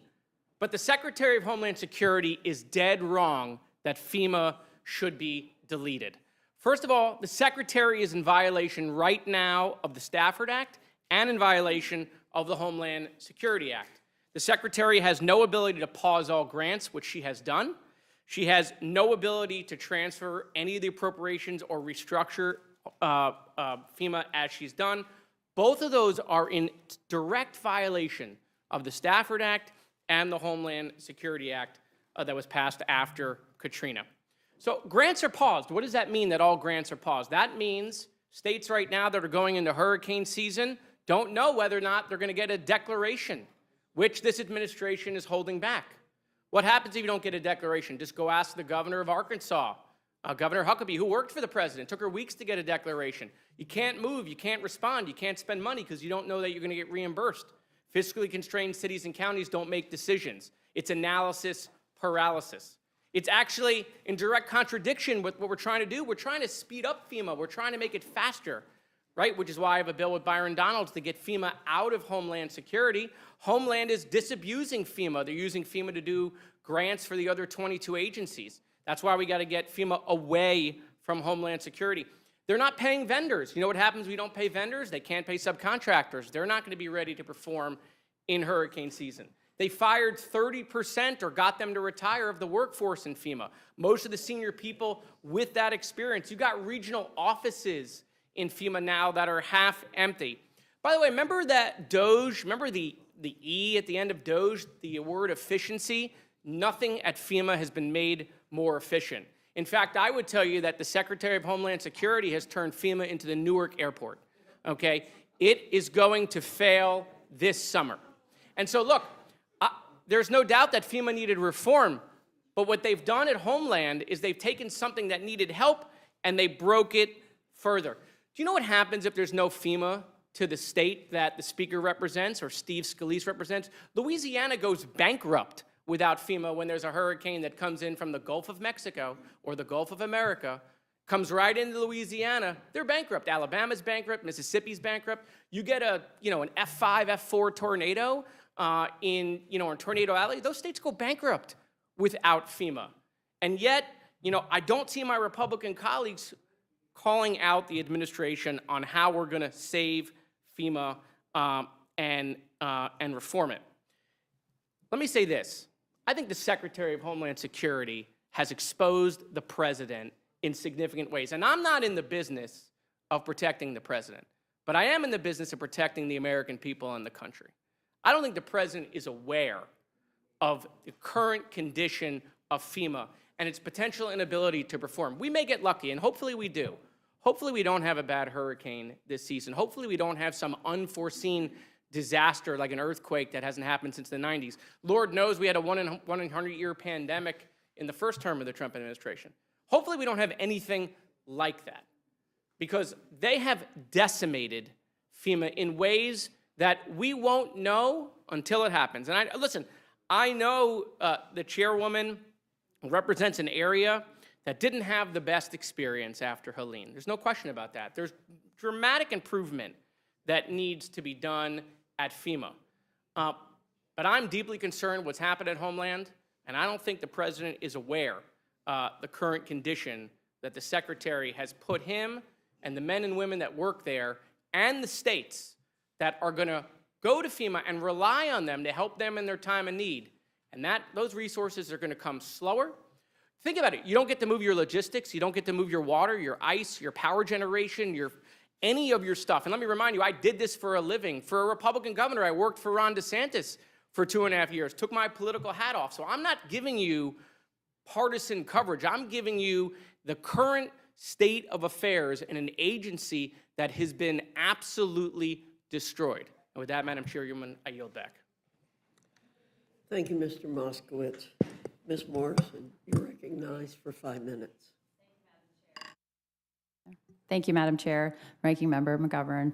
My amendment today is simple. Before the House advances the largest Medicaid cut in program history, Congress needs to review how this bill will impact hospitals and Americans' access to services.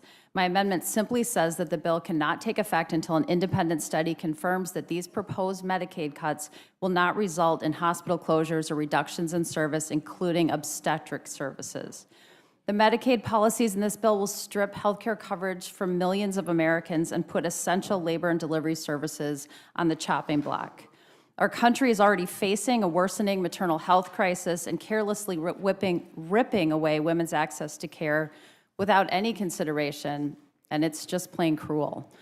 We're already dead last in maternal mortality compared to our peer nations, and instead of putting forward a bill that will actually improve women's health and support moms and babies, my Republican colleagues have chosen to gut the program that covers more than 50% of births in many areas of Minnesota. Having cared for women and their babies for over 20 years as an OBGYN, I am appalled by how callously members of this chamber have turned their backs on their constituents. In my home state of Minnesota, 1.4 million Minnesotans get health care coverage through Medicaid, and millions more depend on the hospitals and providers who have been unequivocally clear that the Medicaid cuts in this bill will decimate their ability to provide care. Unequivocally clear that the cuts will force them to reduce services or shut down entirely. And the reality is, if hospitals are unable to keep their lights on and deliver care, we will all pay the price. People will not be able to access care. People will have more medical debt and they will be less healthy. People will suffer. People will die. I would encourage my Republican colleagues to believe the words of the hospitals that serve their constituents, the patients that live in their districts, and analysis after analysis that confirms that these cuts will cost millions of Americans their access to care. So my Republican colleagues who hold majority rule of this chamber, let's be very clear here. You can stop this right now. You can stop the hospital closures. You can stop the cuts to services. You can stop 14 million Americans from losing access to health insurance. You can stop the worsening of the maternal health care crisis and rural hospital crisis. You have the power. You can stop this. More than a dozen of our Republican colleagues here in the House have spoken out and said they cannot support deep cuts to Medicaid. Other Republicans have called these massive cuts morally wrong. And more than a dozen state legislators from my home state of Minnesota wrote our Republican delegation and the president making a very clear case about how this would be a disaster and begged them not to go through with these cuts. I have a copy with me here, Madam Chair, and I request consent for this letter to be entered into the record. Without objection. Thank you, Madam Chair. And I'd like to highlight just a couple of their points. The Minnesota Republican legislators wrote, and I quote, "Too deep of a cut is unmanageable in any instance. Massive Medicaid reductions could punish Minnesota for being such a strong leader in greater efficiencies and better outcomes. Drastic reductions to Medicaid funding have the potential to impact the 1.4 million people we serve and place incredible pressure on our overall state budget." And they closed with, "Please remind our good leaders in Washington that simply cutting the budget is not going to take away our responsibilities to the aged, those with disabilities, mental health needs, children, and the poor," end quote. So to my Republican colleagues, please hear the pleas of your state counterparts as you consider this bill today. I also have with me here a letter from Minnesota's nonprofit hospitals, and Madam Chair, I would request consent for this letter to be entered into the record. Without objection. Thank you, Madam Chair. And I'd like to highlight just a couple of their points. They wrote, and I quote, "Any reduction in federal support would trigger immediate consequences. Patients will lose access, hospitals will be forced to reduce services and will face impossible choices. And communities across our state will feel the effects whether they are covered by Medicaid or not. We know these are difficult budget discussions, but cutting Medicaid doesn't erase the need for care. It simply shifts the burden to states, to hospitals, and ultimately to the very people the program is meant to protect," end quote. Their pleas are clear, their threats are real, the facts are undeniable. So please, on behalf of all Americans, I implore you to do the right thing, rule this amendment in order, and stop these cuts. I yield, Madam Chair. Thank you. Thank you very much. Ms. Fishbach, do you have any questions? Mr. McGovern? Again, I want to thank all of you for your patience and for being here. And you remind all of us of the fact that the underlying bill, the reconciliation bill, is a lousy piece of legislation. I mean, the attacks on health care, attacks on food assistance, the attacks on public lands, the attacks on FEMA, the attacks, and the indifference on AI, which is a very dangerous thing that we're about to do. I mean, basically saying we're not going to do our job in the Congress, but we're going to prevent states from doing anything to protect the citizens. I mean, just so many things. I mean, this bill should not be coming to the floor. Your amendments are all good, and we're going to make the case that they should be made in order when we get to the point of actually reporting out a rule. But again, I think it is so important that you stayed here and that you made the case as to how we could improve the bill. Did you have? Yeah, go ahead. I was just going to add something that I know is near and dear to your heart because you're such a leader on food insecurity, and it's done such incredible work. These so-called work requirements are such a fig leaf. They're such a pretext when in reality, the census data shows that 82% of households with working age adults who do not live with minor children and did not receive disability benefits had earnings during the year 2023. Right, yeah. This is not an issue that needs to be addressed. It is an issue that is being created so that poor Americans can struggle even more. Yeah. Again, and we had this discussion in the Ag Committee. I mean, of a single mother with a 7-year-old child, who loses her job, and she has 90 days to get another job. Otherwise, she loses her benefit. And the back and forth in the Ag Committee was like, well, the 7 years old, the child's at school. I mean, like, do people realize what time school gets out? I mean, if people are working, I mean, what happens during the summer? What happens during vacations? I mean, again, many people are able to juggle all this stuff. And the majority of people who are able-bodied, who are on SNAP, actually do work. And there are work requirements, especially for those who are able-bodied adults without dependents. But to be totally indifferent to what life is like for a single parent with a 7 or 8 or 9-year-old child, and to just say, oh, one glove fits all, it's just a cruel and rotten thing to do. And we're talking about food assistance and a really, meager food benefit. On average, $2 per person per meal. And by the way, with the state cost share, that requirement now, many states won't be able to meet that cost share, and so that $2 benefit will get even less. I mean, you can't buy a cup of coffee in the Capitol for $2.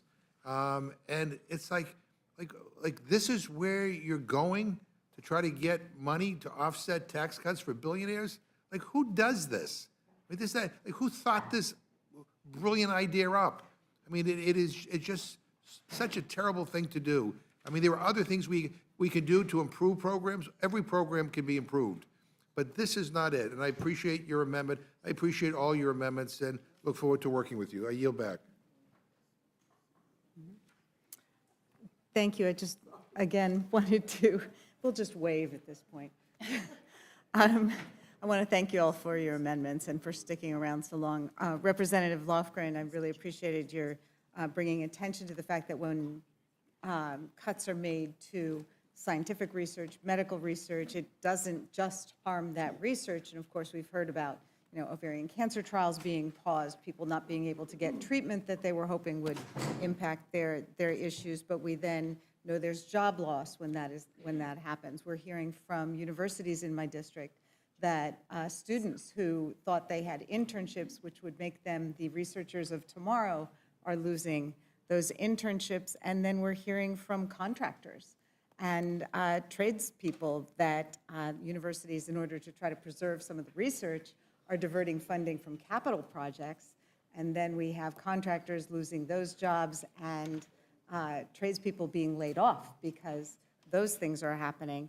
And Rep. Houlihan, we have so many veterans in southeastern Pennsylvania. I think you and I, we each have about 27,000, 28,000 veterans in our districts. You've got the Coatesville facility in your district. The Philadelphia VA is adjacent to my district. And of course, we've just tried to expand the benefits available to our veterans through the PACT Act. And at the same time that we're trying to expand those benefits and make sure that people actually get the treatment that they are entitled to, that they've earned through their service, we're seeing these funding cuts and the pulling back. So thank you for amendments bringing attention to all of that and everything that people have put forward. Excuse me, losing my voice. I yield back. Could I just address Thank you, the science issue briefly? Because we've seen reductions in physics, in mathematics, in chemistry, in computer science, and what we've seen all across the United States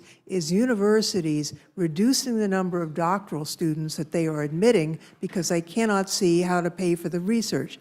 So what's happening? Europe, Canada, and yes, China are recruiting the scientists that we are losing. So we are going to pay a big economic price for a long time for what's already happened. So let's stop the digging and try and recover, because this is going to hit our economy in a way that is really terrible, terrible impact. And I thank you for.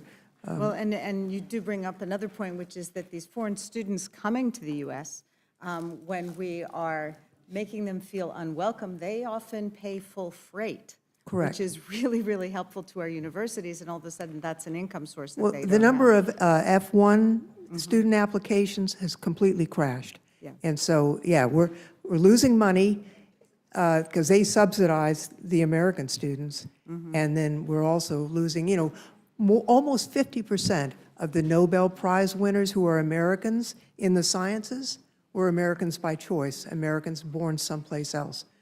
Those people are not going to be here in our future. So it's a talent drain and a financial drain. Thank you. I yield back. Thanks, Ms. Scanlon. Do my colleagues on my side have any questions? Okay.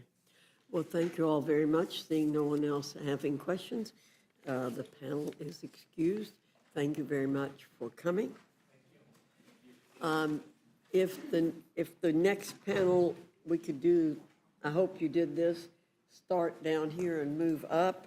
Ms. Ansari, Ms. Johnson, Ms. Hayes, Mr. Kassar, Ms. Williams, Mr. Cisneros, Mr. Curson, and Mr. Takano. Doesn't really matter which seat you sit in. I'll call you by the way you were on this list.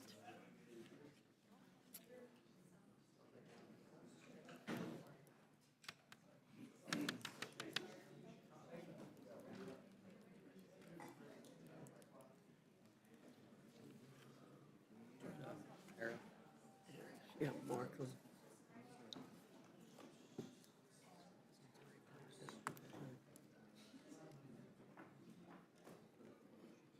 No, Ms. Hayes.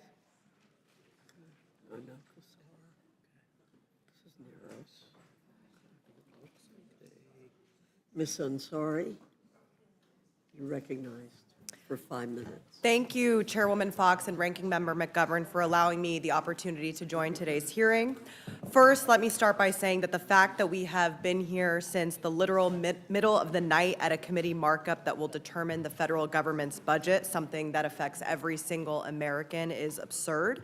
But I'm proud of the showing of Democrats in this room, of colleagues who have been here for decades, alongside some colleagues who, like me, have been here for just a couple of months. We hail from different parts of the country, different backgrounds, different ideas on policy, but we stand united against this bill and the process by which it is moving through this committee. I urge you to support my amendment that would strike the text of the bill and replace it with the Stock Act 2.0. This would prevent government officials and their immediate family members from being able to trade individual stocks. The original Stock Act barred members of Congress, the President, Vice President, and high-level staff from engaging in insider trading or otherwise using non-public information for their own benefit. It also included important updates to financial transparency by requiring these high-ranking government officials to disclose financial transactions to the public. It is because of this latter provision that we discovered earlier this month that the chairman of the committee with jurisdiction over oil and gas, as well as mining lease sales, bought up to $150,000 in stock throughout the month of March. Those stocks included shares of oil companies like ExxonMobil, Chevron, BP, ConocoPhillips, Suncor, and Canadian Natural Resources. They also including mining companies like BHP, Freeport-McMoRan, and Rio Tinto, for whom the largest shareholder is a Chinese state-owned corporation. These oil and mining stock trades took place while the chairman was writing a major portion of this very bill, the portion that is an unprecedented multi-billion-dollar giveaway to oil and mining companies. Now, so many of these CEOs are set to directly benefit from this partisan budget that makes draconian cuts to the programs on which my constituents and my Republican colleagues' constituents rely on. This is bigger than any one member benefiting from a stock trade. It's about this legislation as a whole, a budget that endorses this kind of behavior, uplifts it, and makes it into real policy that benefits the ultra-rich getting richer over everything else. Let's be clear, this so-called big, beautiful bill is not in the interest of the American people. It includes billions of dollars in cuts from critical programs such as SNAP and Medicaid. Over 7.6 million Americans would lose their health insurance just from these cuts. And that doesn't include the millions of Americans that would lose access to health care when hospitals that rely on Medicaid are forced to shut down, all while giving trillions of dollars in handouts to mega corporations and the ultra-wealthy. And now we also know that at least one member of Congress could personally and directly enrich himself from these provisions.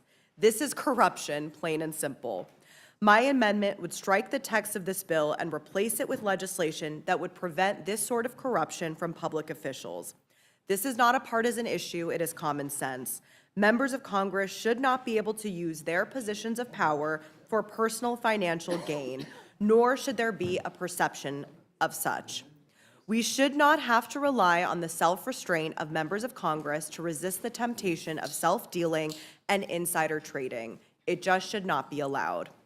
Even Speaker Mike Johnson voiced his support for banning stock trading for members of Congress last week, stating that members of Congress should not, quote, have any appearance of impropriety, end quote.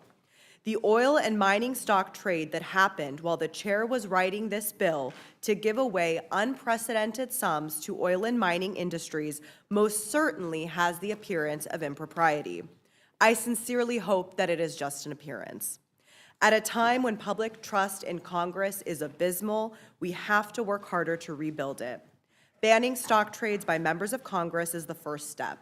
It's the lowest hanging fruit. There is absolutely no reason why Republicans on this committee should oppose this amendment. I urge the committee to make my amendments in order. Thank you. Thank you so very much, Madam Chairman and Ranking Member McGovern.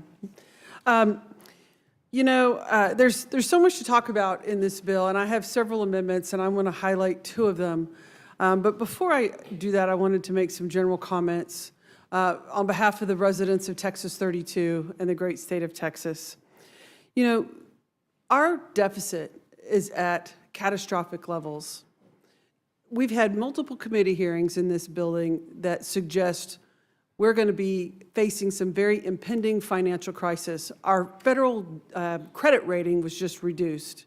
And this bill and the Republicans in this building are voting to add $4 trillion to the deficit in the most irresponsible way possible, on the backs of hungry children, on the backs of young mothers and families and the poor in this country to keep them from getting health care, on the backs of children and kids who want to get an education in cybersecurity, on the backs of safety of our aviation and our airports, on the backs of FEMA and states for disaster preparedness, on the backs of law enforcement officers who are being routinely terminated, on the backs of woeful areas across this government for lack of prudent and proper investment to the health and safety and the prosperity of this country. And we're being put in a dire financial strait so that the President of the United States can reward a few of his friends with extra money in their bank account that they don't need, that they can't spend. And the Republicans in this Congress have abdicated all the values that they have campaigned on for decades in homage to this one man. And it is a travesty to this government and to the American people that this is happening. Democrats have been protesting this viciously all through the day in the weeks preceding this to have the American people wake up and say, this is harming you. This bill will hurt the American people. I have an amendment for the Affordable Care Act tax credit. Millions of people get their health care in this country because of the Affordable Care Act. Texas is one of the leading states of it. Our state and our health care system is going to be devastated. And this is a bill that is supposed to give tax cuts. But yet we are removing one of the most critical tax cuts that the American people rely on. It makes absolutely no sense. How can we tout the greatest tax cut bill to the American people at the same time we are cutting one of the most important tax cuts that benefits the vast majority of the American people? And I really would like to urge this committee to restore the tax cuts of the Affordable Care Act. Millions and millions of people in the state of Texas and across this land desperately rely on that to get the desperate needs of healthcare. Small businesses, our new entrepreneurs, the young people who don't work for big corporations with vast amounts of employees to have diversity of risk. They rely on the Affordable Care Act. And health insurance is already one of the leading expenses of a family in this country, and it is prohibitively expensive. And this initiative, the Affordable Care Act, and these tax credits make it possible. The other amendment I would like to address for this committee is to restore funding to FEMA. I sit on the Homeland Security Committee. I've heard so much testimony about the urgent need and the critical role that FEMA plays as the backstop for states and American families when nature and the disaster strike out of the blue without ability to prepare. It's the safety net that is so critically relied on by so many. Our country will be at an peril on our national security, on our preparedness, if we don't have FEMA to come in and put the pieces back together. To just today, horrible tornadoes ripped through Alabama. I mean, no state is free from natural disaster. And Texas is certainly one of the states that has had to rely on FEMA the most. Hurricane Harvey decimated our Gulf Coast. Tornadoes decimate North Texas. We're the 6th largest economy in the world, the state of Texas. And without FEMA, we will be so burdened in putting our country back together that the federal government will also be harmed. I appreciate the consideration for this committee, and I strongly encourage you to adopt my amendments and make them in order. And with that, I yield back. Thank you. Thank you, Ms. Johnson. Ms. Hayes, you're recognized. Thank you. Hungry kids don't learn. This issue has always been important to me. Unless and until you've come into your classroom on a Monday morning and seen a kid with their head down, knowing that they haven't had a decent meal since they left, you can't understand. Unless and until you find yourself automatically packing a second piece of fruit in your lunch because you expect that one of your students is going to ask you for it, you can't understand. It changes you. It does something to you. When I came to Congress, I knew I would work to help address food insecurity. But my Republican colleagues here in this bill seek to exacerbate it. Hunger is a policy choice, and today we're considering legislation that makes the choice to take food away from people, from children. The reconciliation bill we are considering here today is the largest ever cut to the Supplemental Nutrition Assistance Program. Approximately $313 billion will be taken away from the most vulnerable in our country: hungry children, families, veterans, and seniors. Republicans are pushing a legislative package that guts SNAP, the most efficient and effective anti-poverty program in this nation. The cost-sharing provisions in this legislation are going to shift the financial burden to states, forcing the states to cut benefits, eligibility, or both in order to reduce costs. States have always been responsible for hiring staff and administering the benefits they receive through the federal government and paying an equal share with the federal government. Under this bill, a workforce already facing shortages would have more responsibility to address paperwork errors with fewer funds. This bill does nothing to support workforce development or the administrative support that will come as a result of these changes. In my state of Connecticut, the Department of Social Services estimates that this would cost an additional $177 million per year. But based on the FY23 error rates, the state of New York, which would be forced to pay $1.8 billion, Texas, $1.074 billion, Georgia, $82 million, and North Carolina, $584 million in additional costs to administer these programs. Additionally, this legislation would prevent the Secretary of Agriculture from reevaluating the Thrifty Food Plan, which is used to determine benefit eligibility amounts. This bill also expands work requirements for older adults up to age 65 and for parents in households with children age 7 or older, which means that 4 million children between the ages of 7 and 17 who live in households that receive SNAP would be at risk of losing some type of food assistance. While expanding these requirements, this legislation does nothing, once again, to fund workforce development programs or increase access to child care for these families.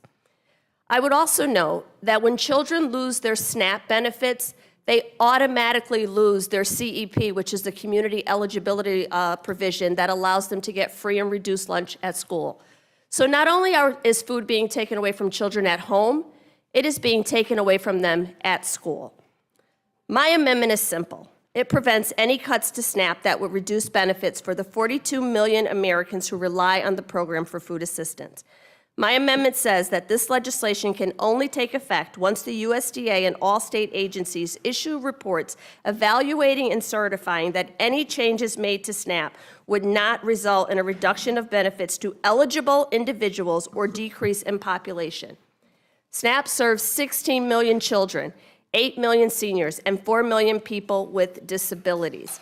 I've heard over and over and over that the target is able-bodied adults without dependents who have the ability to work. If that is true, and that is the only group you are targeting, then it should be simple to make sure that we are protecting children and families and seniors and those with disabilities from being cut off of these programs. I can't understand why my Republican colleagues would not vote for that. Based on your testimony and everything that you've said in regards to SNAP, these aren't the people you're going after anyway. So we should all work together to ensure that we protect them. I've heard members from the other side of the aisle say that their intention is not to cut benefits. This amendment is your chance to go on the record and do just that. While I question the intent here and where we are going, I understand with fidelity the outcome and who will be affected. In the wealthiest nation in the world, we have the ability to feed children. We don't have a drought, we don't have a famine, we don't have a war. We have policies that intend to take food out of the mouths of children. With that, I yield back. Thank you, Ms. Thank you, Ms. Hayes. Mr. Kassar, you're recognized for 5 minutes. Good afternoon. So in this terrible Republican budget bill, we're talking about saving money by cutting waste, fraud, and abuse. But then when we actually look at the bill about who's taking a cut, well, of course, we are cutting taxes for billionaires, but the people who are taking a cut is a person with a disability who will lose their health care because we say, well, you've got a disability, but it's not quite bad enough, or you didn't fill out this piece of paper. Or we're cutting the $6 a day in food assistance to a child because now you're 8 years old, not 7 years old, so you don't need it anymore. You kidding me? When folks think about waste, fraud, and abuse, we aren't talking about these Americans. If you want to see waste, tens of billions of dollars get milked by Big Pharma every year off of the taxpayer in the Medicare Advantage program. We could be getting tens of billions of dollars from them. Or if you want to talk about fraud, we could be talking about the billionaires who hide their money in offshore accounts that we should be going after. Or if you want to talk about abuse, this bill that's supposed to be saving money has $25 billion in it for Trump's Golden Dome project. That recently was reported, the person most likely to get that money is Elon Musk. So while he's in the White House playing with the president, this bill is sending potentially $25 billion to Elon Musk. When we talk about waste, fraud, and abuse, we should be looking at those folks with lots of power who are milking the taxpayers, not the biggest Medicare cut in American history or the biggest Medicaid cut in American history. So come on, y'all. So one of the amendments I've proposed is pretty simple. Let's say if a federal court finds that Elon Musk abused his power to be able to route money to himself, then we could save ourselves billions of dollars by automatically canceling out these billionaire tax cuts and the billions of dollars in contracts that Elon Musk has.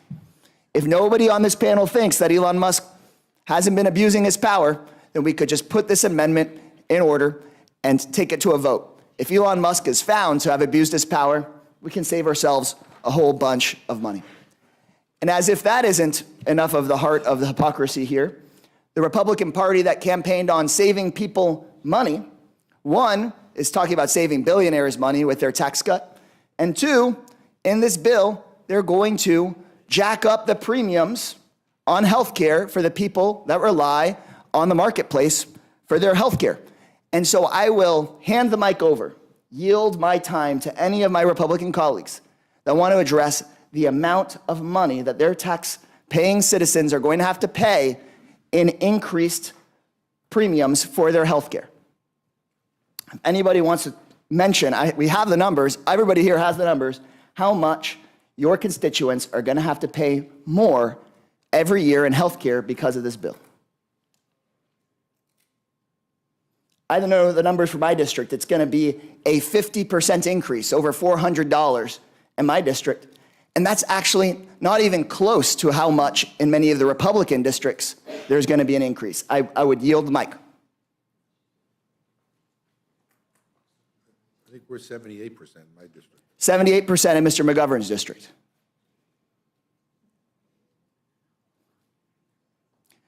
Maybe none of the Republican members want to mention it, but the Republican gentleman from New York, there would be a 44% increase, $2,000 a year hit to his constituents in their health care costs.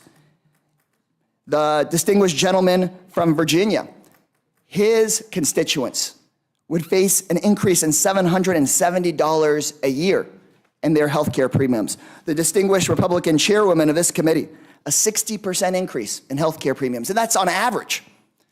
The distinguished Republican congresswoman here from Minnesota was recently told here by the committee on the budget that a 60-year-old couple with a joint income of $85,000 a year in her district would see an $11,000 a year increase in their costs while we're giving tax cuts to billionaires. And what bothers me the most is that we want to hide it.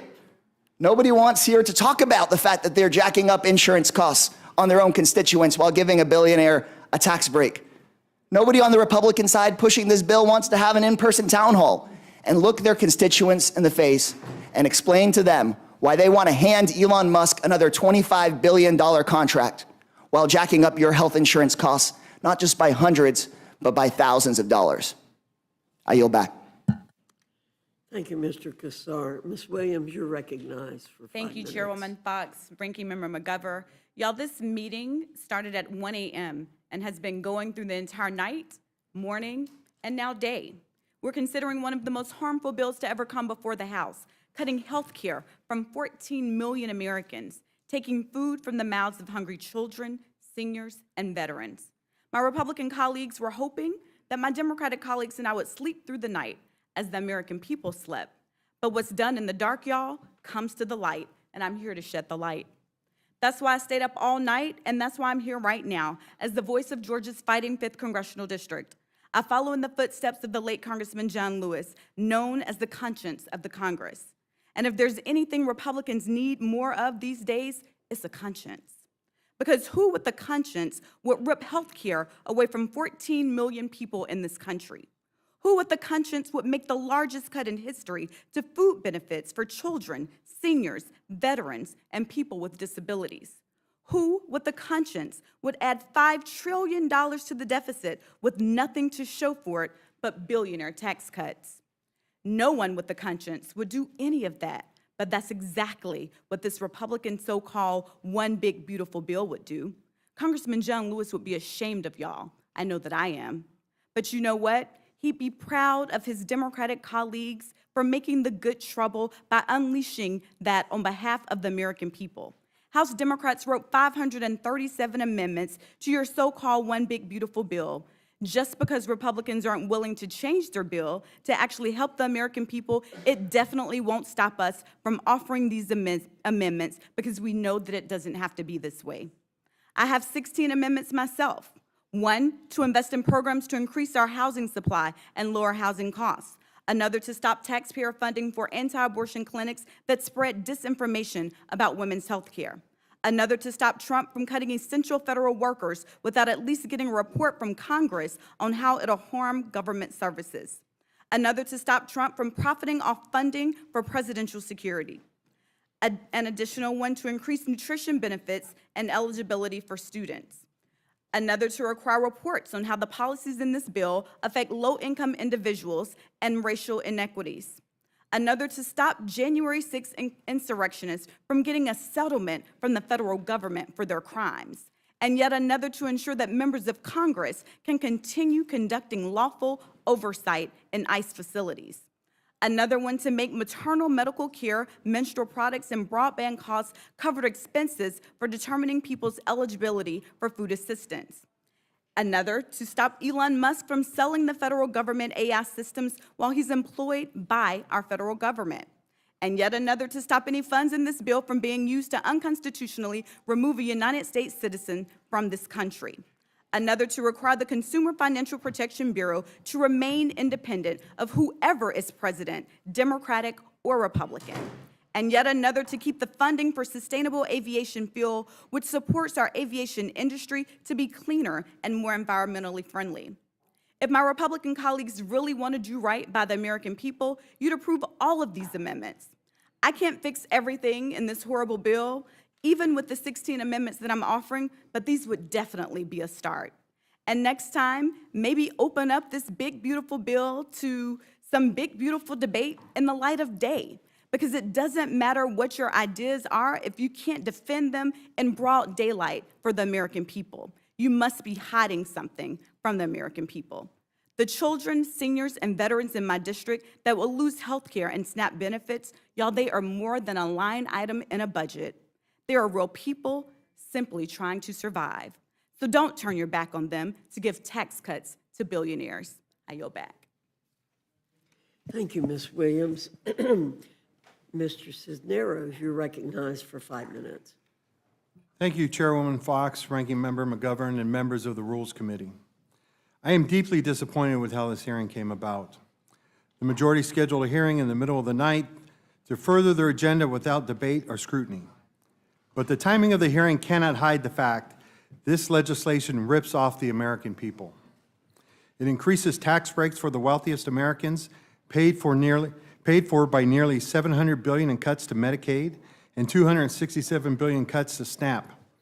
I'm here to offer 4 amendments to this flawed legislation and urge the committee to make them in order.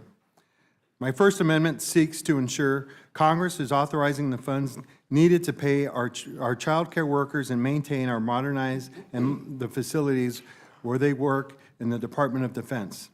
My amendment would increase child care fee assistance to $200 million, add $1.3 billion for Army, Navy, Air Force, Marine Corps, and Space Force Child Development Center facility maintenance, and include $1 billion for child care provider compensation under the Department of Defense's modernization of the Child Development Program staffing model passed in the fiscal year 25 NDAA. I want to be clear, my amendment does not raise the top line. Instead, it will take from an expensive and unnecessary program and instead support our service members' family needs. My next amendment seeks to reassert congressional oversight into the activities of the Department of Defense. My amendment allows the department to access the first $100 billion of the bill's funding, but before the department can use the last $50 billion, it simply requires the department to answer some elementary oversight questions about DOGE and the Department of Defense. I support better efficiency and program management at the Pentagon, as I know many of my colleagues do. I've been proud to support numerous efforts to that effect, and I look forward to working with my colleagues in a bipartisan way in the future, but that's not what this bill is. Our responsibility is to conduct oversight, and so far, our questions to the department have yielded insubstantial or non-existent answers, and the administration seems unable to explain the role of DOGE in the Department of Defense. I know the DoD is capable of giving thoughtful responses. I have sat in the witness seat before and have answered questions, and I've been required to reply to congressional inquiries, which I gladly did because that was my responsibility. At the very least, we should understand what this unauthorized department is doing to one of the departments that we are supposed to be overseeing in Congress. My third amendment seeks to expand eligibility for the employer-provide child care tax credit. This amendment would define small business concern in accordance with the Small Business Act for the purpose of the employer-provided child care tax credit. This would help small businesses attract and retain employees that are working parents. My final amendment seeks to revise the short title of the bill to the One Big Billionaire Bailout Act. Raising a child, owning a small business, having access to affordable and quality health care in this economy, it's becoming more difficult with the rising cost of living. Again, this bill, instead of helping hardworking Americans nationwide, gives a government handout to billionaires and the wealthiest Americans at the expense of everyone else. The name matters because it tells the truth of what this fine print hides. I am happy to tell the American people who this bill really serves, because it is not them. Again, I urge you to make these amendments in order. Thank you, and I'm happy to take any of your questions. Thank you, Mr. Cisneros. Mr. Chicano, I'll go to you next. Well, thank you, Madam Chair. Let's begin with the obvious. This bill, the so-called budget reconciliation package, is not even finished. Republican leadership is asking members to vote on a moving target with text still changing and details still unclear. Even Republican members don't know what's in it, but they're being told to rush this to the floor before the holiday weekend so they can hand Donald Trump a political win. Trump has made his demand clear. Unite behind what is possibly the most budget-busting piece of legislation in modern U.S. history. And now, Republicans are stuck between their talking point of deficit reduction and their obligation to do whatever Donald Trump tells them to do. Last night, the Congressional Budget Office released its score. It found that this bill would increase the deficit by $2.3 trillion over the next decade. Let me say that again, $2.3 trillion. That would trigger automatic cuts to Medicare and other vital programs unless Congress steps in. And who benefits? According to the CBO, the richest 10% of Americans would see their incomes go up, while the poorest 10% would see theirs go down. So yes, this bill deserves a name, and I would call it One Big Billionaire Payout. And while billionaires and corporations are poised to win big, the people I serve, veterans, students, and working families are set to lose. I'm offering 10 amendments to stop the worst of this damage. First, I've introduced an amendment to exempt disabled veterans from new Medicaid work requirements. Now, not all veterans are eligible to receive their health care from VA, and currently 1.6 million veterans rely on Medicaid. This bill would subject as many as 1 million of them to bureaucratic red tape just to keep their health care. Many veterans with service-connected disabilities fall below the disability rating that makes them eligible for VA care and significant barriers to employment. Punishing them for that is not reform, it's cruelty. Now, second, if you're going to rip away veterans' health care, the least you can do is tell them. My amendment would require CMS to notify veterans who are losing Medicaid coverage. Third, I've offered a similar amendment requiring USDA to notify veterans and service members if they're kicked off SNAP. Over 1 million veterans rely on food assistance, and this bill, again, takes from those who served and gives to those who stockpile wealth without sacrifice. Fourth and fifth, I propose creating websites through HHS and USDA to help veterans navigate the fallout, healthcare and nutrition resources for those losing coverage. It's a modest effort to clean up the mess this bill creates. Sixth, I'm offering an amendment to preserve nursing home staffing reforms. In 2024, CMS finalized a rule to address dangerous understaffing. This bill delays that and could cost lives. University of Pennsylvania research estimates 13,000 lives would be saved annually under that rule. Who exactly are we protecting by delaying that? Certainly not the seniors living in those homes. My seventh amendment strikes the repeal of the 2023 Borrower Defense Rule, a protection for student borrowers defrauded by predatory colleges. In just 1 year, over 770,000 students filed claims. This bill would make it nearly impossible for future victims to get relief. Eighth, I strike the repeal of the 90-10 rule fix, a bipartisan protection that keeps for-profit colleges from targeting veterans as dollar signs. Without it, GI Bill recipients become cash cows for worthless diploma mills, and taxpayers foot the bill when these shady schools collapse. Ninth, I proposed a Certify No Harm amendment, which would simply require federal agencies to confirm that these provisions won't increase fraud against student veterans before they take effect. If Republicans are so confident this bill won't hurt anyone, this should be an easy yes. And finally, my 10th amendment includes the Protect Students Act, codifying essential safeguards against deceptive marketing, inflated job placement claims, and outright fraud by for-profit colleges and loan servicers. And let me close by reminding my colleagues that this isn't some routine budget bill. This is reverse Robin Hood. It steals health care from veterans, it steals food from hungry families, it steals loan protections from students, and it steals safety from nursing home residents.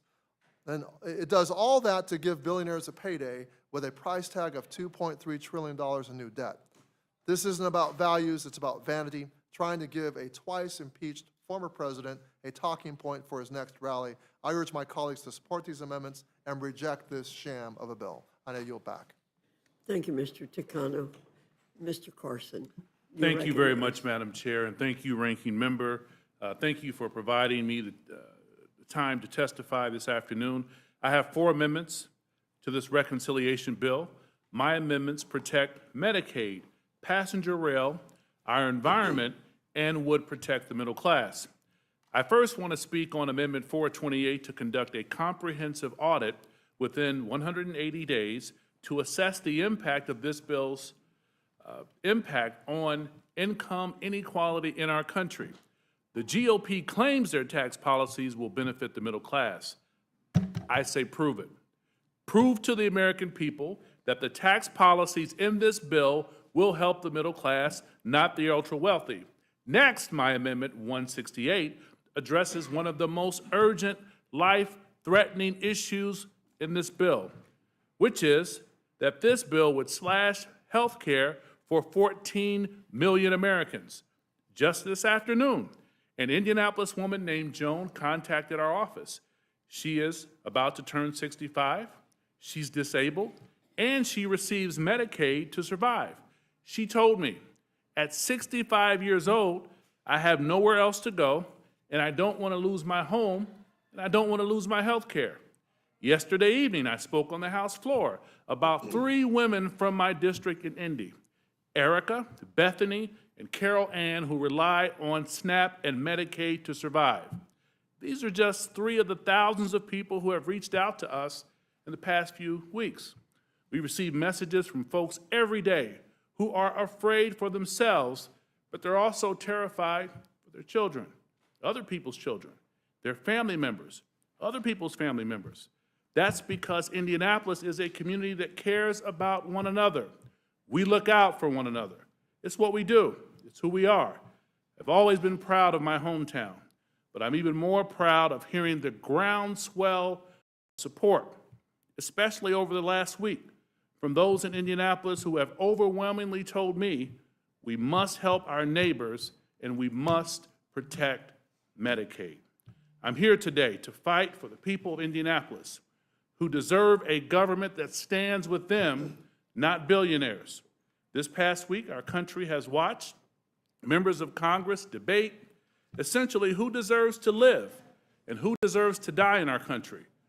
For 14 million Americans, health care and Medicaid cuts aren't a political discussion. They are a matter of life and death. 14 million Americans would lose health care under this current bill. That includes newborns, children, seniors, and postpartum mothers, the most vulnerable among us. We've also watched Republican members of Congress deny that this bill will slash Medicaid, even though a nonpartisan analysis found that the Republican budget simply would not be possible without cutting Medicaid and essential health care. And yet, many of my colleagues still deny that this budget will drastically cut essential health care. So, my message to my colleagues is, prove it. If you insist your bill will not hurt Medicaid, if you insist this bill will not snatch health care out of the hands of 14 million men, women, and children, prove it by simply passing my amendment.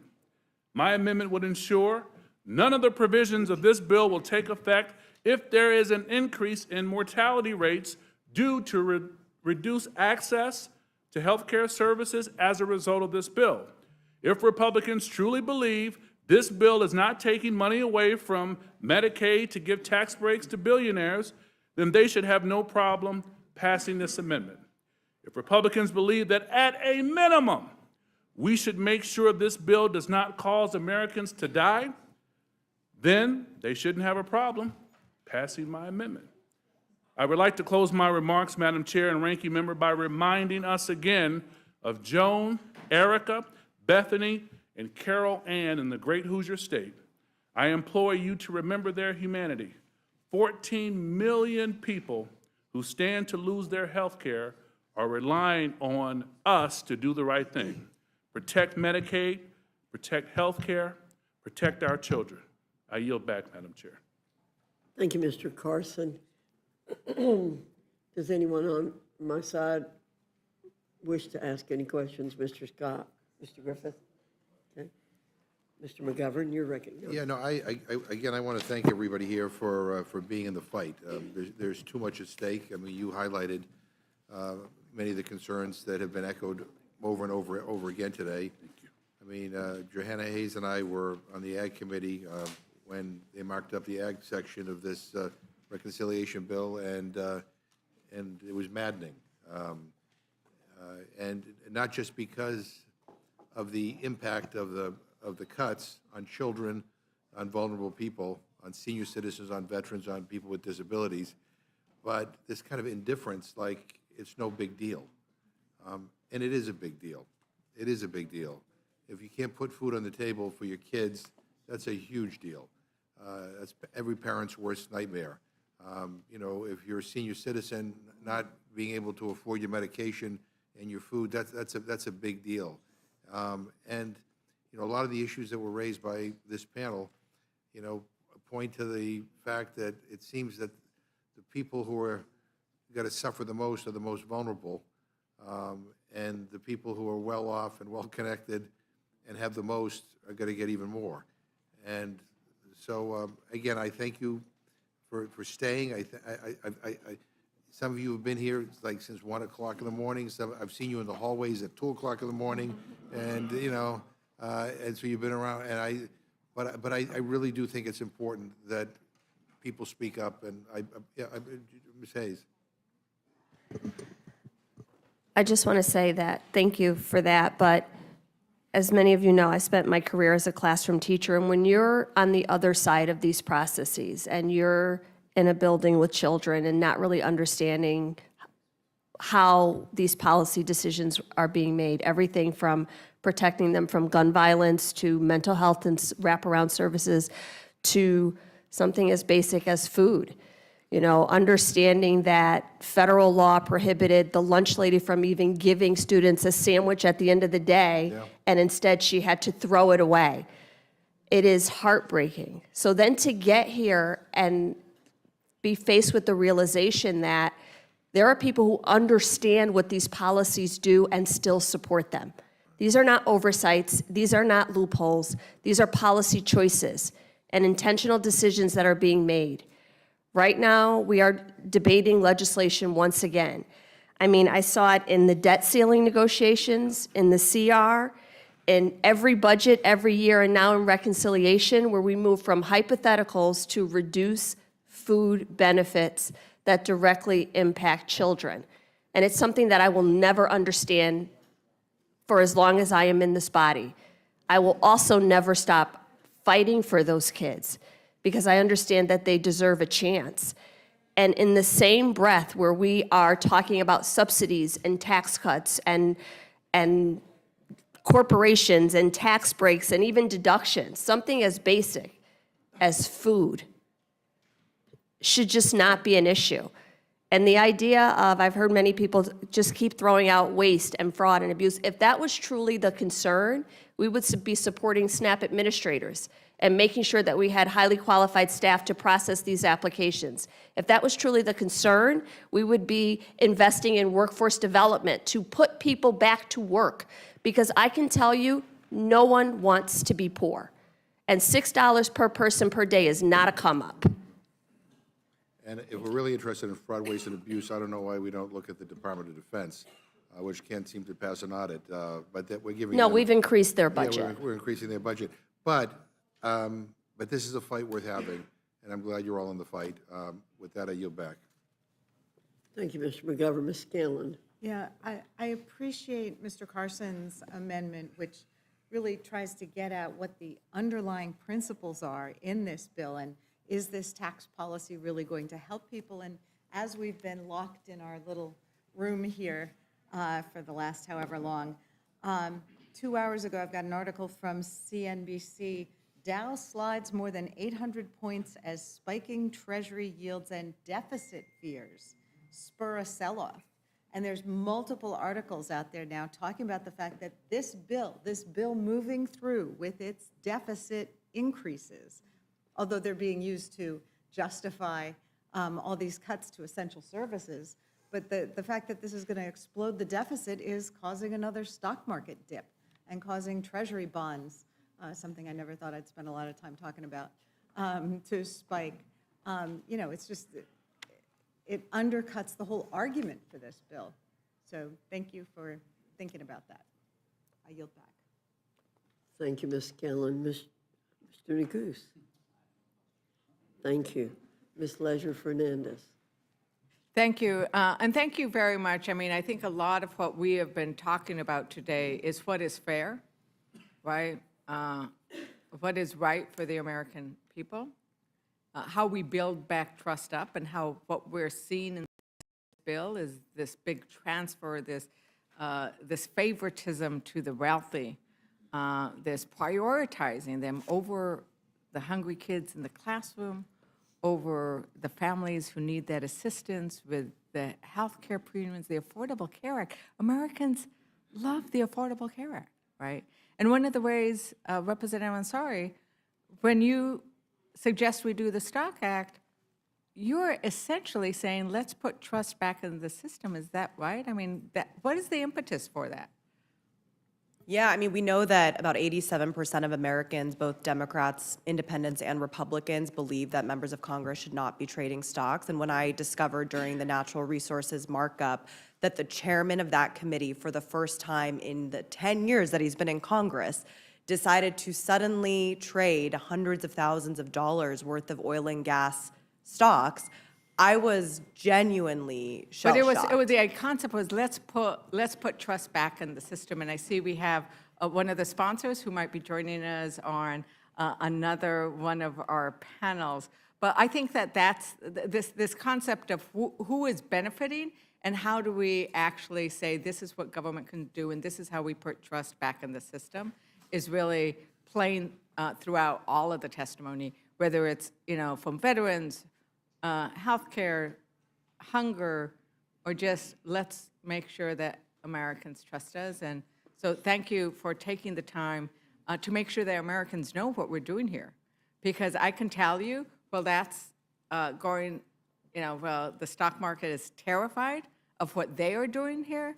Americans are watching what we are doing here, and they are so appreciative. And I know we're all getting lots of calls and texts and outreach because they're watching.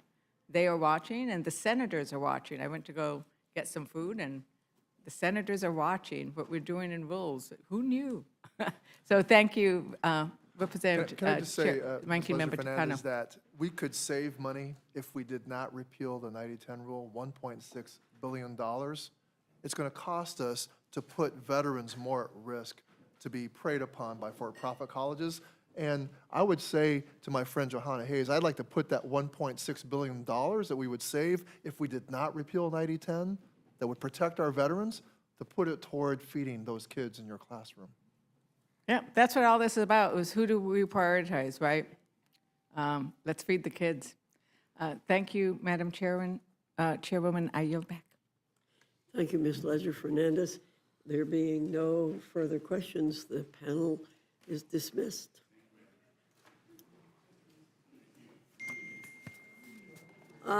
Let me announce the next panel, and if you all could go down to the end again. Mr. Ruiz, Dr. Adams, Ms. Matsui, Ms. Brown, Mr. Liccardo, Mr. Correa, Ms. Sanchez, Mr. Menendez.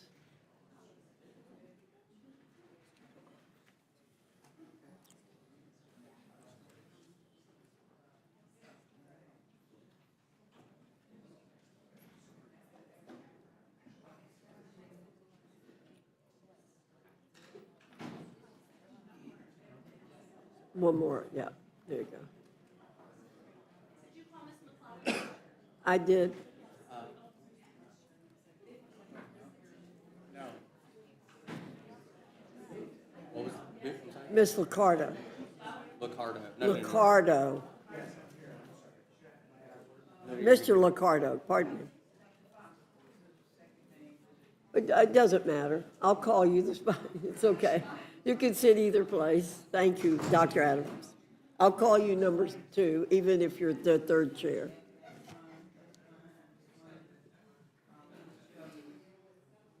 Ms. Matsui just moved a little faster.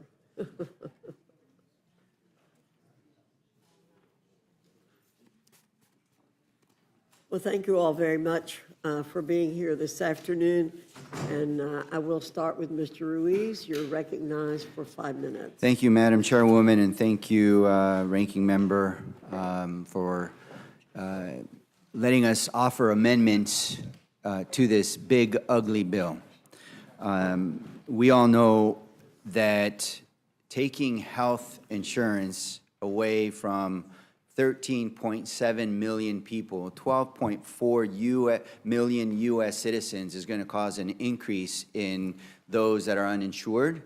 And we all know that when they get sick, their only place for care is going to be in the emergency departments, because our EMTALA laws mandate that emergency care physicians like myself will need to take care of patients if their life, sight, or limbs are threatened. And that uncompensated care is going to increase costs, and it's going to affect everybody, whether or not you have Medicaid or private insurance. So my amendment would require states to produce an assessment of the effects of the coverage losses from this Medicaid title on rates of uncompensated care and emergency department wait times for each hospital that receives a disproportionate share hospital payments. We know that the increase in the population that goes into the hospitals that are uncompensated, that goes into the emergency department, will result in longer wait times to see a physician. There will be increase in overcrowdedness in the hospitals. The hospitals would bear a larger burden of those costs, and hospitals will do several things to make up for that. One is they will increase their own costs, and two, they will fire healthcare providers, and three, the other thing they will do is they will start to eliminate the services that don't bring a lot of revenue into the hospital. And those services usually are pediatrics and they're labor and delivery. So children will be affected, maternity care, women, pregnant ladies who are also covered in Medicaid will be affected because those services won't exist in the hospital. And the final thing that they would do, and there's evidence from this, the Inland Empire Health Plan that manages 90% of Medicaid patients in Riverside County and San Bernardino County in California, recently sent me a letter saying that co-signed by 8 hospital CEOs, saying that if there are significant Medicaid cuts, they would be forced to close. So think about this. If you're having an emergency, a stroke, or cardiac ischemia, or heart attack, and that hospital is no longer in your community, where are you going to go for emergency care? And this is those that are on private health insurance too. This is how cutting Medicaid is going to affect everybody. The second amendment that I co-introduced with Alexandria Ocasio-Cortez will go after fraud and reinvest in Medicaid Advantage by going after the overcoding problem that exists and take those monies that are saved and reinvest in Medicare. And the reason why we want to invest in Medicare is to help provide the resources for providers to actually pay for the cost of care. You see, providers have not had their reimbursements from Medicare commensurate increase with the cost of providing care, and therefore, since 2001 to about 2023, there's been a 26% cut in the reimbursements for providers. If this continues, providers are going to take less Medicare patients in order to make sure they're able to pay their bills. And so I know that this bill has a quasi-small, pitiful, so-called doc fix, where it's only 75% of the Medicare Economic Index or the inflation rate, and then a few years after that, 10% each year. I want to insert my piece of legislation as through this amendment that would provide the full doc fix, which would tie the Medicare physician reimbursement to 100% of the Medicare Economic Index.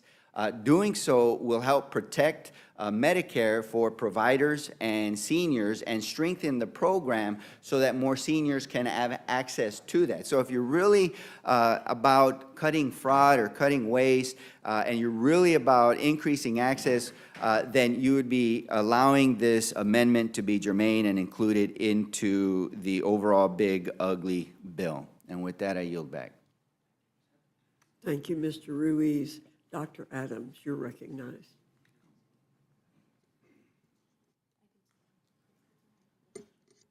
Thank you, Madam Chair, and thank you to the ranking member for the opportunity to speak this evening. Today, I'm offering two amendments, both rooted in things that I thought we all supported, helping families and helping students. But let me start by saying that absolutely there's nothing about this bill that's beautiful. It's actually a big, ugly bill, and probably one of the ugliest that I've seen from this chamber. It's ugly because it hurts people.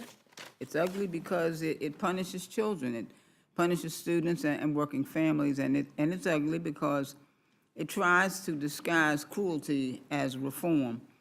Now, my first amendment is about SNAP.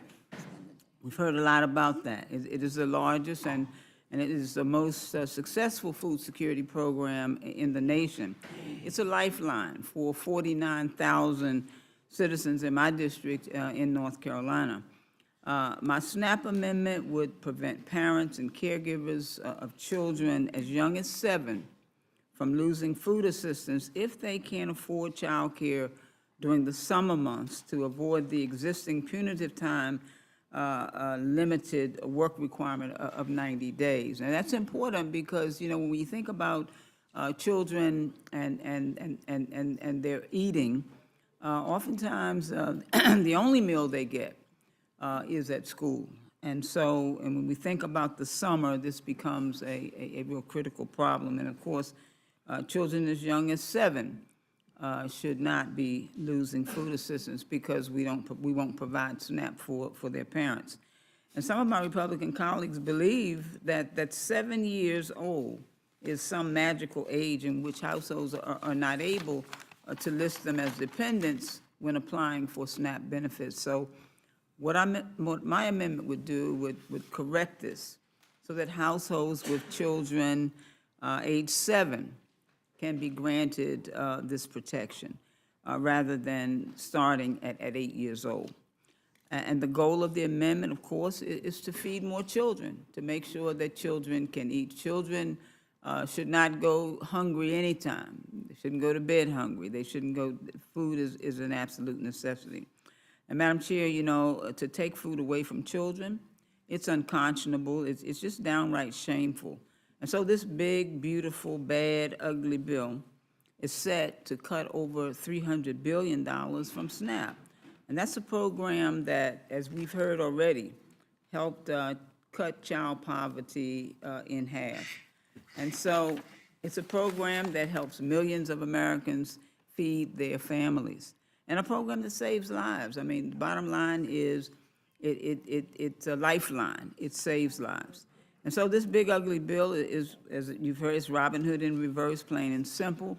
It's poor form, it's terrible policy, and it's bad politics. It's taken from the poor, given to the rich. But let me just turn briefly to my second amendment, which strikes the provision in this bill that would cap federal student aid at the national median cost of attendance. This is another example of gatekeeping disguised as reform. The median cost of college for programs of study, that's traditional. But because this cap would take away financial aid from low-income students and students of color based upon an unknown calculations from our colleagues that will dictate the future of our students. It punishes students for failing and daring to dream bigger. It says if you want to be a doctor, if you want to be an engineer, if you want to be a teacher, and your program costs more than average, well, too bad. Well, that's not reform. I've spent my life in education, and I've taught students who benefited from SNAP as well. I've monitored students who rely on Pell, and I've watched both succeed when we choose to invest in them. And these amendments are about those choices. Do we choose to support parents, or do we punish them? Do we choose to lift students up, or do we pull the ladder up behind us? I do want to urge my colleagues to support these amendments for the sake of our Americans, for the sake of our families, for the sake of children, for the sake of students. We need to feed families, and we need to make education accessible by funding students. Thank you for this time, and Madam Chair, I yield back. Thank you, Dr. Adams. Ms. Matsui, you're recognized.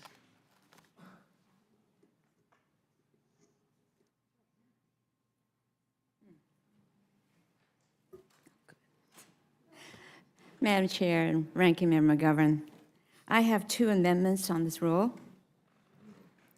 I'd like to offer these 2 amendments. My first amendment is simple. It protects Medicaid eligibility for pregnant people, children, parents of dependent children, and people with disabilities. Republicans keep insisting that their bill won't harm vulnerable Americans, that it won't touch people who really need Medicaid. But that's simply not true. That's not true. They said they should have no problem supporting. Then they should have no problem supporting my amendment. These are the very groups Republicans claim they want to protect. But if they're serious, they should support it. But I doubt they will, because the only way to claim $800 billion in savings is to keep people like Christine, who is a single mom in my district, and millions of others off their coverage. Let's take a second to think about what this means in a person's life, not just as a line item on a spreadsheet. Christine is a single mom doing everything she can to support her 2 kids. She has been interviewing for jobs but has struggled to land full-time work. In the meantime, Medicaid is how she keeps her family healthy. Because of Medicaid, her children get regular checkups. Her son even recently got braces. That's what Medicaid means to this family, and not a number on a chart, but a healthier future.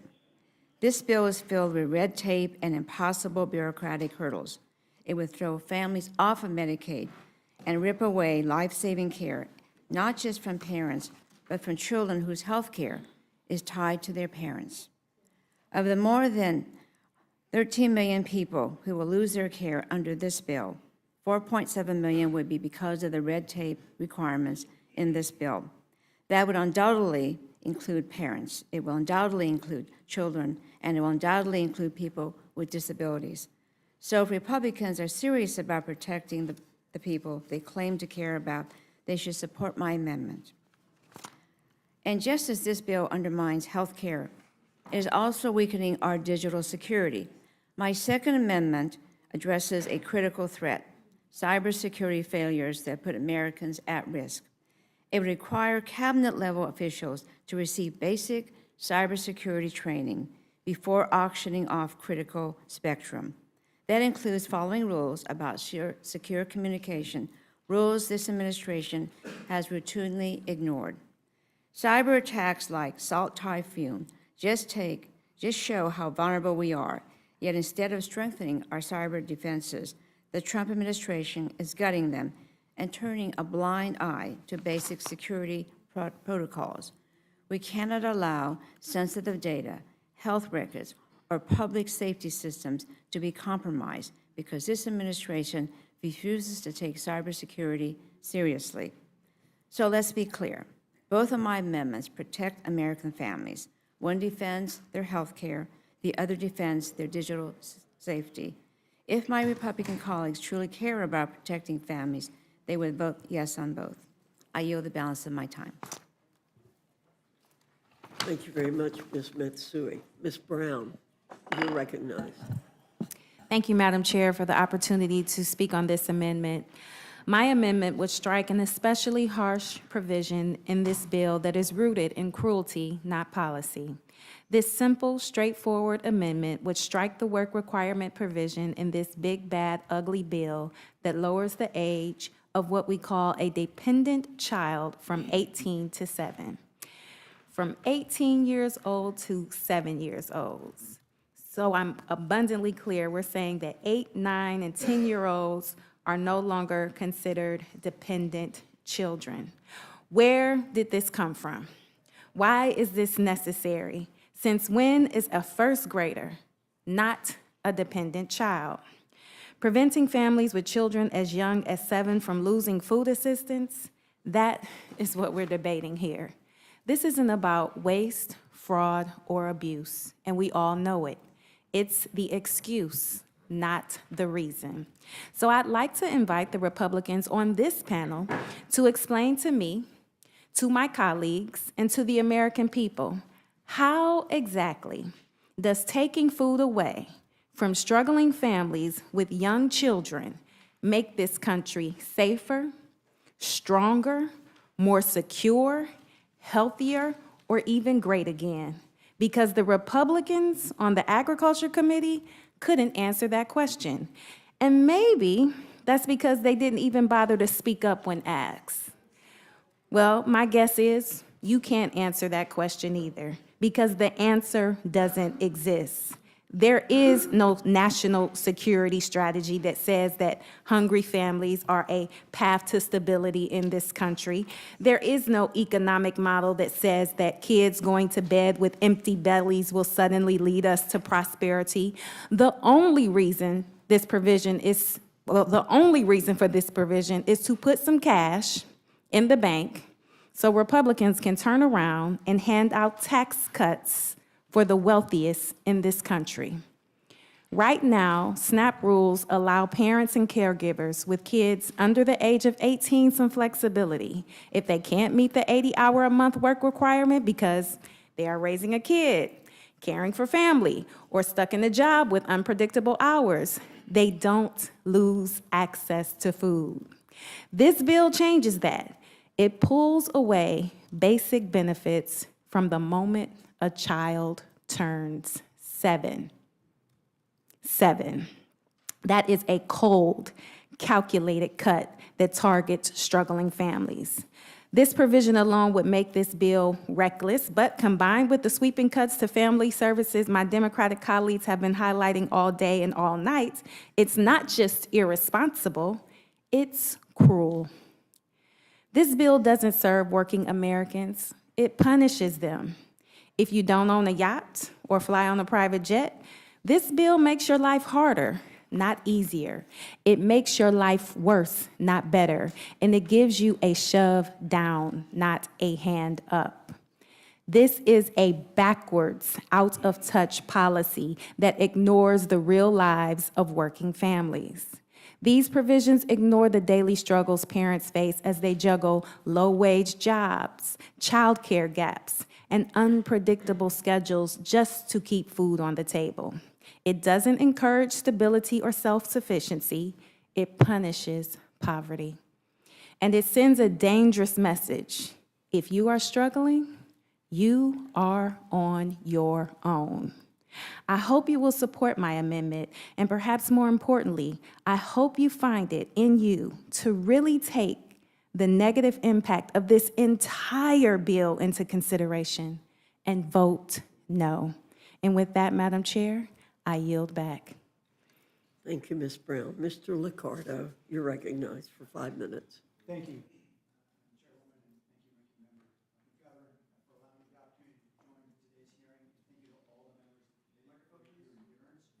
Microphone. Okay, thank you very much. I'll try that again. Thank you, Madam Chairwoman and Ranking Member, and thank you to all the members of this committee for your endurance over these last 17 hours. I urge the committee to make my amendments in order to take those amendments, amendments 50, 51, and 166, but rather than delving into the details of those amendments, I'd like to express a larger concern about what I call the big bloated borrowing bill. I'd like to talk about what this budget and its borrowing does to our children. In March, I visited Meadows Elementary in East San Jose, where I read a favorite book, The Giving Tree, to a group of fourth graders in a high-need neighborhood in East San Jose. And afterward, a tall girl sitting in the front asked me what it is that we do in Congress to help kids like them. And I talked to her about school lunches. I talked to her about helping her and her mom when they go to the doctor. And I talked to her about how when she has dreams to go to college, we can help her with what we call Pell Grants. No longer, not if this budget is approved.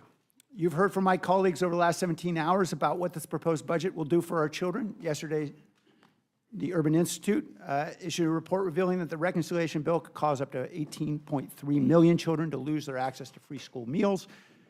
We know many of those children will rely on that meal as their only and their best source of nutrition. We also know that children comprise 40% of the estimated 9.7 to 14 million Americans who will lose their health insurance because of these cuts.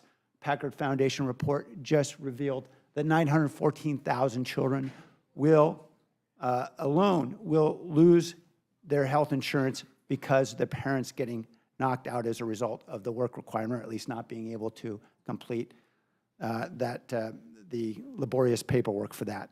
I know you've heard all of this in one form or another from my Democratic colleagues over the last 17 hours, but I want to actually talk about what you're hearing from your Republican colleagues. When I'm told you've heard from some of your colleagues quietly in caucus meetings, of course, only a few of them have spoken in public, that this is the most fiscally irresponsible budget in U.S. history. It will add, according to the CBO, $479 billion to next year's deficit, and it will add as well another $3 trillion, of course, to our debt over the next 10 years, accelerating a prodigious rate of accumulating debt. That's not just, of course, their opinion or my opinion. It's the opinion of the market, which has told us clearly. Last week, Moody's downgraded U.S. Treasuries for the first time in my lifetime based on its assessment of, quote, current fiscal proposals. Tomorrow's Wall Street Journal is already online if you'd like to check it out. The lead story in the markets, a weak auction for 20-year bonds, exacerbated worries about rising deficits, and I'm quoting, in Washington, and drove sharp declines for stocks and bonds, sending the Dow Jones down more than 800 points and the 30-year Treasury bond yield to its highest level in 2 years. This fiscal irresponsibility will bring a parade of horribles, to be sure, but among them will be the fact that it's going to cost more for Americans to invest and borrow, because as we continue to squeeze out private sector borrowing, we will see those rates rise. In this case, both Democratic and Republican critics of this bill are correct. Two things can be true. We can be bipartisan about this. This is a colossally awful budget. And we should be bipartisan about supporting our children as well, because our kids are neither Republican nor Democratic. They need all of us to get it right for them. So let me attempt to bring these two threads together in one bipartisan message. This budget will hurt our children, because not only are you cutting spending of our money for them, but you are spending their money for us. In other words, you're stealing our children's future, and there's one reason why you're inflicting so much pain, and one reason only, and that is because Donald Trump has painted himself and all of you into a corner with a promise for a $5 trillion tax cut that you don't know how to pay for, and you cannot cut enough to pay for. But the billionaires will do very well. On the other hand, history will never forgive us, collectively, and our children shouldn't either. Thank you. I yield my time. Gentleman yields back, and now recognize the gentleman from California, Mr. Correa. Mr. Chairman, Ranking Member, the hour is late. You should get the Marco Polo Award, not for distance, but rather for stamina. 17 hours. I do have 5 amendments. I'm going to be brief, but these amendments are very important. These deal with a very important American issue, which is immigration. First Amendment, number 59, will deal with our men and women in uniform. Less than 1% of Americans serve in our armed forces. Imagine a situation where a soldier stationed overseas, all of a sudden he gets a phone call that his spouse has been arrested by ICE and deported because he or she is undocumented. That is not the way we want to treat our soldiers, our men and women in uniform. They make enough sacrifices, but to have their spouses deported is unconscionable and un-American. My amendment would simply say that the Secretary of Homeland Security may not use any funds under this subtitle to remove an alien who is a spouse of a member of the armed forces on active duty. This is an important issue. I hope this committee will look upon it as an important issue for men and women in uniform. Mr. Chairman and Ranking Member, my second amendment, number 61, deals with immigration as well. Question is, why would ICE agents go to schools, elementary schools, to enforce ICE laws to deport individuals? Why would you want to terrorize children? My amendment simply says, none of the funds made available by this title may be used to conduct an immigration enforcement action at an elementary school. Why in God's name would ICE show up to an elementary school to threaten to deport children? Mr. Chairman and Ranking Member, my third amendment, number 64, deals with those men and women who defend our country, Homeland Security officers at our borders, at our ports of entry. And what we ask is you respect their collective bargaining rights. My amendment says none of the funds made available by this title may be used to undermine or cancel any collective bargaining agreements covering an employee of the Department of Homeland Security. And again here, Mr. Chairman and Ranking Member, we have individuals that sometimes work 16-hour shifts because they're so short in terms of personnel. They deserve to be represented by a collective bargaining contract.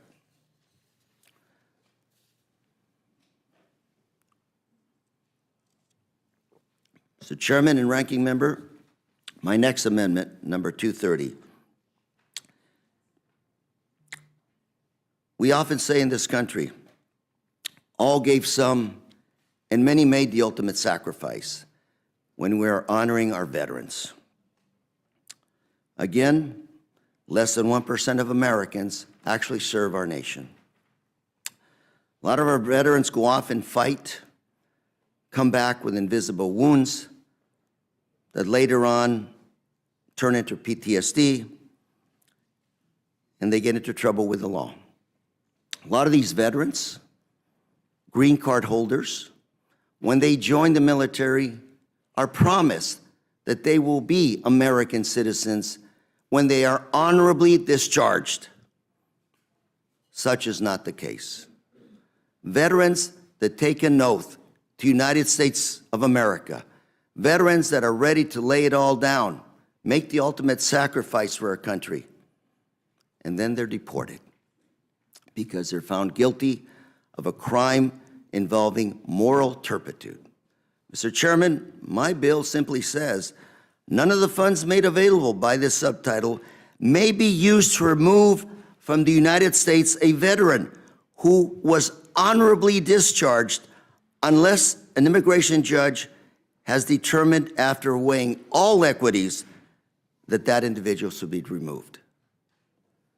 All what I'm asking is, before you deport this veteran, look at his whole history of service to our country.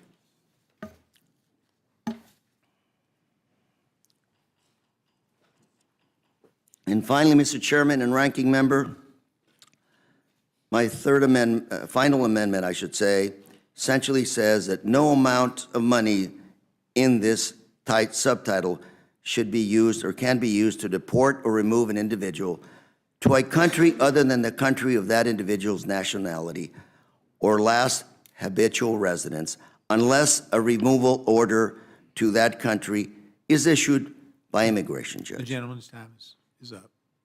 Gentleman's time is up. Thank you, Mr. Chairman. Thank the gentleman. Recognize Ms. Sanchez of California.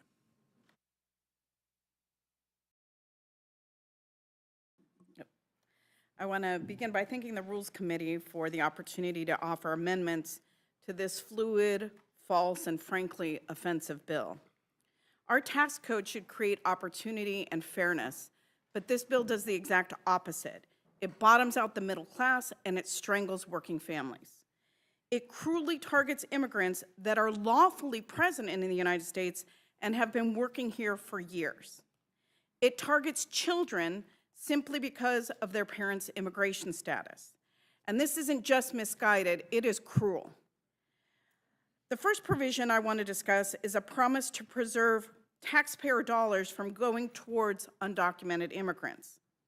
The Joint Committee on Taxation said on the record that this bill does nothing to quote unquote remove taxpayer benefits for illegal immigrants, rendering the title of this section patently false and misleading. And that is why I submitted an amendment striking these sections. Undocumented immigrants are already ineligible for coverage under the Affordable Care Act and Medicare.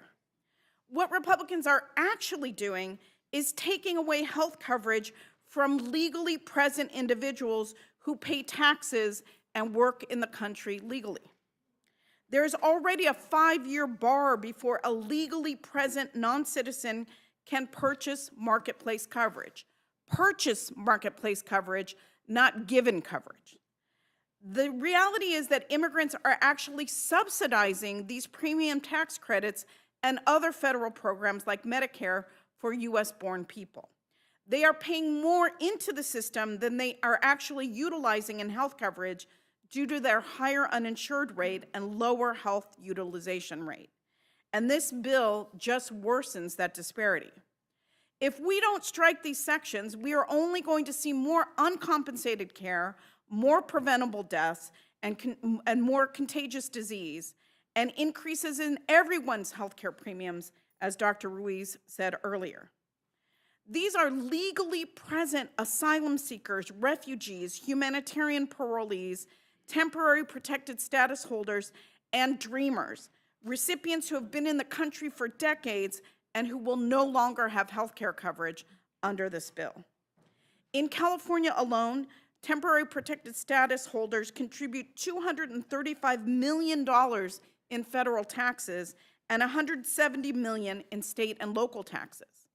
In Florida, temporary protected status holders contribute $198 million in federal taxes and $113 million in state and local taxes.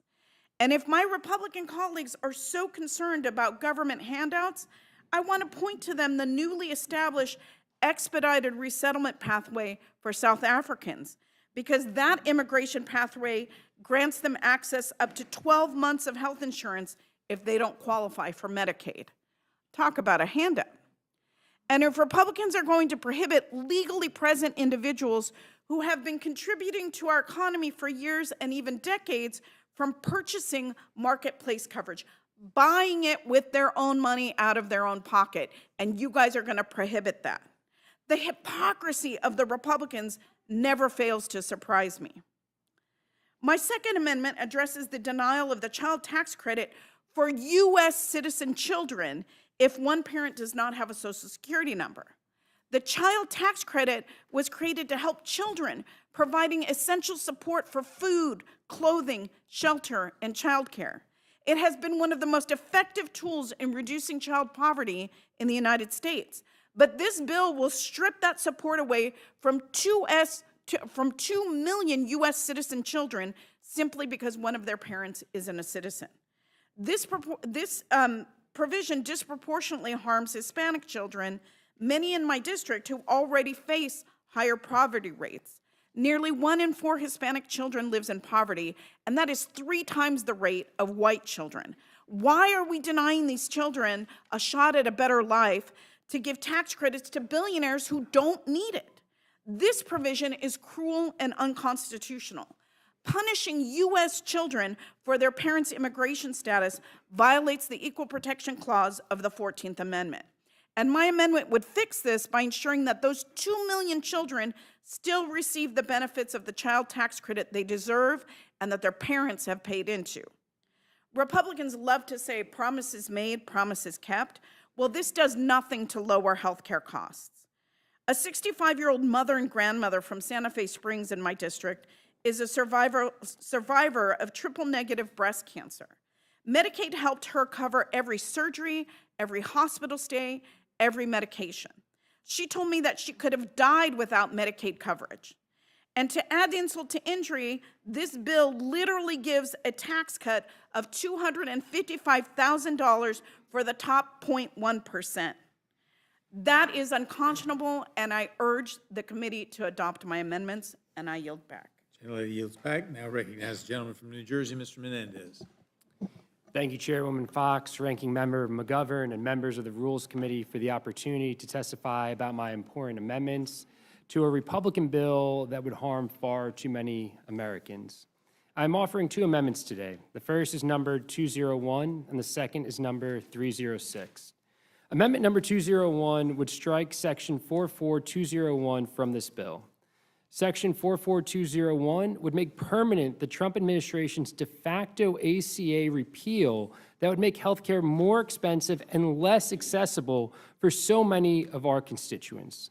Since the ACA's passage in 2010, Republicans have attempted over 70 times to repeal or weaken the bill, including efforts to weaken common sense protections against discrimination of those with pre-existing conditions like asthma or diabetes. And now we are seeing yet another attempt by Republicans to weaken the ACA and create barriers to care for hardworking individuals and their families. On March 10th, the Trump administration issued the so-called Marketplace Integrity and Affordability Proposed Rule. Ironically, this rule would make health care less affordable and less accessible by raising premiums, cutting financial assistance, and creating new bureaucratic paperwork requirements.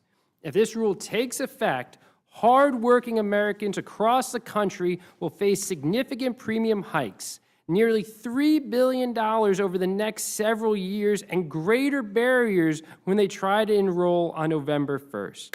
But it's not just premiums that go up. Out-of-pocket costs will rise by 15%, with higher deductibles, higher copays, and more people delaying or skipping care simply because of cost. On top of that, the rule lowers coverage standards, letting insurers offer weaker plans that cover less care, meaning even with flat premiums, patients pay more out of pocket. So this is not just my opinion. An internal analysis from the first Trump administration warned that these changes will cause coverage losses, premium spikes, and significant market disruption. The administration has also admitted that under this rule, 2 million individuals will lose health care coverage in 2026. This rule is a direct attack on the people that the ACA was designed to protect. It targets working families, low-income individuals, and people with chronic conditions. This rule isn't about integrity, it's about exclusion. So no, we shouldn't codify this harmful rule into law. We should stop it. I urge my colleagues to support this amendment. The second amendment I'd like to discuss today would strike the section of this bill that repeals and rescinds grant funding for reducing air pollution at schools. And I have to repeat this fact. My second amendment would strike the section of this bill, this Republican bill, that repeals and rescinds grant funding for reducing air pollution at schools. At schools. We have an administration that claims to be promoting an agenda that will make our nation and families healthier. As a father and a legislator, there is nothing more important to me than protecting our nation's children. But the bill we are marking up today does the opposite. When parents send their kids to school, the last thing that they should worry about is the air in their children's classrooms. We know that indoor air pollutants pose serious health risks to children, and air pollution can affect educational outcomes. According to data from Centers for Disease Control and Prevention, whose funding the Trump administration has proposed cutting in half, in a classroom of 30 children, 3 are likely to have asthma. One study found a decline in children's test scores for every increase in particulate matter in their school's air, and air quality at schools tends to be worse indoors than it is outside. So what did Democrats do? We created tools to address this challenge. The IRA authorized a grant program that provides essential funding and technical assistance to improve air quality at schools. It seems straightforward to me, even at this hour, why we need this program. Yet Republicans voted against authorizing it 3 years ago. And every Republican on the Energy and Commerce Committee voted against my amendment in our markup last week. Meanwhile, they are cutting Medicaid for nearly 14 million people, and as I mentioned earlier, dismantling critical agencies that are charged with protecting public health. So I'd like my colleagues on the other side of the aisle to explain to me and the American people, how does this bill make our children healthier? How, in cutting these programs, will our children breathe cleaner air? How does making children sick support American families? This issue should be common sense. It should be bipartisan. It should be easy to vote yes on my amendment that preserves this vital program. I appreciate you, and I yield back. Gentleman yields back. Oh, got to do questions. Sorry, getting ahead of myself. Mr. McGovern. Eating a Swedish fish when you, I did that on purpose. I know, yeah. It's going to cost more with tariffs to have the Swedish fish. But I just want to say to everybody, thank you for being here. Thank you for your patience. I support all your amendments.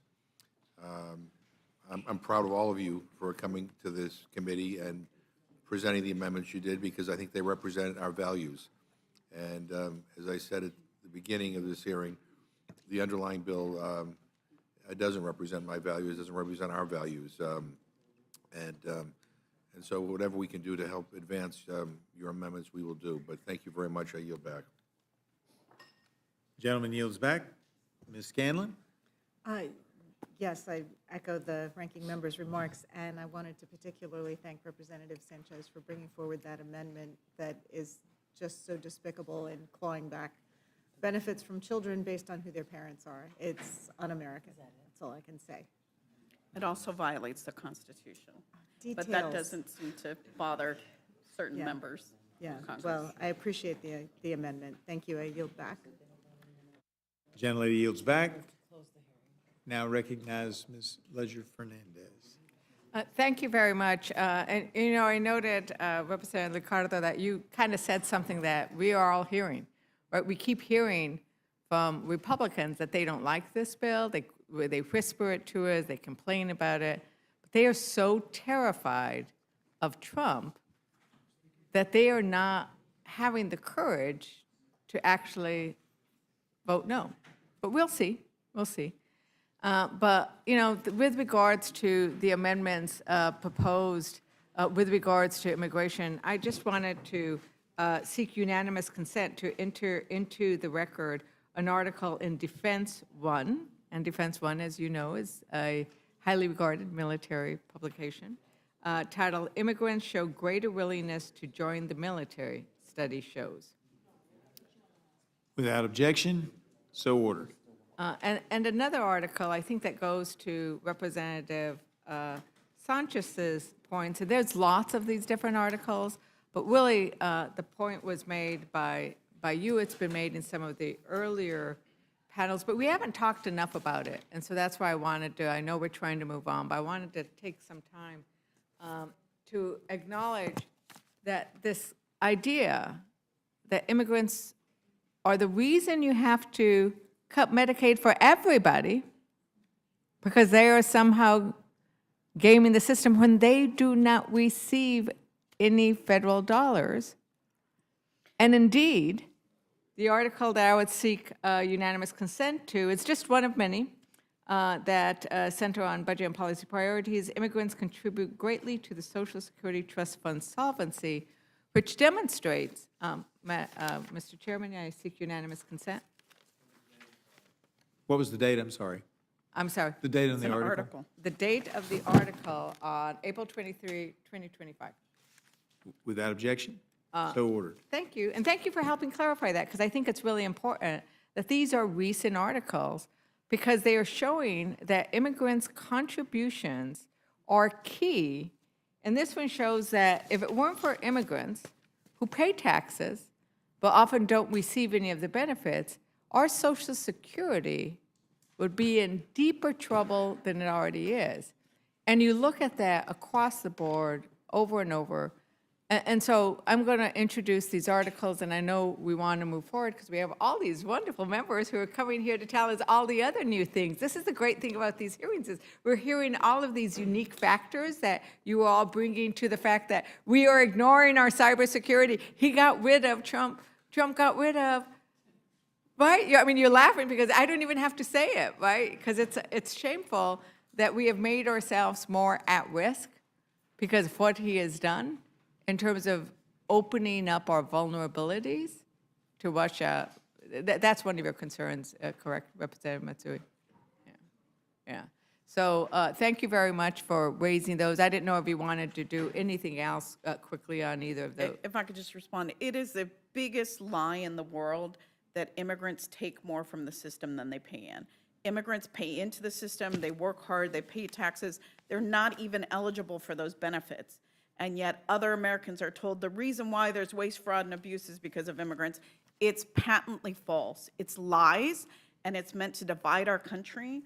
And so the amendments that I'm introducing are trying to strike those provisions that treat immigrants unfairly, immigrants who pay into the system and are not eligible for the benefits. Yeah, and in this article from Defense One, it's interesting, the articles you start reading, once you get to Congress, like who knew I would start reading military articles? But, that U.S. are more willing to fight for their country. And what they're fighting for, as it goes in to discuss, is the ideals of the country, the ideals of the Constitution.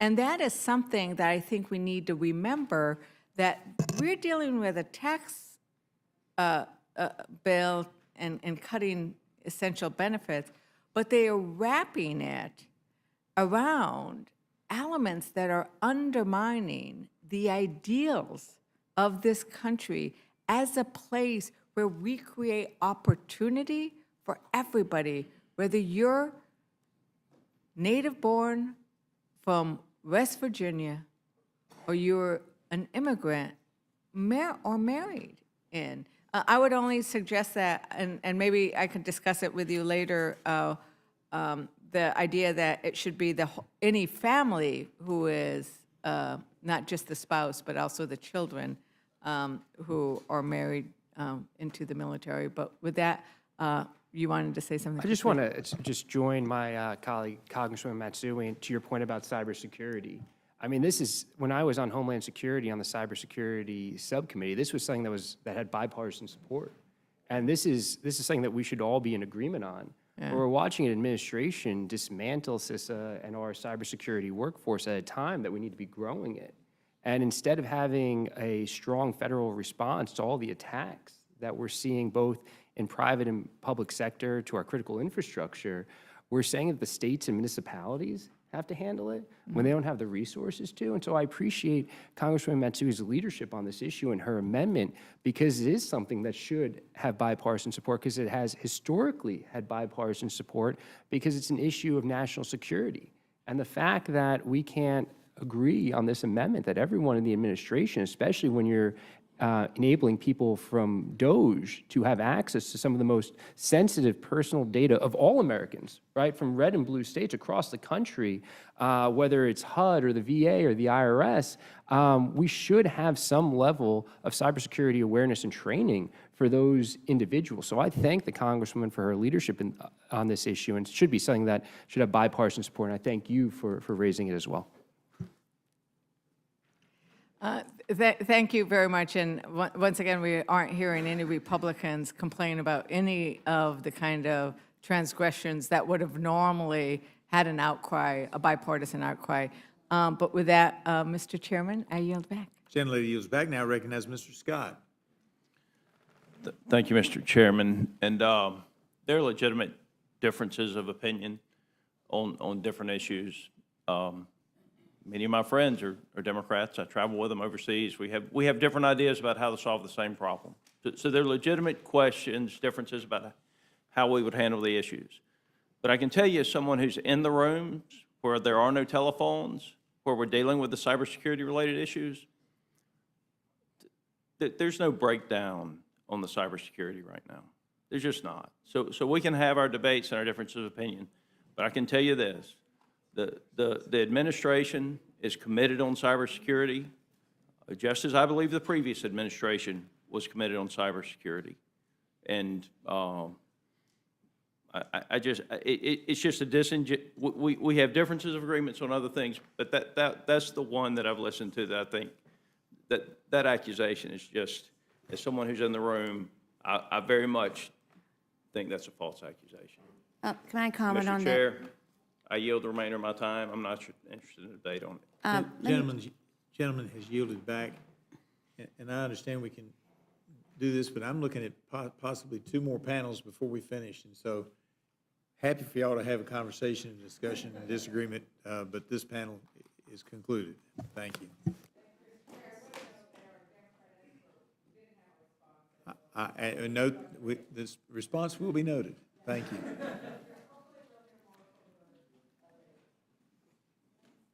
And what we've been trying to do is when I start calling off the names for the next panel, it'll be starting on this end with chair number 1, Mr. Khanna, Ms. McClellan, Mr. Courtney, Mr. Frost, Ms. Brownlee, Mr. Magaziner, Mr. Garamendi, and Ms. Elfrith.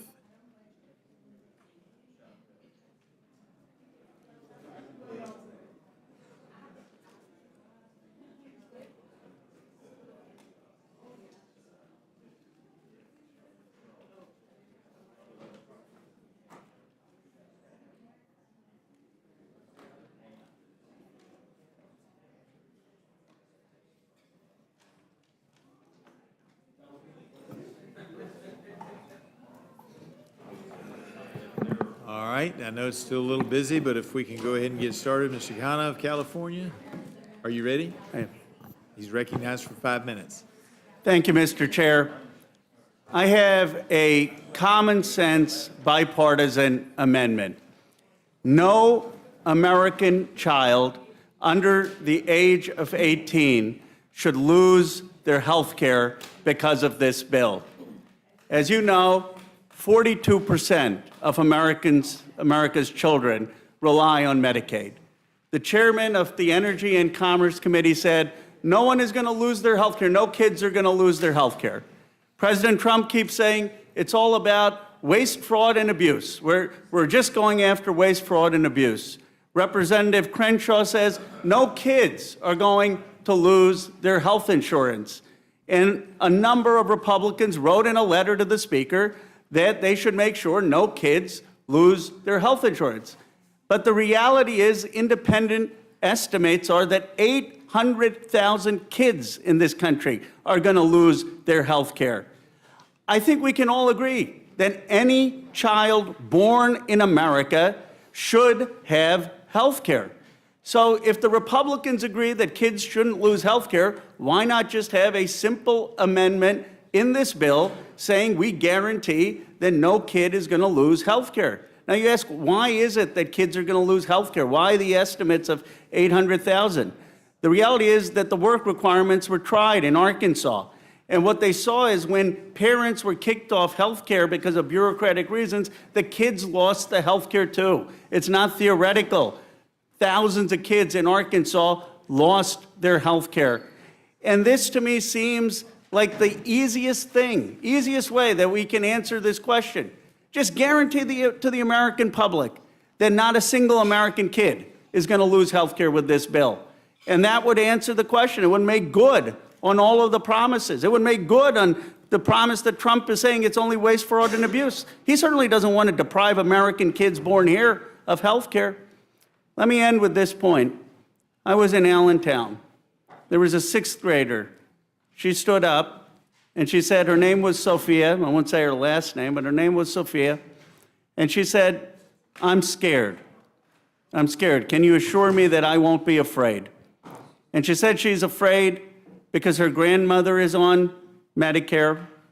And she said she's afraid because she's a single mother is raising her. And she was concerned about her own health care. I want this amendment to pass so I can tell Sophia she doesn't have to be afraid about losing her own health care. And kids like Sophia should not be afraid of losing their health care across this country. Gentleman yields back. Gentleman yields back, and I recognize the gentlelady from Virginia, Ms. McClellan. Thank you, Mr. Chair, and Ranking Member McGovern for allowing further amendments to this bill. I think so. Okay. My amendment would ensure that the proceeds of any spectrum licensing, allocation, or auction won't line the pockets of the president, a special government official, any other government official, or their families. It would also ensure that the FCC does not collude with the president or any other government official or their family to influence the outcomes of their personal legal battles. But spoiler alert, this amendment's probably not going to pass. So I want to take the rest of my time to talk about this big bad billionaire bonus that benefits the wealthiest 10% of Americans at the expense of the poorest 10%. It shifts costs to states that are already struggling to fill massive holes that they are seeing from the Trump administration's funding freezes. They are trying to take on the burden of more responsibility shifted to them, whether from the Department of Education or these new work requirements, or now to pay for nutrition benefits for the first time ever. States are going to be left in the untenable position of having to raise their own taxes or gutting of health care, child care, groceries, energy bills, or anything else. And why are we rushing through this bill to the point where the bulk of it is being discussed in the middle of the night while everybody else is sleeping? What is the rush? Are the wealthiest few in that big of a hurry to get richer? Is there a flash sale on yachts that I don't know about? We've had these markups in the middle of the night that include provisions that Republicans didn't even know about. Like the Republicans on the Energy and Commerce Committee who were caught off guard by the Medicaid provisions imposing copays of up to $35 on an individual who earns up to $300 a week.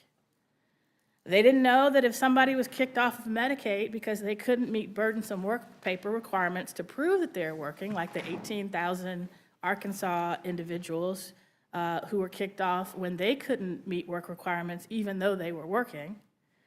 These folks that get kicked off wouldn't be eligible for subsidies to purchase marketplace plans that they otherwise couldn't afford. And that came as a surprise to my colleagues in the E&C committee in the middle of the night. And somewhere between the E&C marathon markup and here, a provision was added that would cut the federal match for Medicaid in states that dare to provide health care to lawfully present immigrants. That means that Virginia, that covers lawfully present pregnant women and children, could face a cut in the federal match that would trigger an unwinding of Medicaid expansion that would cost hundreds of thousands of Virginians their health insurance, put our providers, especially our rural hospitals, at risk of closing their doors. Now I heard there'll be at least one manager's amendment that might fix that. But who knows?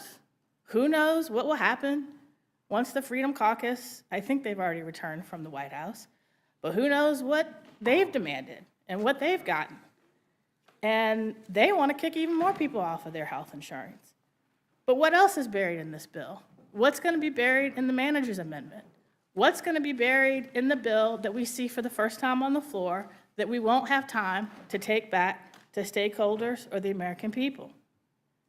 And will this be another one of those moments where we rush through a big, massive bill and then hope that the Senate saves the House from its worst impulse? Plain and simple, I ask again, what's the rush? What is the rush of a bill that will harm children? That will say to a family, now you, even though you legally cannot leave your child at home when they're 7, 8, 9, 10, we're going to assume that you can go to work once they reach 7. Even though I can tell you when my son was 7, if left at home to take care of himself, he probably would have burned the house down. Have we thought through? Have we thought through the unintended consequences of some of the provisions that are buried in this bill, surprising even Republicans that don't like them? I hope we take our time, we do this right, Because you know, if we mess it up, the harm is not going to be to us. It's going to be to the most vulnerable that we represent. And with that, I yield back. Gentlelady yields back. Now recognize Mr. Courtney of Connecticut for 5 minutes. Thank you, Mr. Chairman and Ranking Member McGovern and all the members of the panel. I have a simple, straightforward amendment focused on the Air Force One program, which falls under the jurisdiction of the Sea Power and Projection Forces Subcommittee of the House Armed Services, on which I serve as ranking member. This amendment would prohibit funds made available by this act from being used for the purpose of modifying an aircraft acquired from a foreign source for use as executive airlift aircraft or for transferring such aircraft to a non-governmental entity such as a museum. This provision is in response to the President's sudden decision to accept a Boeing 747 from Qatar to serve as a so-called bridge replacement for the current Air Force One aircraft. The White House has portrayed this idea as a free Air Force One plane. Nothing could be further from the truth. I can say this with complete certainty because in 2018, during the first Trump administration, Congress authorized the purchase of 2 Boeing 747 aircraft that Boeing had originally built as commercial passenger planes for an airline that went bankrupt.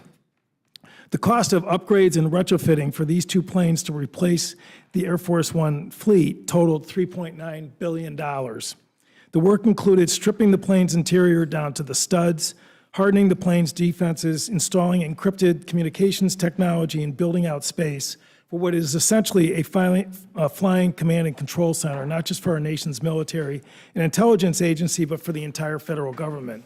Earlier this month, Acting Assistant Secretary of the Air Force, Darlene Costello, testified before our subcommittee that Boeing has a workable plan for the Air Force to deliver these 2 planes by 2027. It's important to note that the final cost at this point has already exceeded $3.9 billion to the tune of millions of dollars, hundreds of millions of dollars of cost overruns.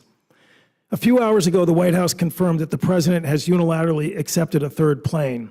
We've all seen the pictures of this aircraft that is not even close to being ready to fly as Air Force One, and clearly it's going to require much of the same time and expense to be stripped down and upgraded as the 2 jets already under contract with the Air Force, which are on track for delivery during the President's current term. This scheme was not free, and the new scheme is not going to be free either. It's going to cost the taxpayers a lot of money. The relevance to this reconciliation package is that the armed services provisions, the $150 billion for the Department of Defense, was allocated under Title II of the U.S. Code, which has little or no controls on how funds are going to be used across programs, unlike Title 31, which safeguards the execution of congressional appropriations. And again, during the markup, we had a lot of back and forth with committee staff about the fact that the Office of Management and Budget is going to be basically free to spend that $150 billion with little or no controls or restraint. And we know that this budget director from the first Trump administration was brazenly reprogramming money with no congressional authorization over and over again. Madam Chair, there are a host of other reasons for Congress to approve this amendment, particularly the constitutional prohibition in Article 1, Section 9, Clause 8, that bars any official from accepting gifts or emoluments from another government without approval of Congress. Obviously, Congress has not even come close to approving this gift. That prohibition, as well as the significant cost of retrofitting a 3rd Air Force One, screams out for Congress to exercise its constitutional duty and put the brakes on this scheme. My amendment will do that, and I respectfully ask my colleagues to make it in order. And Madam Chair, I have an article from Forbes magazine, hardly a Democratic media outlet, titled "Why the Qataris Are Happy to Dump Their 747 on Trump," dated May 15th. Without objection. Thank you. I It'll be yield made a back. part of the record.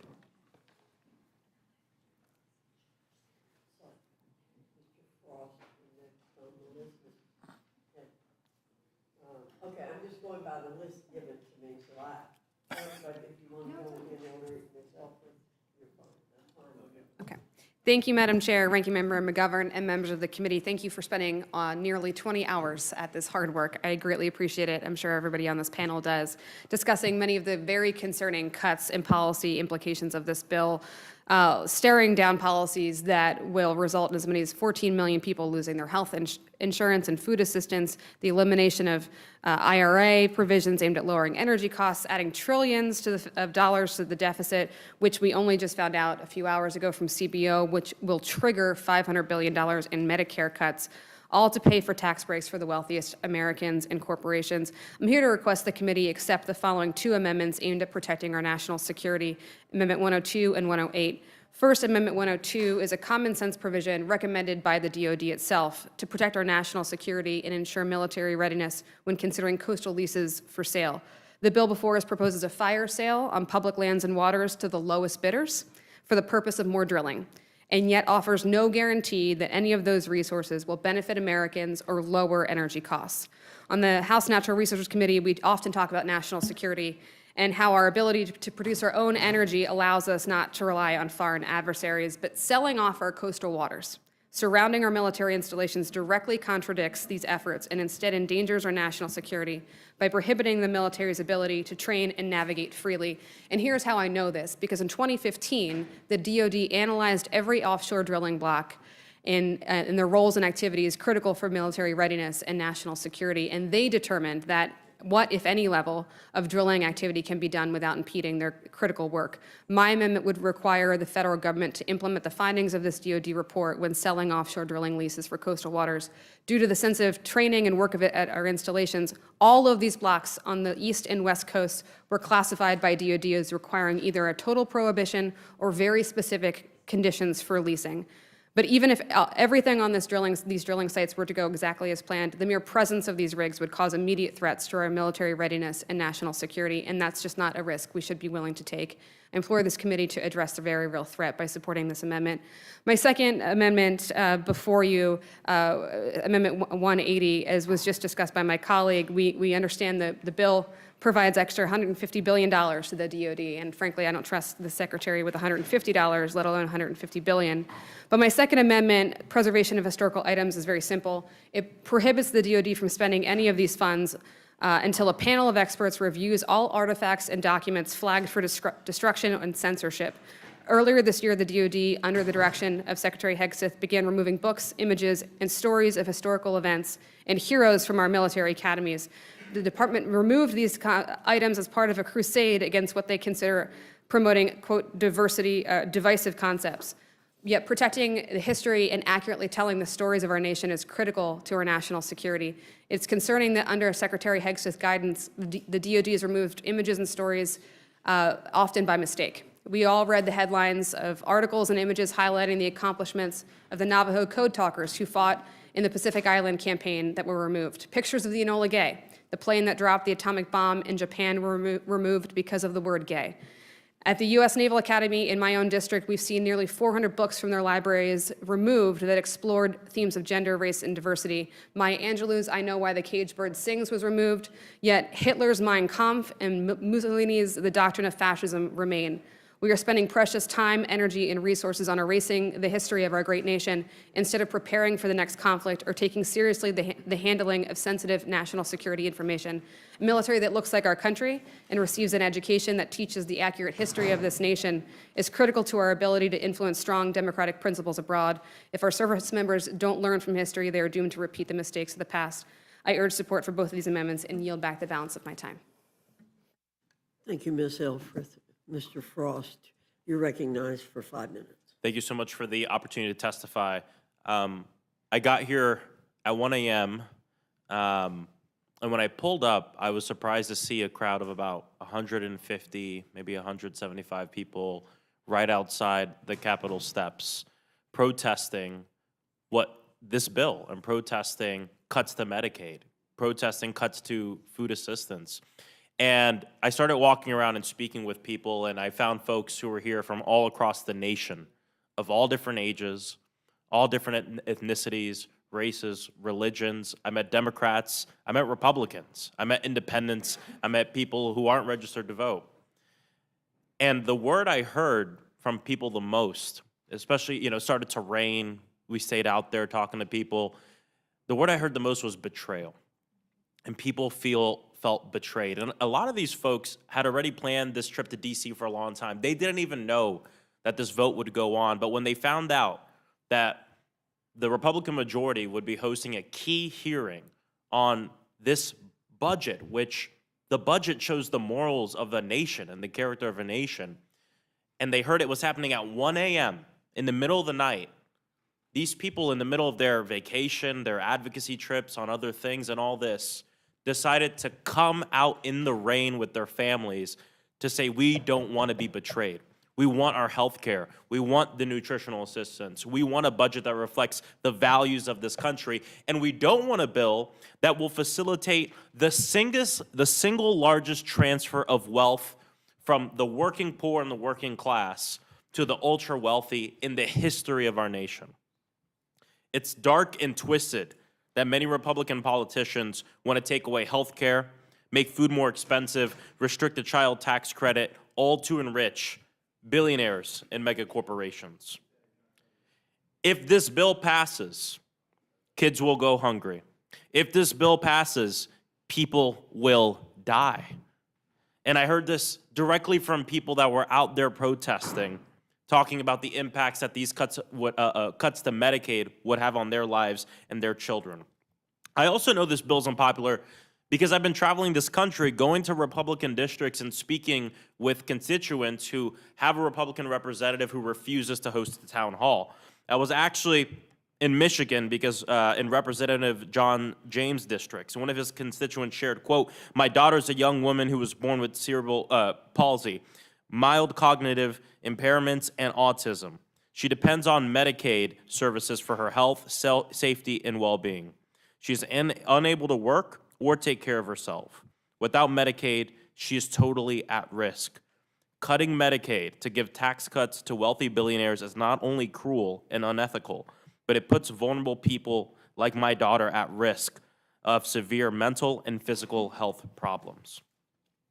I'm in this hearing to offer support for Democratic amendments that would reverse the damage of this horrible bill that's a scam, and I personally have two amendments that I would like you to consider. One of them, the first prevents the Committee on Oversight and Government Reform portion of this bill from taking effect if Donald Trump violates a Supreme Court order. The rule of law is fundamental to any functioning country, and the only thing that can guarantee people's safety and security. Without the rule of law, there's chaos, corruption, anarchy. And the president loves to talk about the rule of law, but then he goes on to completely ignore and defy Supreme Court orders that are telling him to do stuff. If any working person at home were to ignore a judge, what would happen to them? No politician is above the law, including Donald Trump.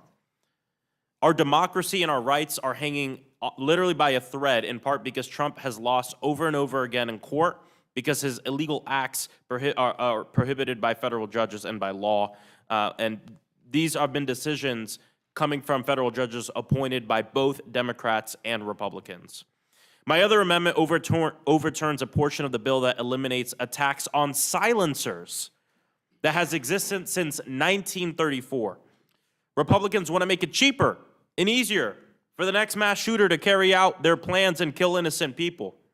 Silencers make it harder for law enforcement to quickly and effectively respond to active shooter situations, since it makes it more difficult to recognize the sound of gunfire and locate the source of the gunshots. This bill is a giveaway to billionaire donors and apparently also wants to continue to enrich gun manufacturers who want to make even more money and profit even more off of the death of our children and our people. I yield back. Thank you, Mr. Frost. Mr. Magaziner. Thank you, Madam Chair. I am here tonight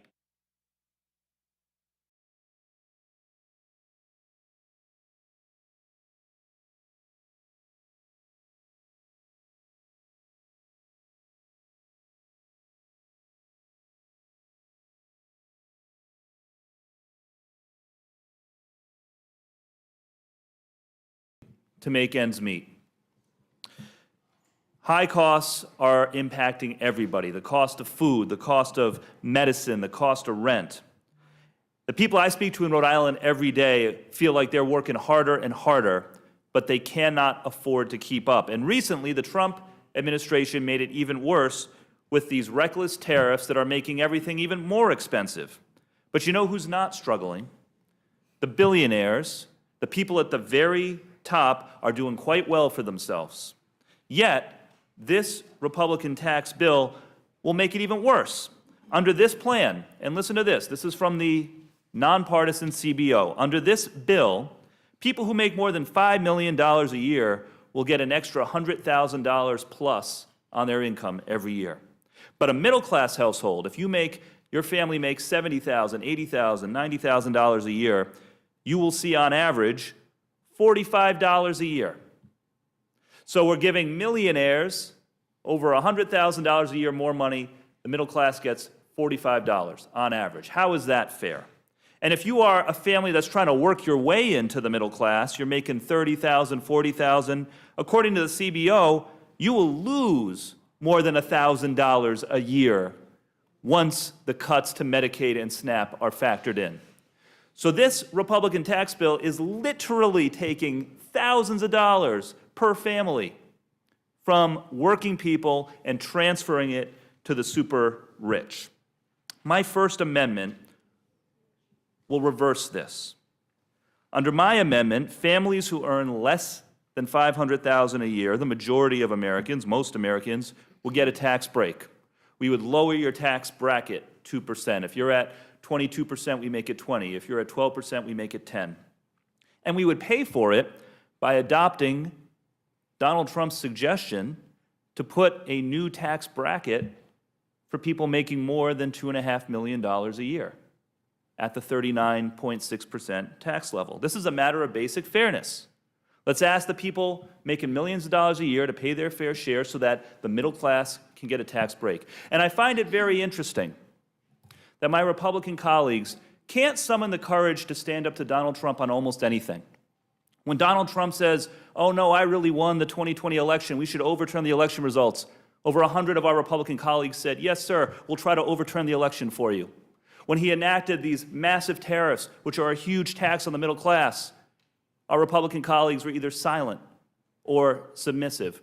When he cozies up to dictators like Vladimir Putin and throws our allies under the bus, crickets from our Republican colleagues. But when he suggested, hey, let's increase taxes on the millionaires to help pay for this bill, well, that was too much for our Republican colleagues. That was the first time that they said, oh no, Mr. President, you've gone too far. Really?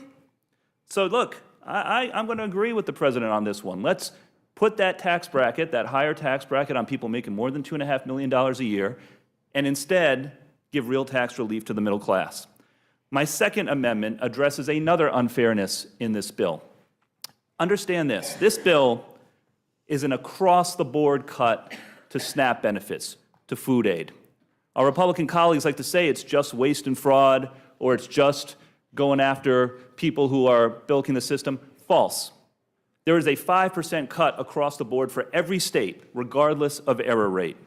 My second amendment would eliminate that across-the-board 5% cut for every state and pay for that by eliminating the provision that gives an exemption on inheritances over up to $30 million on the inheritance tax. How about, instead of cutting food for hungry families, for working people, we say to the children of millionaires, you know what? You don't need a tax exemption up to $30 million of your inheritance.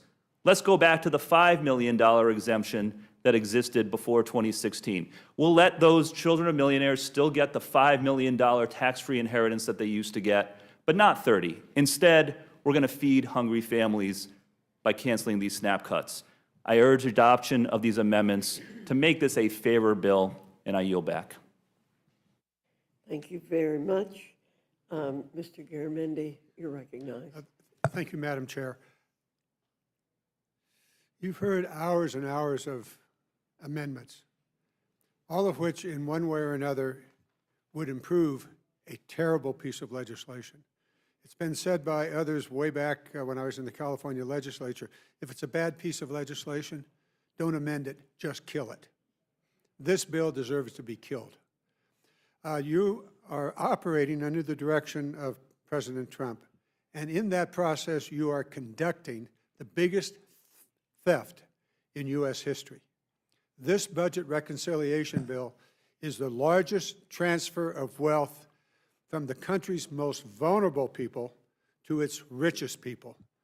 At a time when Trump's tariffs are already causing prices to rise, House Republicans are making the lives of millions of Americans even more difficult by passing a bill that rips health care from nearly 14 million Americans who rely on Medicaid, including over 300,000 in my own district. And I dare say in each and every one of your districts, whether you're a Democrat or Republican, the numbers are similar. This bill, and therefore you are stealing food from the tables at the schools. Over 18 million children will not have school lunch programs and other food available to them in their schools. Why? So that you can finance $150 billion for the Pentagon's new slush fund. Mr. Courtney already has given you the details on how that would work because of the way in which you are structuring the use of that $150 billion. We know that the Pentagon is already wasting money on very dangerous projects. Why are they allowed? Why are we using the Pentagon to deport aliens, the deportation flights? The Sentinel intercontinental ballistic missile, $150 billion minimal, and another $20 billion for a new nuclear bomb to be used there. Don't need it for 15 to 20 years. The Minuteman III can serve that purpose. How about another boondoggle? A Golden Dome? Hello? Does anybody know anything about missile defense systems? You want to talk about the $30 billion we've already spent on the missile defense system that doesn't work? It was canceled 2 years ago, and so we're going to start anew. Now we'll have a Golden Dome. Oh boy. Now this bill does not pay for itself. Where are the deficit hawks? They used to be across this entire room. All of you used to be deficit hawks. Somewhere between $3.5 trillion to $5 trillion will be added to the national debt as a result of this legislation. Hello, deficit hawks, where did you go? What happened to you? You frightened of Trump? Is that it? Franklin D. Roosevelt once said, "The test of our progress is not whether we add more to the abundance of those who have much. It is whether we provide enough for those who have too little." This piece of legislation goes exactly the other direction. It adds to the wealth of those who have much, and it literally and actually takes away from those who have little. The Congressional Budget Office yesterday confirmed that the bill will raise the incomes, will increase the wealth, the incomes for the wealthiest 10% of Americans, while simultaneously cutting the incomes for the poorest 10%. What in the world are you doing? Why would you do such a thing? Why would you increase the wealth of those who already have much while simultaneously taking away from those who have too little? How do you do it? You gut Medicare. You heard from my colleagues. The SNAP program used to call it food stamps. That's real food. And there are already real regulations on what those SNAP programs can be used for. Head Start, it goes on, and it is a disgrace. It is a disgrace. And let's recognize what it is you are doing. The facts, people are struggling, already struggling. You pass this legislation and the struggle will be worse for those who are in the bottom of our economic system. The fact that so many Republicans have voted actively to harm your own constituents just to curry the favor of Donald Trump, it is shameful. There's no other word to describe it. How could you possibly face yourself when you look in the mirror and recognize what you're actually doing to Americans, millions of Americans? It is a disgrace. The Democrats are doing everything we can to stop this disgraceful piece of legislation. I'm proud to stand with my Democratic colleagues. I'm proud that they are taking their time and your time. And I do have amendments, but I won't have the time to offer them. They're in the record. Yeah, you're long past your time, John. Julia, I let you get by with a little too much. Ms. Brownlee. Yeah, thank you, Madam Chair and Ranking Member McGovern. Before addressing my amendment, I wanted to really echo all of the arguments made by my colleagues in strong opposition to this big, bad billionaire bill.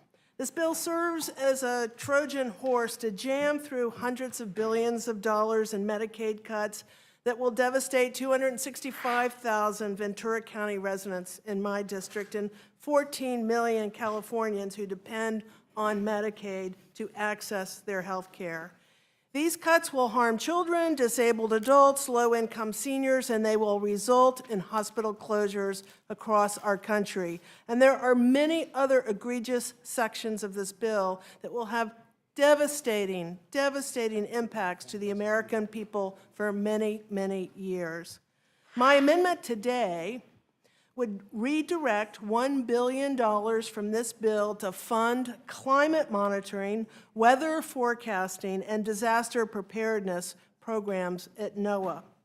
I would challenge my Republican colleagues to find constituents in their districts who want to lose access to accurate weather monitoring, particularly as we head into the busiest time for severe storm predictions like tornadoes and hurricanes. Just this past weekend, deadly tornadoes tore through states from Kansas to Kentucky. The same weekend when reports came out that for the first time in the past 50 years, local National Weather Service offices would no longer have the capacity to monitor weather around the clock in parts of the country due to reckless DOGE cuts. I have got a map right here that shows the places in the United States that no longer have access to 24/7 weather monitoring. This is not some partisan talking point. It's a matter of life and death. Programs like the National Weather Service are what we promise to the American people in exchange for their hard-earned dollars, not tax cuts to the wealthiest 1%, while the president tanks our economy to help his billionaire friends scam the system and profit off the American public. The mindless destruction of America's critical government programs only makes our country weaker, it makes it less safe and less prosperous. It's just plain irresponsible, and it cannot stand. I'm offering this amendment as a necessary course correction to invest back into communities and to our public safety. The forecasts NOAA produces are critical across almost all sectors of America's economy, from safe air travel, managing our water supplies, supporting the outdoor recreation industry, to seasonal forecasts that help farmers decide when to plant and when to harvest their crops. And perhaps most importantly, NOAA uses these forecasts to issue all the tornado, hurricane, flood, and extreme wildfire condition warnings during extreme weather events. Extreme weather events that are only going to get worse. The growers in my district certainly know this. They are the ones on the front line responding to the climate impacts that cause shifting production seasons, the reduction of available water, and creates more intense and frequent natural disasters. The Republicans' proposals will exacerbate the climate crisis while taking away funding for vulnerable communities to prepare for natural disasters. In the face of this Trump tax scam that threatens our clean air, safe water, public health, and economic prosperity, I am proposing we instead invest in programs that will keep our communities safer and ready to respond to extreme weather. With that, Madam Chair, I urge this committee to adopt my amendment, and I yield back. Thank you very much. I thank our witnesses for being here, our panel for being here. Anybody else? Does anyone on our side of the aisle wish to ask a question? No. Mr. McGovern, you're recognized. Again, I just thank this panel. I appreciate you being here, and I know some of you were here at 1 in the morning. I remember seeing you, and I would just want to, again, say what I've said to previous panels. Thanks for sticking it out. I think it matters. I think people are paying attention. I think it's important that we're fighting back, especially against the bill that we find so egregious. And so I just, we will support the amendments. We will have your back. But I want to say thank you. And Madam Chair, before I yield back, I don't know whether you have any updates on schedule. I've been trying to read news reports as to whether or not Republicans have come to an agreement on a manager's amendment, and I don't know if you have or not, and whether we might be, what you anticipate the schedule for the evening to be. I believe we do have an agreement on the manager's amendment, but I'm not exactly sure of the schedule because I have not been able to. I came in, we're trading places, so all right. I will give you an update. But is just your as- expectation that rules will reconvene tonight? Yes, sir. And if that's the case, is it your expectation that a bill will be on the floor tonight? Yes, sir. Okay, well, I mean, we started at 1 in the morning, we'll finish at 2 in the morning, but okay, all right. But I thank the gentlelady, and I yield back. Ms. Scanlon, Yes, thank you. I did more than wave this time. We've all got it at this point. Mr. Courtney, I appreciate your amendment with respect to this Qatari royal family plane that the president is trying to accept. In the Judiciary Committee, we have focused on the fact that it's a pretty clear violation of the Foreign Emoluments Clause. But I appreciate the fact that you're bringing up that it's actually a huge waste of taxpayer dollars. Can you just talk about that for a minute? There probably is no worse way to build an Air Force One than to take a plane that's already been fitted out and then have to strip it down and then just sort of create all the special characteristics of Air Force One. And we know this because that's what we've done with the 2 planes that are in process. And by the way, it looked like they'll be delivered while President Trump is still president, so there's no need for a bridge plane. He's going to get his planes in 2027. So yeah, just building a 3rd Air Force One is a complete waste of money. Right. It seems offensive to our armed forces who are responsible for maintaining the plane. Obviously, it has all the indicia of something unseemly. And then, of course, there's the national security concerns as well. So I appreciate you're raising the wastefulness and the abuse of the taxpayer dollars there. Rep. McClellan, I know you were testifying about your bill, and I was wondering if there were implications with respect to burden on the states. So, I was the state appropriator. I was in the state legislature when we expanded Medicaid. And, states can't print money, and they have to have a balanced budget. And this bill shifts a lot of costs to the state for nutrition programs, for some Medicaid spending. But you got to look at that in a broader context. So first, let me talk about the work requirements. States have had the ability to impose work requirements for 7 years. Only 2 have done it. One, I already talked about. Georgia spent more money on the administrative costs than it did on the cost of health care. And as a matter of fact, ProPublica and Current did an analysis that showed that 3/4 of the nearly $87 million they spent on the program went to consultants. That's why states haven't done it, because the administrative cost to set it up and run it is high. But now you have EPA grants that have been, categorical EPA grants that are being cut. So the states have to worry about how are we going to deal with clean air and clean water. Take a state like Virginia that has the 2nd highest number of federal workers. Analysis has already shown our unemployment rate has gone up. our GDP is expected to slow. We are seeing the economic impacts of what the administration has already done. So they're now worried. Virginia doesn't have a surplus. It's not going to have a surplus because now we're going to have all these other costs coming down from the federal government. Oh, by the way, this bill handcuffs the state's ability to increase the provider tax. And while you're doing all of that, you're handcuffing the state's ability to regulate in any way AI, which is a whole nother conversation, but I just wanted to throw that in there.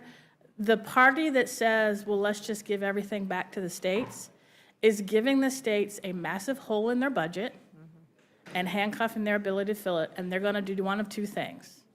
They're either going to raise their taxes or they're going to significantly cut not just Medicaid services, but education, environmental protection, transportation, infrastructure, and public safety. This bill and the actions of the Trump administration already are blowing massive holes in state budgets that somebody's got to pay, and it's going to be through increased state and local taxes. Thank you for that. I'm hearing similar concerns from our Pennsylvania state legislators, especially as there's money that's been appropriated and contracts that have been awarded, and suddenly they've been canceled by DOJ or the White House or Office of Management or Budget or whoever it is that's impounding money illegally. So people already have projects underway, and all of a sudden the rug's being pulled out from under them. And then we're seeing these additional issues where all of a sudden there's going to be this huge cost shift. It's a real bait and switch or kicking the can down the road, whatever. I think it's a giant sucking sound. Yeah, okay. Well, thank you, and thank all of you for being here and bearing with us tonight. Okay, I yield back. Thank you, Ms. Scanlon. Mr. Neguse, you're recognized.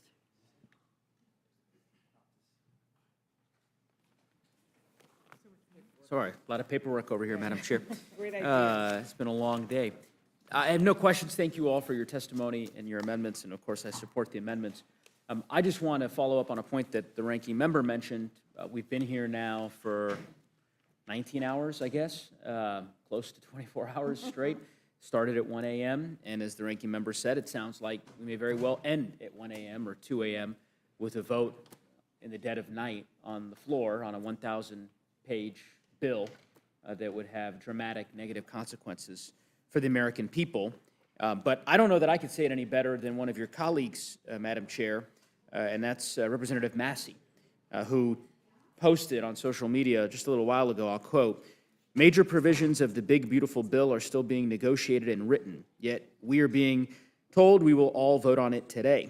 Shouldn't we take more than a few hours to read a bill this big and this consequential?" Now, what's interesting is a commentator responded to that tweet and said, "Wasn't that a promise, too, that y'all would get 48 hours to read new bills before voting?" And Mr. Massey's response, "Yes, it is in our rules that we will have 72 hours to read every bill, yet it's been circumvented this week by a manager's amendment, which substantially changes the bill, but should only contain technical clarifications. And a rule called same-day rule has also been suspended," which of course we know was done yesterday. Here's the point. We've seen this movie before. We, I suppose, will wait here with bated breath for the manager's amendment to be submitted to this committee.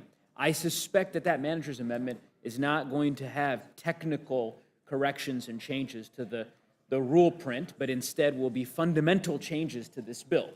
And we, House Democrats, and ultimately the American public, will be compelled to reckon with and try to discern what those changes are and the impact the changes will have on our constituents in the dead of night. And so I would encourage the majority to reconsider, and I would hope we weren't able to convince the Speaker to hold this hearing at a regular hour, the way that all the other markups were. We failed in that effort. Perhaps we'd be more successful in persuading the Speaker to put the bill on the floor in the morning so that the American people can actually have a chance to listen to the debate that unfolds on the House floor. With that, I'll yield back the balance of my time. Thank you. Ms. Leisure Fernandez, you're recognized. Thank you. And once again, I think we heard from this panel a range of ideas that only through showing up and testifying and actually speaking. We had very little Republican participation because, as we noticed this morning, they don't even want to read out loud their own bill. They are so ashamed of what is in the bill that they refuse to read out loud their bill. But what you all have done is come to us with provisions so that we cannot have the kind of corruption from Qatar that we are seeing, so that we can protect states' rights and states' budgets and some kind of respect for the relationship they have and the obligation the federal government has. And oh my God, the silencer thing, thank you so very much for bringing that up today. And yes, there are ways of addressing the deficit and actually protecting the middle class that we could get to, but they don't really want to get to because, as you have pointed out, it's all about the wealthy. Everything they do is about the wealthy. There's all kinds of other stuff. And do they have their heads on the sand or what? Like, not in the sand, they were like ignoring the danger around us for money, right? So the risks that they are imposing on the American people is just astounding. And, we came in at night. I don't know if there was a moon or there wasn't a moon, and then there was a sun or maybe not a sun, and now there's maybe not a moon and not a moon. But what it is definitely, even the Republicans are in the dark because, as we can see from these tweets, they haven't seen any final language. They think this is in there. They think that's not there. And I heard that maybe they all want to go to some meeting and they all have to leave to go do something better than stand up for their constituents. So that's why we're watching this, because they all have Memorial Day plans. Really, it's disgusting what they're doing. With that, I yield back. Thank you, Ms. Leisure Fernandez. I thank the panel for being here. We have, I believe, one more panel, and so I'll tell you you're excused.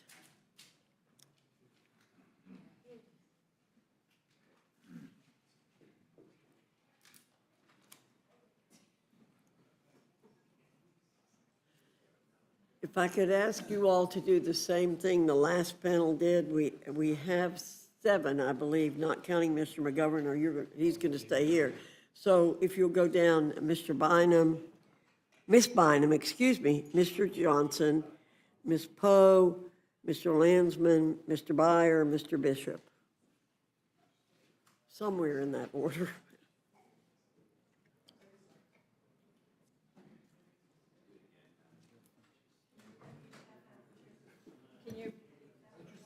It's okay. It's okay. It's okay. We were just, before, people would bunch up here, and folks couldn't get down that way. And so we were just trying to get people balanced down just a little bit. Okay. Madam Chair and Mr. Ranking Member and members of the committee, I want to start off by saying just how laughable it is to be calling this bill beautiful. And I'd like to replace that word with trash. It's a trash bill, and here's why. It's a bill that threatens $300 billion in cuts to food assistance. It's a bill that puts health care further and further out of reach for nearly 14 million people. It's a bill that will make it so that families have to choose between putting food on the table or filling a prescription. It's a bill that does nothing to lower costs or address the housing crisis.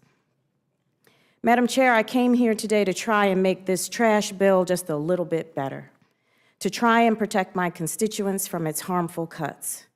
But I have little faith that the authors of this trash care enough about the American people to do it, especially since this committee tried to do it in the middle of the night.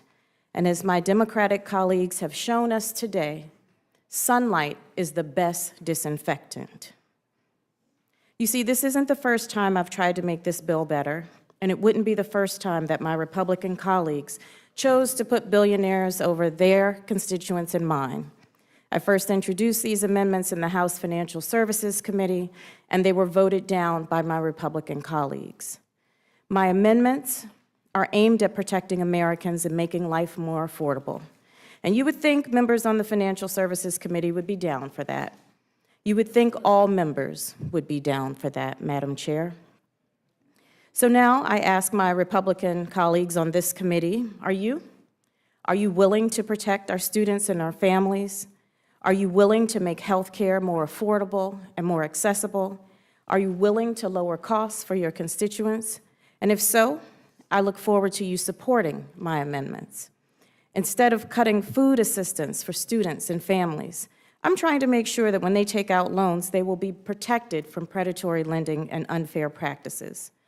Instead of ripping away access to health care, I'm trying to lower health care costs by capping out-of-pocket costs. Instead of taking seniors and taking food off of their tables, I'm supporting an effort from my colleague, Congressman Jonathan Jackson, to strike the section of the bill that would expand work requirements for seniors on SNAP. And instead of increasing costs on those struggling the most in an effort to make the rich richer, I'm fighting to lower costs for my constituents and all Americans. Madam Chair, I brought the data. Let me tell you what the numbers look like. In your district, 201,000 people will lose health care because of this bill. That's 27% of your constituents. In Rep. Fishbach's district, it's over 165. Rep. Norman, 148,000 people will lose health care in his district. Rep. Roy, 56,000 people use SNAP to feed their families. And in Rep. Houchin, it's 54,000. Over 83,000 kids get health care through Medicaid in Rep. Langworthy's district. And Rep. Scott is 124,000 kids. In Rep. Jacks, it's 88,000 kids. And in Rep. Griffiths, it's nearly 107,000. I know where my priorities are. It's with my constituents. And I'll be voting against this trash bill because I stand with America's children and America's families. Madam Chair, I respectfully urge you to do the same and get your colleagues focused on serving the American people. I yield back. Thank you, Ms. Bynum. Mr. Johnson, you're recognized for 5 minutes. Thank you, Madam Chair, Ranking Member. I know that meteorologically speaking, we are in springtime, but legislatively speaking, a dark, ice-cold winter has descended upon America. The biting, cold winds of MAGA are frozen hearts that shut off warmth and sustenance for the needy, the working poor and the poor, while they consort with the billionaires and millionaires who frolic in their warm mansions and on their luxury yachts in warm seas, never satisfied with the luxuries they enjoy for ease and comfort. The cold winds howl as MAGA rams through the House what Trump has commanded to be named the Big Beautiful Bill. It's the big, ugly GOP tax scam, which rips away health care from 14 million Americans, takes food away from 3 million people every month, and drives up the cost of everyday essentials with its tariffs, which is a tax paid by those same folks who are losing their health care and food stamps. All to hand massive tax breaks to billionaires like Elon Musk. With this bill, billionaires win and working families lose. And as House MAGA Republicans move to snatch food and health care from those in need just to pay for tax cuts for the wealthy, billionaire Donald Trump today accepted an obscenely expensive emolument, a $400 million luxury jet paid for by corrupt Middle Eastern sheiks. Madam Chairman, my first amendment would strike Section 70302 and restore federal courts' ability, when necessary, to hold government officials in contempt in cases where they violate a person's constitutional rights. We all know the reason Republicans added this section. Federal judges have issued over 150 court orders that block or pause the Trump administration's lawless and unconstitutional actions. Trump keeps losing in court, so Republicans want to rig the system so that Trump can ignore judges' orders against him. Without my amendment, this bill prohibits a court from enforcing the orders that it issues, turning courts into paper tigers. This bill says that unless you hand over a lot of money when Donald Trump and his administration violate your rights, they can just keep on violating them. It's one more way Republicans and the Trump administration want to trample on the rights of ordinary people who are not wealthy and do so with impunity. This country is built on the rule of law. The judicial branch is essential to ensuring that the violation of one's constitutional rights can be vindicated by the courts. That is why we need my amendment, so that anytime Trump or a future president violates the law, Americans can go to court and stop it before any more harm is done. Because this country is about we the people, not about Donald Trump the king. And I also offer a second amendment which would allow funds to be used to provide lawyers for unaccompanied immigrant children. Picture this, a 2-year-old sucking her thumb while clutching a teddy bear, standing in front of the immigration judge, sitting high and looking down from the bench, while a seasoned lawyer working for the government argues that the unaccompanied child should be sent back to El Salvador, where the dictator holds her parents in a hellhole prison for being politically incorrect. This amendment just makes sense. It would allow legal representation for unaccompanied children.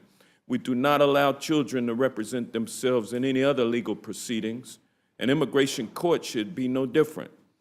In these cases, the government is represented by a lawyer, so how can we expect kids without lawyers to assess their own eligibility for humanitarian relief, prepare their own cases, and advocate for themselves during adversarial hearings?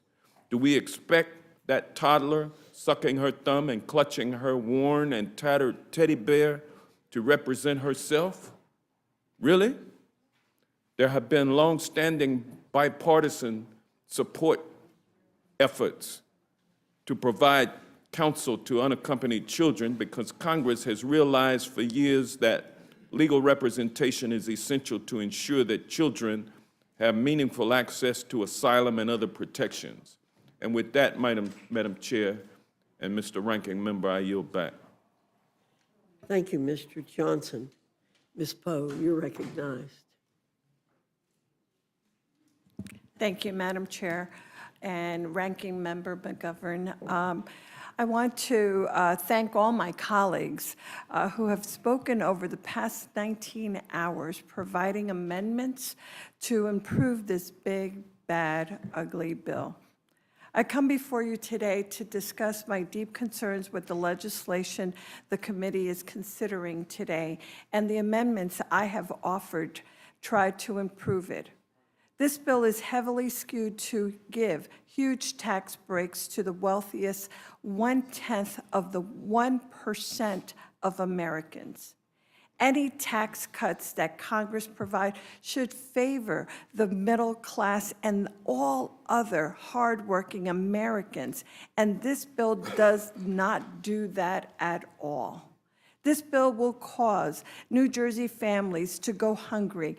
Around 83,000 people in my district, the 9th district, including children, working parents, seniors, and veterans, buy food with SNAP. The SNAP cuts here will mean thousands of our neighbors won't be able to feed their families. The price tag in this bill is enormous, costing taxpayers $4 trillion. But instead of lowering costs and supporting families, it will make their day-to-day lives harder. This legislation includes massive cuts to Medicaid, which covers more than 1.7 million New Jerseyans, including over 1/3 of all children in the state. This bill could lead to 1 in 5 New Jerseyans on Medicaid losing their coverage. This means losing checkups, treatments for chronic diseases like diabetes, access to life-saving medication. Cuts to Medicaid will hit particularly hard mothers and families in our poorest communities. That is why I've offered an amendment to require states to provide 12 months of continuous health care coverage for pregnant and postpartum women who qualify for Medicaid and CHIP. My state, New Jersey, already provides this coverage.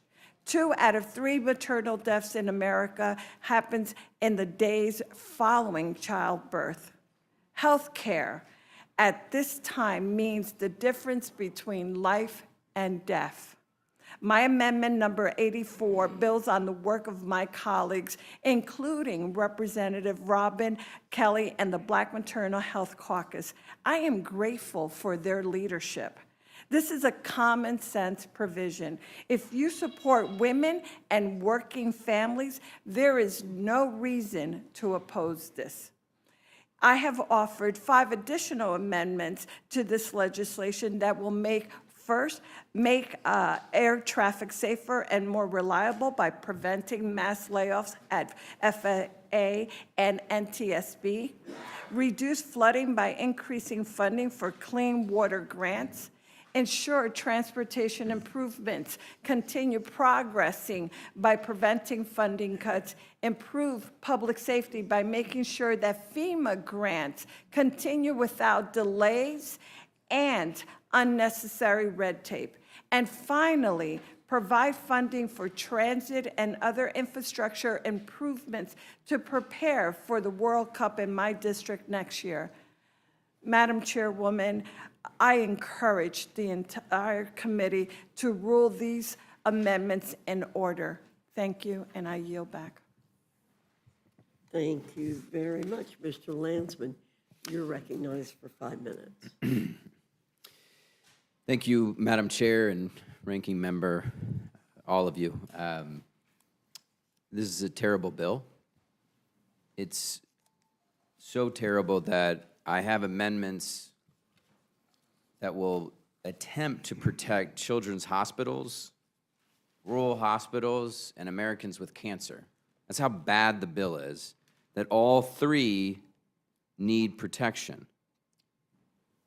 The bill, as you all know, would gut Medicaid by anywhere between $700 to $900 billion. That's 9 million Americans who will lose their health insurance. On top of that, another $360 billion in affordable care subsidies. That's another 5 million Americans who will lose their health care. Anywhere between $230 to $300 billion in food assistance. Millions and millions of Americans, mostly children, will lose food. And it adds trillions to our deficit, all to pay for tax cuts that overwhelmingly support the wealthiest people in this country and big corporations.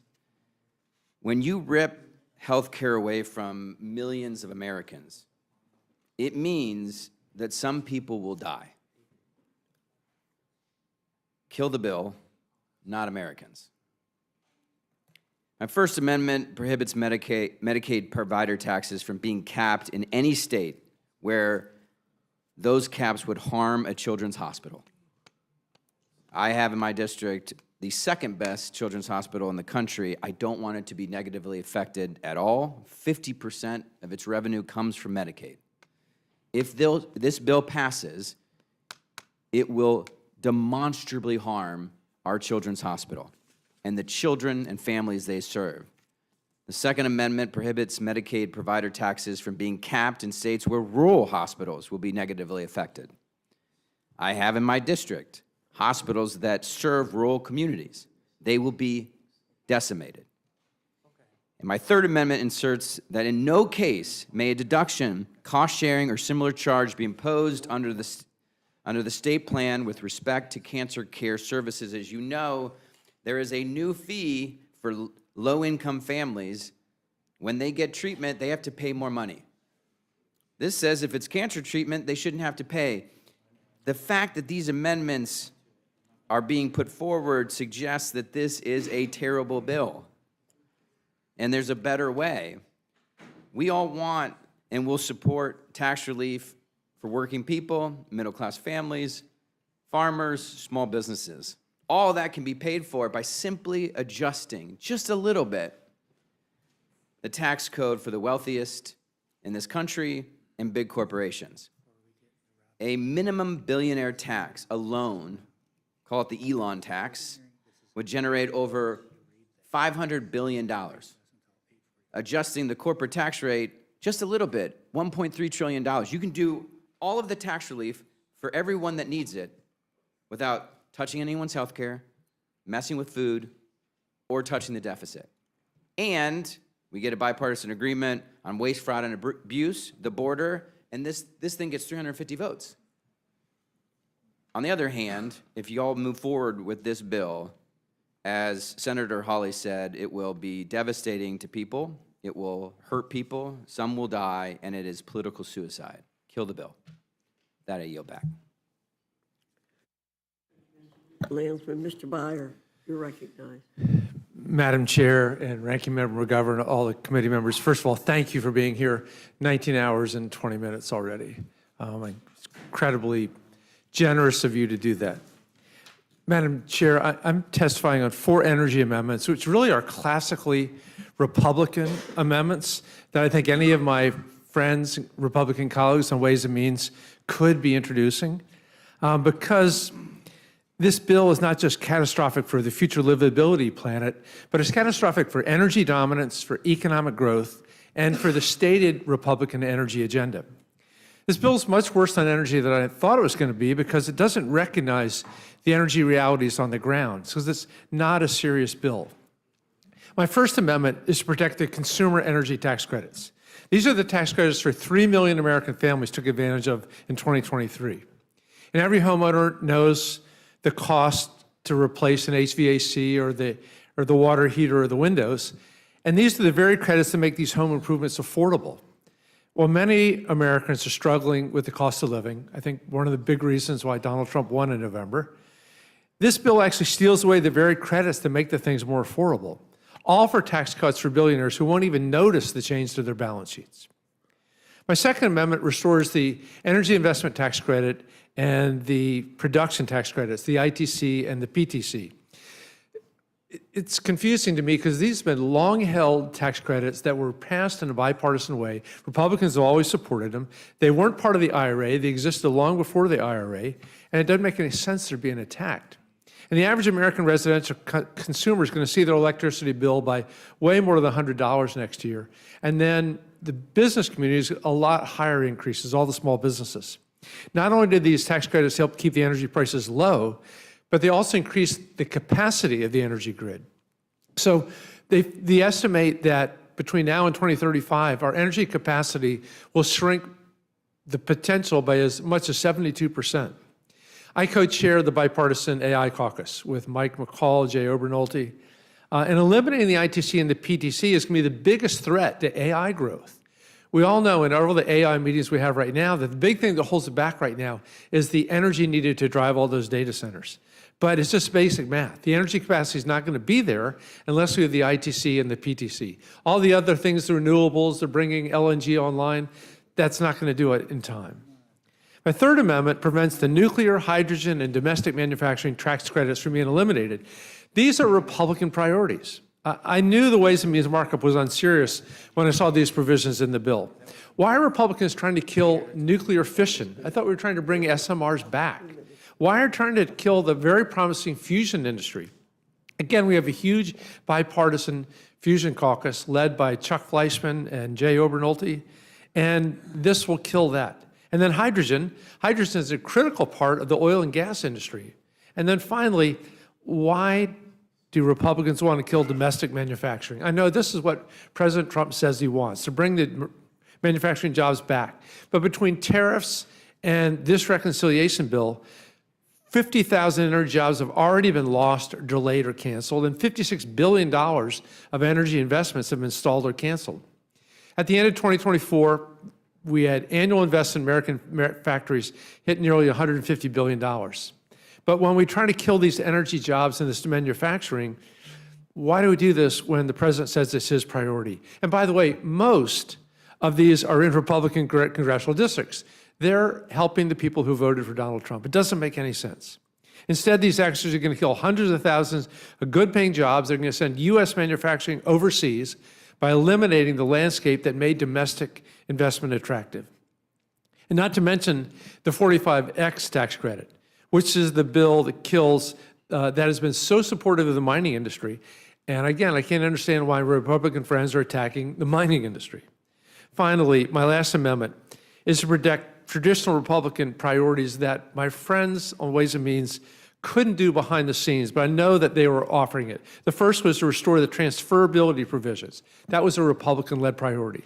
The second is changing placed in service to the beginning of construction. Again, very business-friendly. Republicans tried to do it. And the third was to use an existing Republican proposal to amend the FEOC to make it more workable. All told, this bill is a disaster for energy dominance, which I understand the president said is his priority. The GOP is ripping away these energy credits from American families and stifling economic growth while blowing a $5 trillion hole in the budget, all to give a tax cuts for billionaires. It hurts most American families, especially those who voted for Donald Trump. And I encourage the Rules Committee to make these 4 amendments in order, and I yield back.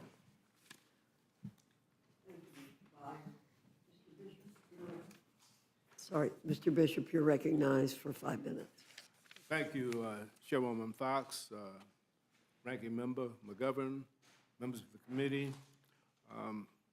This is not a big, beautiful bill. It's a big, fat, ugly bill. It has wrinkles, warts, festering sores, and scars. And while Republicans are trying to put makeup and lipstick on this ugly creature to enhance its appearance, it's still ugly. And I'm here this evening to try and remove just a couple of warts with 2 amendments. The first is an amendment that addresses food insecurity experienced by military families by removing the barriers they face in applying for SNAP benefits. According to the most recent estimates by the Department of Defense, 28%, or nearly 1 in 3 of U.S. military families face food insecurity. Junior enlisted and military families of color struggle to put food on the table. This phenomenon even affects double military families, young couples just starting out where both spouses are enlisted. Experts believe that many families suffer in silence due to the stigma surrounding hunger and receiving nutrition benefits. Meanwhile, food pantries and food banks operate on or near every single military base in the United States. Military spouse unemployment is 7 times the national average as well. Frequent moves associated with the military lifestyle and the lack of affordable child care also strain household finances for low-ranking, low-pay military families. My amendment would address food insecurity among active duty service members by excluding the basic allowance for housing from SNAP income eligibility. These men and women of the armed forces cannot use the basic allowance for housing to feed themselves or their families. It can only be used for housing. Makes no sense that we're including the BAH as proof that junior service members make too much. They were making minimum wage before this latest NDAA raised their pay. Even with the recent pay increase, our troops are using that increase for the exorbitant cost of child care, not for food. It's a tragedy that many of our nation's military can't afford to put food on the table and face serious barriers to assistance. Those who fight for our freedom should not have to fight for food. My second amendment will right a wrong that the Republican leadership in the House of Representatives has been dragging its feet to correct. This amendment would simply insert the language of Senate Bill 1077, which will allow the District of Columbia to keep its budget intact rather than impounding local revenue that was collected by the city to fund its police officers, firefighters, teachers, medical services, and all the essential services the city provides for its residents and visitors.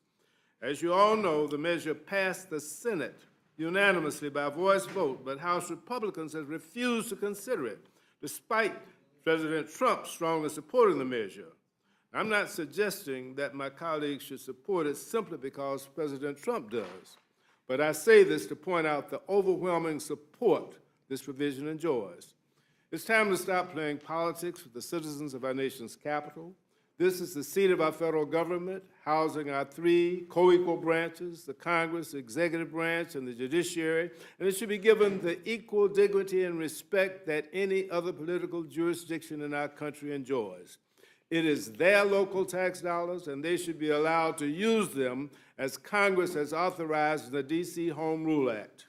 Remove this wart, remove these two warts, and pass a bill that takes care of the American people. I urge the adoption of these two amendments to remove these two warts on an ugly, ugly bill. I yield back. Thank you, Mr. Bishop. Mr. McGovern, you're recognized. Thank you, Madam Chair. So over 100 members have testified today on this bill, and I'll be 101. And we have testified, we've come to the Rules Committee to testify, not to hear our voices, but because we all profoundly disagree with this bill. And Madam Chair, my amendment would restore NIH grant funding that has been already appropriated, including funding that has already been awarded. This is not some hypothetical issue. This is real. Over 1,000 NIH scientists have been fired. Billions and billions of dollars worth of research has been canceled. This is NIH research into cancer, Alzheimer's, Parkinson's, all cut off. Canceled by this administration, canceled by DOGE. And there are active medical research projects, including clinical trials, that cannot stop without people dying. And that is what we're talking about here. There are people out there who have no treatment options if NIH funding abruptly stops. Nothing. This is life or death for those people. Literally life or death. I mean, what are they supposed to do? Trump's cuts to NIH mean cures and breakthroughs are already slipping further and further out of our reach. These scientists can't just stop research and pick it back up in a few years like nothing happened. This sets us back decades and decades. I've talked to researchers in my district who have already said that they're considering leaving the country because of how unpredictable funding might be going forward. And if they can't even be sure that the grant that they've been awarded will be fulfilled, then why would they try to keep pursuing those research opportunities in the United States? I've been around Congress a long time, and I can tell you that no matter who is in the majority, who the president is, supporting medical research has always been a bipartisan effort, because diseases like cancer don't care about political affiliation. NIH is not just some line item. I mean, there are real people behind the work that they do, and there are people whose lives are prolonged and saved because of the work that they do. This is personal to me. 5 years ago, my daughter Molly was diagnosed with a rare cancer, and there was no surefire treatment, but she was accepted into an NIH clinical trial, and she received excellent care. As all of you know, a few weeks ago, she passed away due to complications from her cancer at the age of 23. And we are so devastated by her loss. But we are so grateful that we got to spend more time with her because of the NIH clinical trial that she was in. A clinical trial made possible because for decades, Congress has provided funding to the NIH in a bipartisan way. And how can anyone justify firing NIH doctors and scientists? How can they look our family and other families in the eye and justify these cynical, cruel NIH cuts? I mean, this is about our priorities as a nation. And this Congress is cutting taxes for billionaires. This Republican Congress is cutting taxes for billionaires. At the same time, this president is gutting NIH, and this Congress, this Republican Congress, is cutting health care. And I just find that totally wrong. So approving this amendment won't fix this disaster of a bill, but it will at the very least address Trump's cuts to life-saving medical research that I find unconscionable and immoral. And for the countless other people out there, the moms and dads and kids who rely on clinical trials for the hope of just one more month, just one more day, this amendment one day could save their life. And I would urge my colleagues to support this amendment. I yield back my time. Thank you, Mr. McGovern. Anybody over here have anything? No? Ms. Scanlon? I just want to once again thank all of our colleagues for coming in, for bearing with us, for helping us approach the 24-hour mark, and thank you for your testimony. And Mr. Johnson, I think I'm a co-sponsor with you on your amendment. Sorry. I think I'm a co-sponsor with you on your amendment with respect to the Judiciary Committee amendments that you offered. So thank you for bringing them forward again. I yield back. Ms. Leisure Fernandez? Thank you, Madam Chair. Thank you, everybody, for presenting your amendments. Thank you, Ranking Member. You know, it's really hard to have the courage to ask your colleagues to do not only what is right, but things that arise that are so personal and raise the vulnerabilities that we all know. And today, we felt the need for this amendment, and we've all felt it in our lives. And the Republicans have felt it in theirs. And they know this is right to support something like this.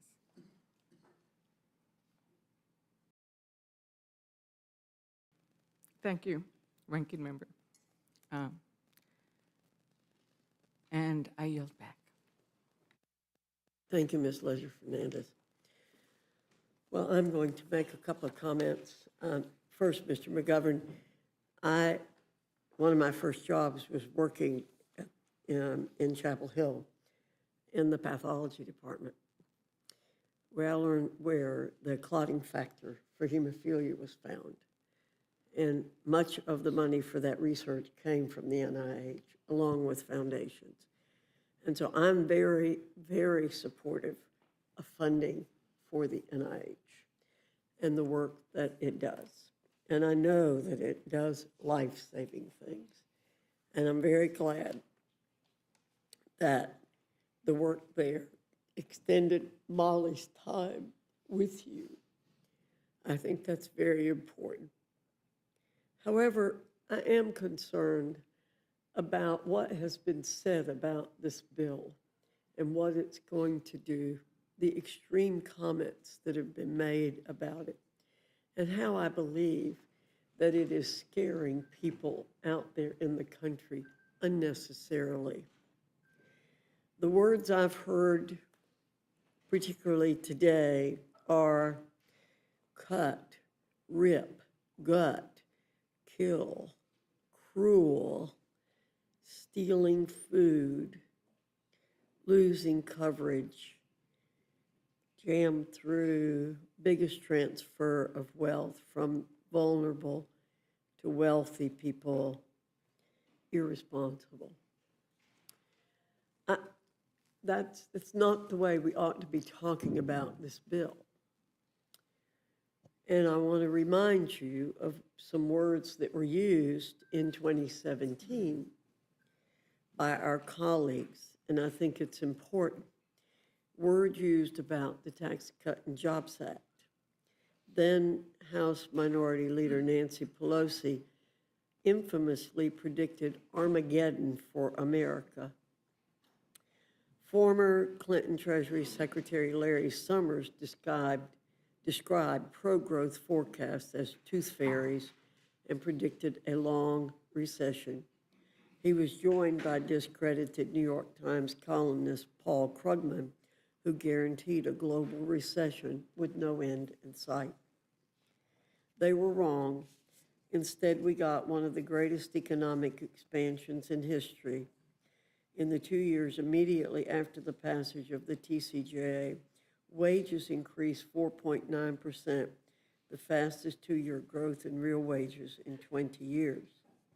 The Washington Post gave Speaker Pelosi 2 Pinocchios for falsely claiming that 86 million middle-class families will see a tax increase. I can go on and on about the comments that were made then that did not come true. I really wish we could have been a little more temperate about this, because even people in my district that I know very well were scared very much about this bill. And I don't think the bill is going to do the dire things that we have heard. So I think there's been a concentrated effort to mislead people about what's happening here. And I'm going to ask my colleagues to work with us. I believe this bill will pass in fashion close to what it is now, but we'll continue to work on it, and we'll continue to work together throughout this entire session to make sure that if there are things that have gone wrong in here, that we make sure we don't have the cataclysms and the Armageddon that has been described here, which really, really trouble me, because they help divide our country more and more. And we don't need that. We don't need to divide ourselves, and we don't need to divide the country any more than it already is. So with that, I yield back my time.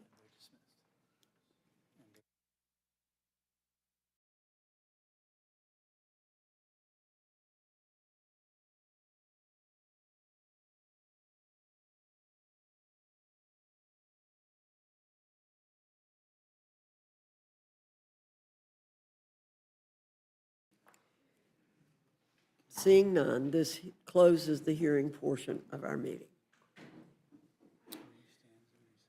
And our panel is relieved.